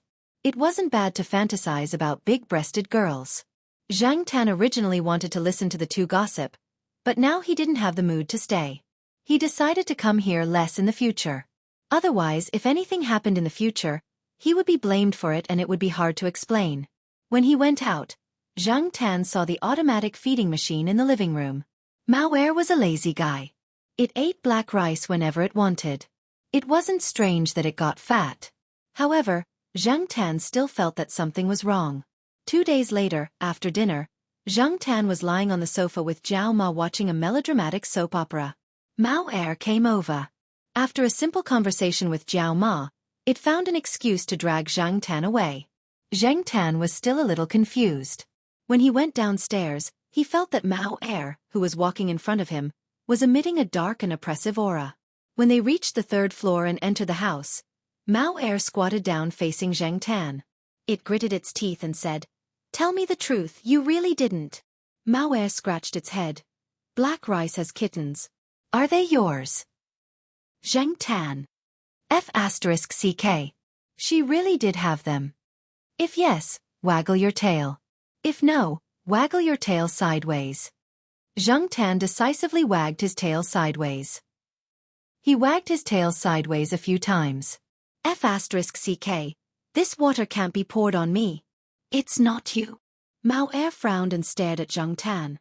It seemed to be trying to determine if Zhang Tan's denial was true. If it's not you, then who is it? Mao Er sat on the floor and scratched its head, trying to figure out which bastard cat it was. It turned out that Mao Er had nothing to do today. It remembered that Qin Tao said that black rice had gotten fatter recently. It felt uneasy and decided to bring it to the pet center for a checkup and a bath. Mao Er had been lazy recently. Even black rice hadn't been bathed for a few weeks. At most, Mao Er would wash its paws. When it was brought to the pet center for a checkup, the vet told Mao Er that the cat was about 4 weeks pregnant. To Mao Er, this was a bolt out of the blue. Then the vet told Mao Er some things to pay attention to. He told Mao Er that the kitten would be born in a month and to be prepared in advance. Another bolt out of the blue. A month. So fast. Don't they say 3 cats and 4 dogs? How can it be born in 2 months? Mao Er asked. The vet calmly put a booklet on the care of pregnant cats into Mao Er's hands. You misunderstood. Cats and dogs give birth in about 2 months. As for 3 cats and 4 dogs, some say that cats give birth 3 times a year, while dogs give birth 4 times a year. Some say that cats and dogs have different timings. But these are not important. What's important is that you know that your cat will give birth in a month. You have to be more careful. At that time, Mao Er was only focused on listening to the vet's advice. Its mind was still thinking about how to make trouble for the cats in the courtyard. Its mood was really a mess. After buying several types of cat food recommended by the veterinarian, Mao brought the cats back. It sat on the sofa with the book the veterinarian gave it and struggled for the whole afternoon. In the end, it couldn't help but go upstairs and call Zhang Tan down. From Mao Er's point of view, Zhang Tan was the biggest suspect. As a cat's father, it always felt that its own cat was the best. Black rice would definitely not like a cat of poor quality. Among the cats in the courtyard, black rice was the best. Now that the cat denied it, Mao Er believed that the cat in front of it wouldn't lie to it. But if it wasn't this cat, then which bastard cat could it be? Mao Er thought about the cats around it one by one, wondering which one its daughter would like. Huang, the eunuch, was eliminated first. Was it the sheriff? Or the fat guy on the first floor? But when it took black rice out, it didn't seem to be very close to those two. No matter what, no matter how hard it tried, it still couldn't prevent it. Zhang Tan looked at Mao Er's confused face and then looked around. Black rice was lying in its cat bed, still lying on its side. There was a book on taking care of pregnant cats and kittens on the sofa. It seemed that Mao Er would be very busy in the future. Leaving Mao Er there confused, Zhang Tan quickly ran away. He didn't want to get into trouble. After all, he didn't do it, so no one could blame him. Chapter 202. Ever since Zhang Tan was called over by Mao for questioning, Zhang Tan didn't go there again. In order to make the people in the villa complex forget about the mythical animal, Zhang Tan didn't go out much for the next few days. Jiao Ma sent the recorded video to Jiao Pa so that he could watch it and have some fun. Later, during the international video call, Jiao Pa mentioned it, saying that their cat was originally a mythical animal, and that Maneki Nico was also a mythical animal. During the international video call, Jiao Ma also mentioned that she was going to take the 2 children and a cat to the countryside to play during the summer vacation. Jiao Ma's father, Old Master Gu, had mentioned it many times that he missed the children. It was good to go and play. Zhang Tan was lying on the balcony, thinking about what to do at Old Master Gu's place when he suddenly heard a cat meowing downstairs. Meow! Meow! Zhang Tan knew who it was as soon as he heard the sound.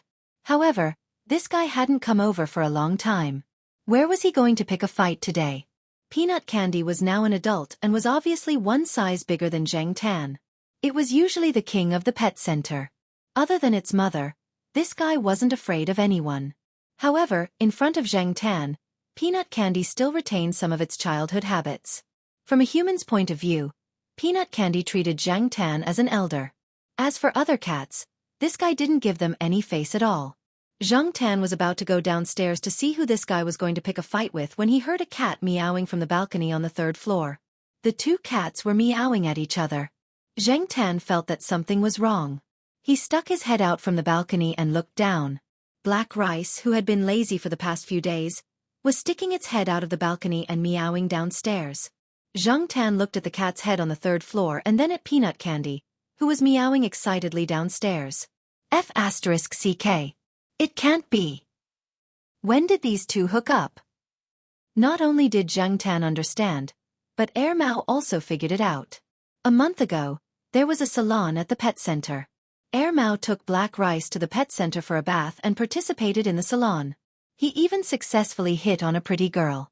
Since Black Rice didn't usually run around, it would come over as soon as Air Mao called for it. Plus, the pet center had security measures to prevent cats from running out, so Air Mao wasn't too worried at that time. Perhaps that was when they hooked up? Or perhaps even earlier. When Air Mao went to look for the great aunt, he had left the Black Rice at the pet center. Perhaps they had known each other at that time. Although animals' estrus was mainly affected by hormones, sometimes they had to look at each other. Some people raised a male and female cat for a few years, but they just couldn't get along. Air Mao looked at the cat downstairs with a gloomy face. He remembered this cat. It was from the pet center. It was called Candy Peanut. He heard that it had replaced its mother as the overlord there. He couldn't just let the cat keep meowing. It wouldn't be good to disturb the people around. Air Mao went downstairs and unlocked the door. Zhang Tan watched Candy Peanut go downstairs. He hesitated if he should go up to the 3rd floor to see what was going on. However, when he thought about how he almost got caught, Zhang Tan got angry. It was rare to catch Candy Peanut, so he had to teach it a lesson. Translator, Endless Fantasy Translation Editor. Endless Fantasy Translation on the 3rd floor. When Peanut Candy climbed upstairs, Black Rice was already pacing back and forth in front of her house. The moment the two met, they were very affectionate, rubbing against each other. Seeing this, Air Mao felt even more depressed, and because of this, it found Peanut Candy even more unpleasant. It took out the fishing rod that it usually used to play with the cat and waved it threateningly at Peanut Candy. Candy Peanut saw this and bared its teeth at Air Mao. Its fur stood up and it growled aggressively. I'm telling you, get out of here after you're done watching. Don't ever come here again, or I'll beat you to death. Air Mao waved the plastic rod in its hand and pretended to hit it. Candy Peanut growled even louder. When Zhang Tan went in through the half-closed door, he saw the man and the cat staring at each other as if they were enemies. Black Rice was calmly squatting at the side, as if it was confused about why the two were acting like this. Glancing at the man and the cat in a deadlock, Zhang Tan walked over. Couldn't the two of them have a calm discussion? Peanut Candy's IQ wasn't low among cats, and she had fully inherited her parents' strengths. She had been in contact with people for a long time, so she could understand some of their words. However, she was still young, so she wasn't as experienced as her parents. Otherwise, she wouldn't have directly confronted Air Mao here. Seeing Zhang Tan come in, the deadlock eased a little. Candy Peanut walked to Zhang Tan's side and meowed. Zhang Tan narrowed his eyes and slapped Candy Peanut. This kid's good deed almost got him into trouble. Candy Peanut was a little confused by this slap. Its eyes were full of innocence. Meow. Meow my ass. You're still pretending to be innocent. Another slap. Candy Peanut dropped its ears, shrunk its head, closed its eyes, and obediently squatted there to be slapped. In fact, Zhang Tan had held back a lot when she slapped Peanut Candy. At most, she had used a little more force than when the sheriff and the others were playing around. With peanut candy's tolerance, this little bit of force was nothing to it. Perhaps it also knew that the black cat in front of it, who had watched it grow up, wouldn't really hurt it. Seeing the situation in front of it, Mao was even more depressed. He didn't close the door just now because he wanted to threaten and scare this naughty cat to test its courage. It would be best if it could back off and never come back again. He didn't expect this guy to be so fierce. It wasn't afraid of him at all and even looked like it wanted to fight. At first, Mao sighed in its heart. No wonder its daughter liked this guy. He was brave and manly enough. But, in the blink of an eye, this guy seemed to have changed. It didn't even dare to fart after being slapped by Black Coal upstairs. Even its claws were retracted. Was this King illegitimate child?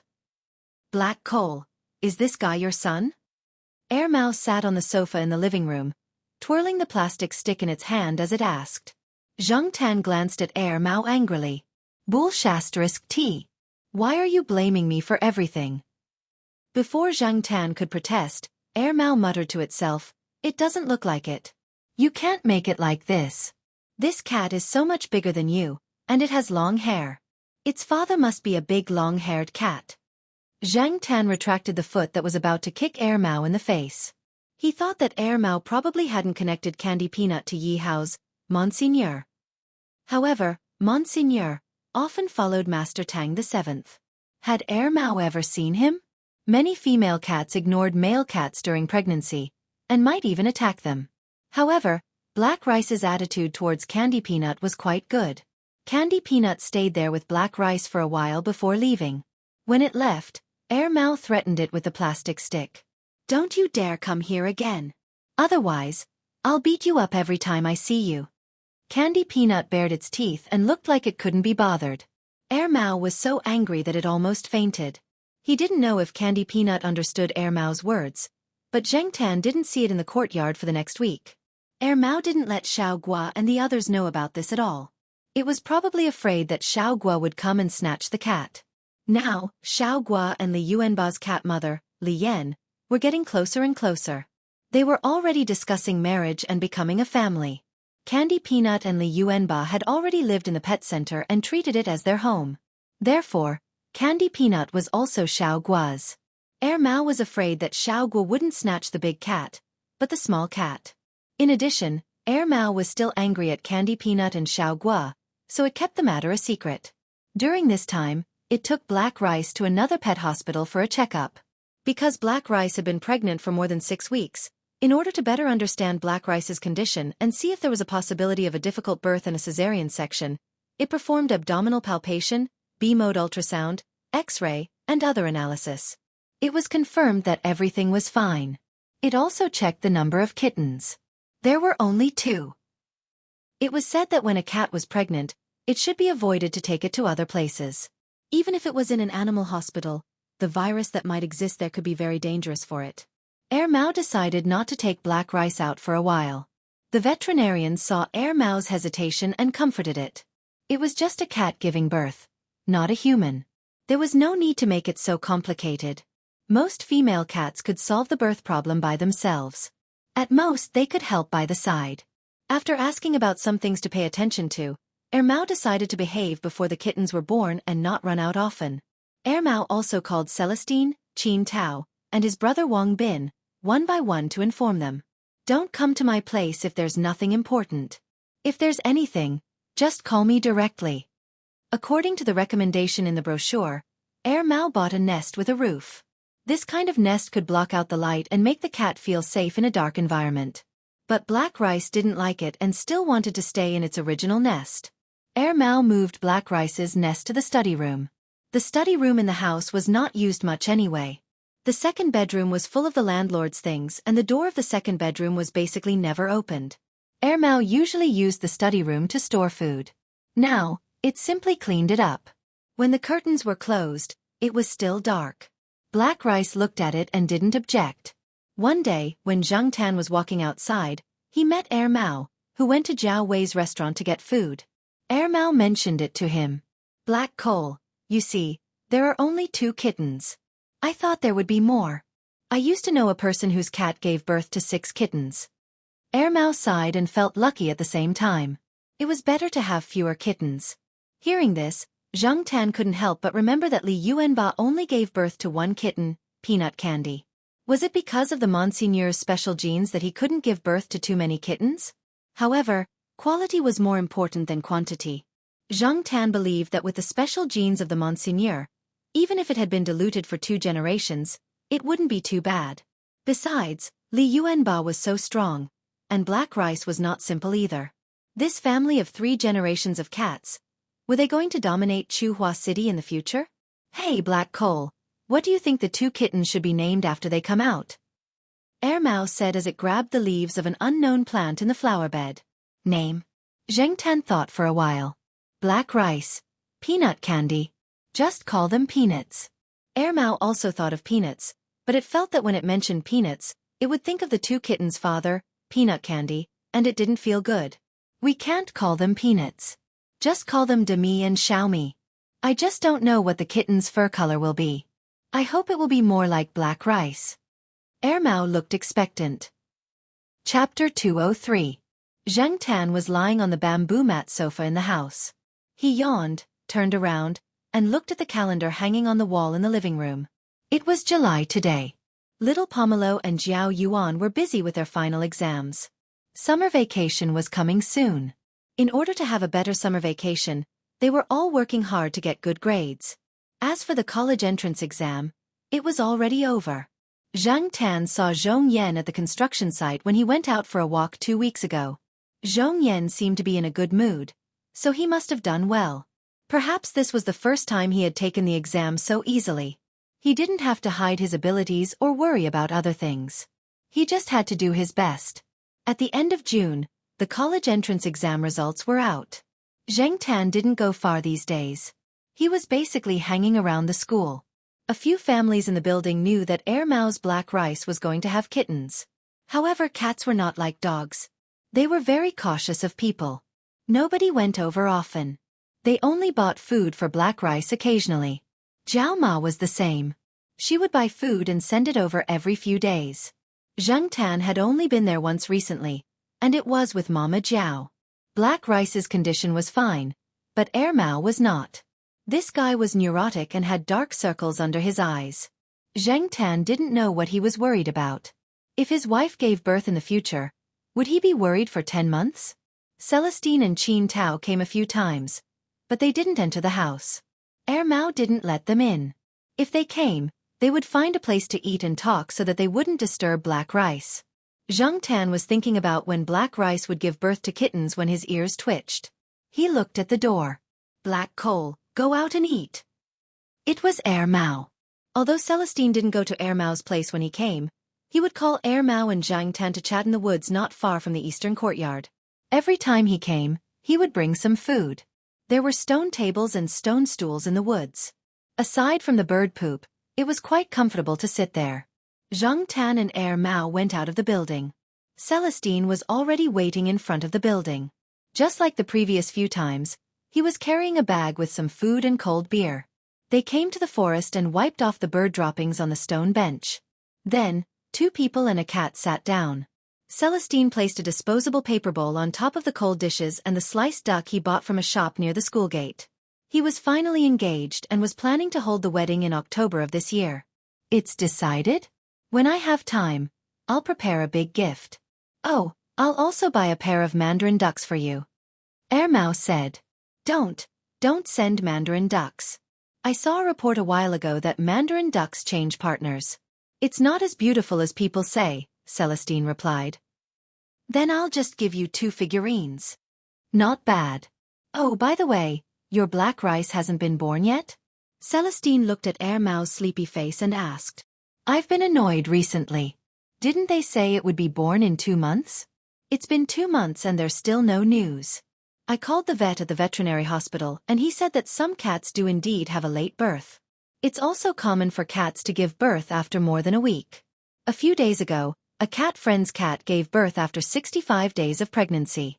Celestine curled his lips. He still felt that Air Mao was too nervous. It was just a cat. Did it have to be so nervous? Don't be happy. When your wife gives birth, you might not be better than me, Air Mao said. That's my wife. Of course I'm nervous. Is that your wife? Look at you. If other people knew about this, they would be so shocked that their eyeballs would fall out. I didn't know you liked cats so much. After a pause, Wei Ling added, You've become a cat slave. Mao hummed and didn't explain. It just ate and drank silently. Zhang Tan squatted beside it and ate while listening to the two chatting. Speaking of the kittens in the future, what should they do when they grow up? Should they be sent away or kept? Mao hadn't decided yet, but it definitely wouldn't sell it or give it to the people at the pet center. It would wait and see. If Black Rice wants to kick the kittens out of the house when they grow up, then we'll see. If she doesn't, then I'll keep them all. Tisk, in your small place, you want to keep 3 cats? Don't you think it's troublesome? Celestine didn't think that was a good idea. Besides, not every cat was like the black cat in front of him. If the 3 cats quarreled, it would be troublesome for Mao. After eating and drinking, the afternoon sun was still hot. Celestine went back to the company. He had something to do in the neighborhood today, so he dropped by to have a chat. Knowing that Black Rice's due date was approaching, the Jiao family's most anxious person was Jiao Ma. She asked about Black Rice every day. Zhang Tan also listened to the movements on the 3rd floor when he was at home. If it was the same as usual, then it probably wasn't due yet. As the days passed, Mao became more and more nervous.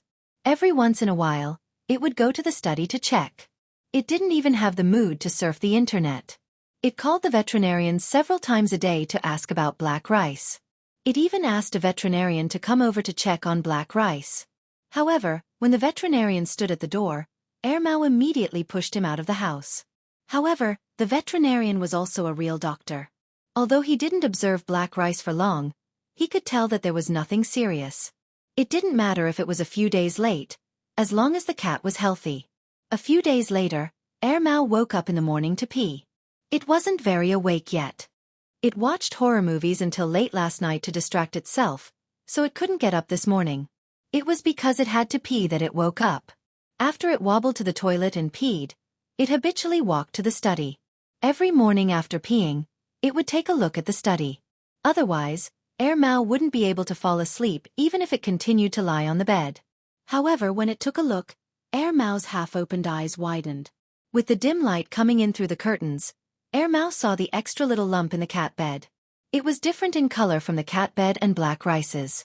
F***ck. Mao was completely awake. It carefully approached the cat bed. Just as it took a step, it thought of something and retreated quietly. It ran back to the room to take out a pair of gloves it had prepared in advance and came to the study again. Black Rice was probably tired and was lying there sleeping. When it noticed Mao approaching, its ears twitched and its eyes opened a little. It looked at Mao and went back to sleep. It wasn't like other cats that were unusually vigilant towards their owners. This made Mao very happy. It was indeed its daughter. Mao reached out its hand to touch the kitten. Seeing that Black Rice didn't have any other reaction, it boldly picked up the kitten and carefully looked at it. It didn't have any missing arms or legs and looked very healthy. Its 2 soft, fluffy little ears didn't stand up either. It was said that it would only stand up after 3 weeks. Its eyes didn't open either. It had to wait for a week. This was a tri-colored cat. The black and yellow fur on its back covered a little more area, but its belly was more white. Mao didn't know how to tell the gender of a cat, let alone a kitten like this. However, it was said that tri-colored cats were mostly female. Well, Black Rice had a daughter. After carefully observing the small lump in its palm, Mao remembered that there should be another one. It gently put the kitten down. He read in a book that if a kitten had a human scent, the big cat would feel unfamiliar and wouldn't feed it. It might even bite the kitten to death. Therefore, Mao prepared gloves in advance. One was to prevent his scent from leaving on the kitten, and the other was to prevent his germs from spreading to the kitten. After all, he didn't pay much attention to personal hygiene, so Mao felt that it was better to be careful. When it put the kitten down, Mao gently rubbed the kitten against Black Rice. Even if there was a scent, it would be fine as long as it had the scent of the mother cat. After putting down the tri-colored kitten, Mao looked at the nest. He didn't notice it earlier, but now he realized that the second kitten's fur was similar to Black Rice's. They were both black and white, but there was a slight difference in the black and white patches. Mao gently picked up the kitten. This one was also very healthy. But, looking at the kitten's face in front of him, Mao's mood suddenly worsened. This black and white kitten had a black mole on the side of its mouth. Peanut also had a yellow mole on the side of his mouth. The only difference was the color. However, when Mao looked at this little kitten, he would think of this little kitten's bastard father. Although he didn't want to see the mole beside the kitten's mouth, Mao still carefully put the kitten back beside Black Rice. After stroking Black Rice for a while, Mao prepared to leave. When he got up, he remembered that he wasn't there when Black Rice gave birth last night. He didn't know which one was born first. Then which one was Rice. Looking at it, Mao felt that the two were about the same size. He couldn't judge them based on size. Thinking about the mole beside the black and white kitten's mouth, Mao decided that this one was Little Me, and the tricolored one was Rice. After making up his mind, Mao looked at the black and white kitten that was drinking milk. He thought to himself, "Why do you have an extra mole? It would be great if you didn't have a mole. Why don't you learn from your father?" After leaving the study, Mao was still excited. He looked back at the study. He heard that kittens were more afraid of light when they were born. The curtains in the study were drawn, so it should be fine. Zhang Tan heard the unusual movements in Mao's room that day. Usually, Mao would still be sleeping at this time and wouldn't be as diligent as it was today. He guessed that the kitten was born. However, he only went downstairs with Jiao Ma the next day to take a look. Jiao Ma didn't go into the study either. She just looked at the door. Black Rice was still very wary of anyone other than Mao. Even Zhang Tan couldn't get close to the cat's nest. Whenever he did, Black Rice would growl. For a short period of time, Black Rice wouldn't let the two kittens out of its sight. They basically only moved around the cat's nest. Mao moved the kitten's bowl to the study so that Black Rice wouldn't walk around. At most, Black Rice would poop or take a walk. Black Rice would only leave for a short period of time, but it wouldn't go too far. When he saw the mole on the black and white kitten's mouth, Zhang Tan was overjoyed. The mole was so accurate. It was just like its father. Little Pomelo and Jiao Yuan also wanted to see the kittens, but Jiao Ma said that they should wait for a while. It was better not to disturb them now. When Zhang Tan followed Jiao Ma to see the kittens again, a week had passed. The two kittens looked much stronger than when they were born. Their fur was also thicker. Their eyes were open a little, but not completely.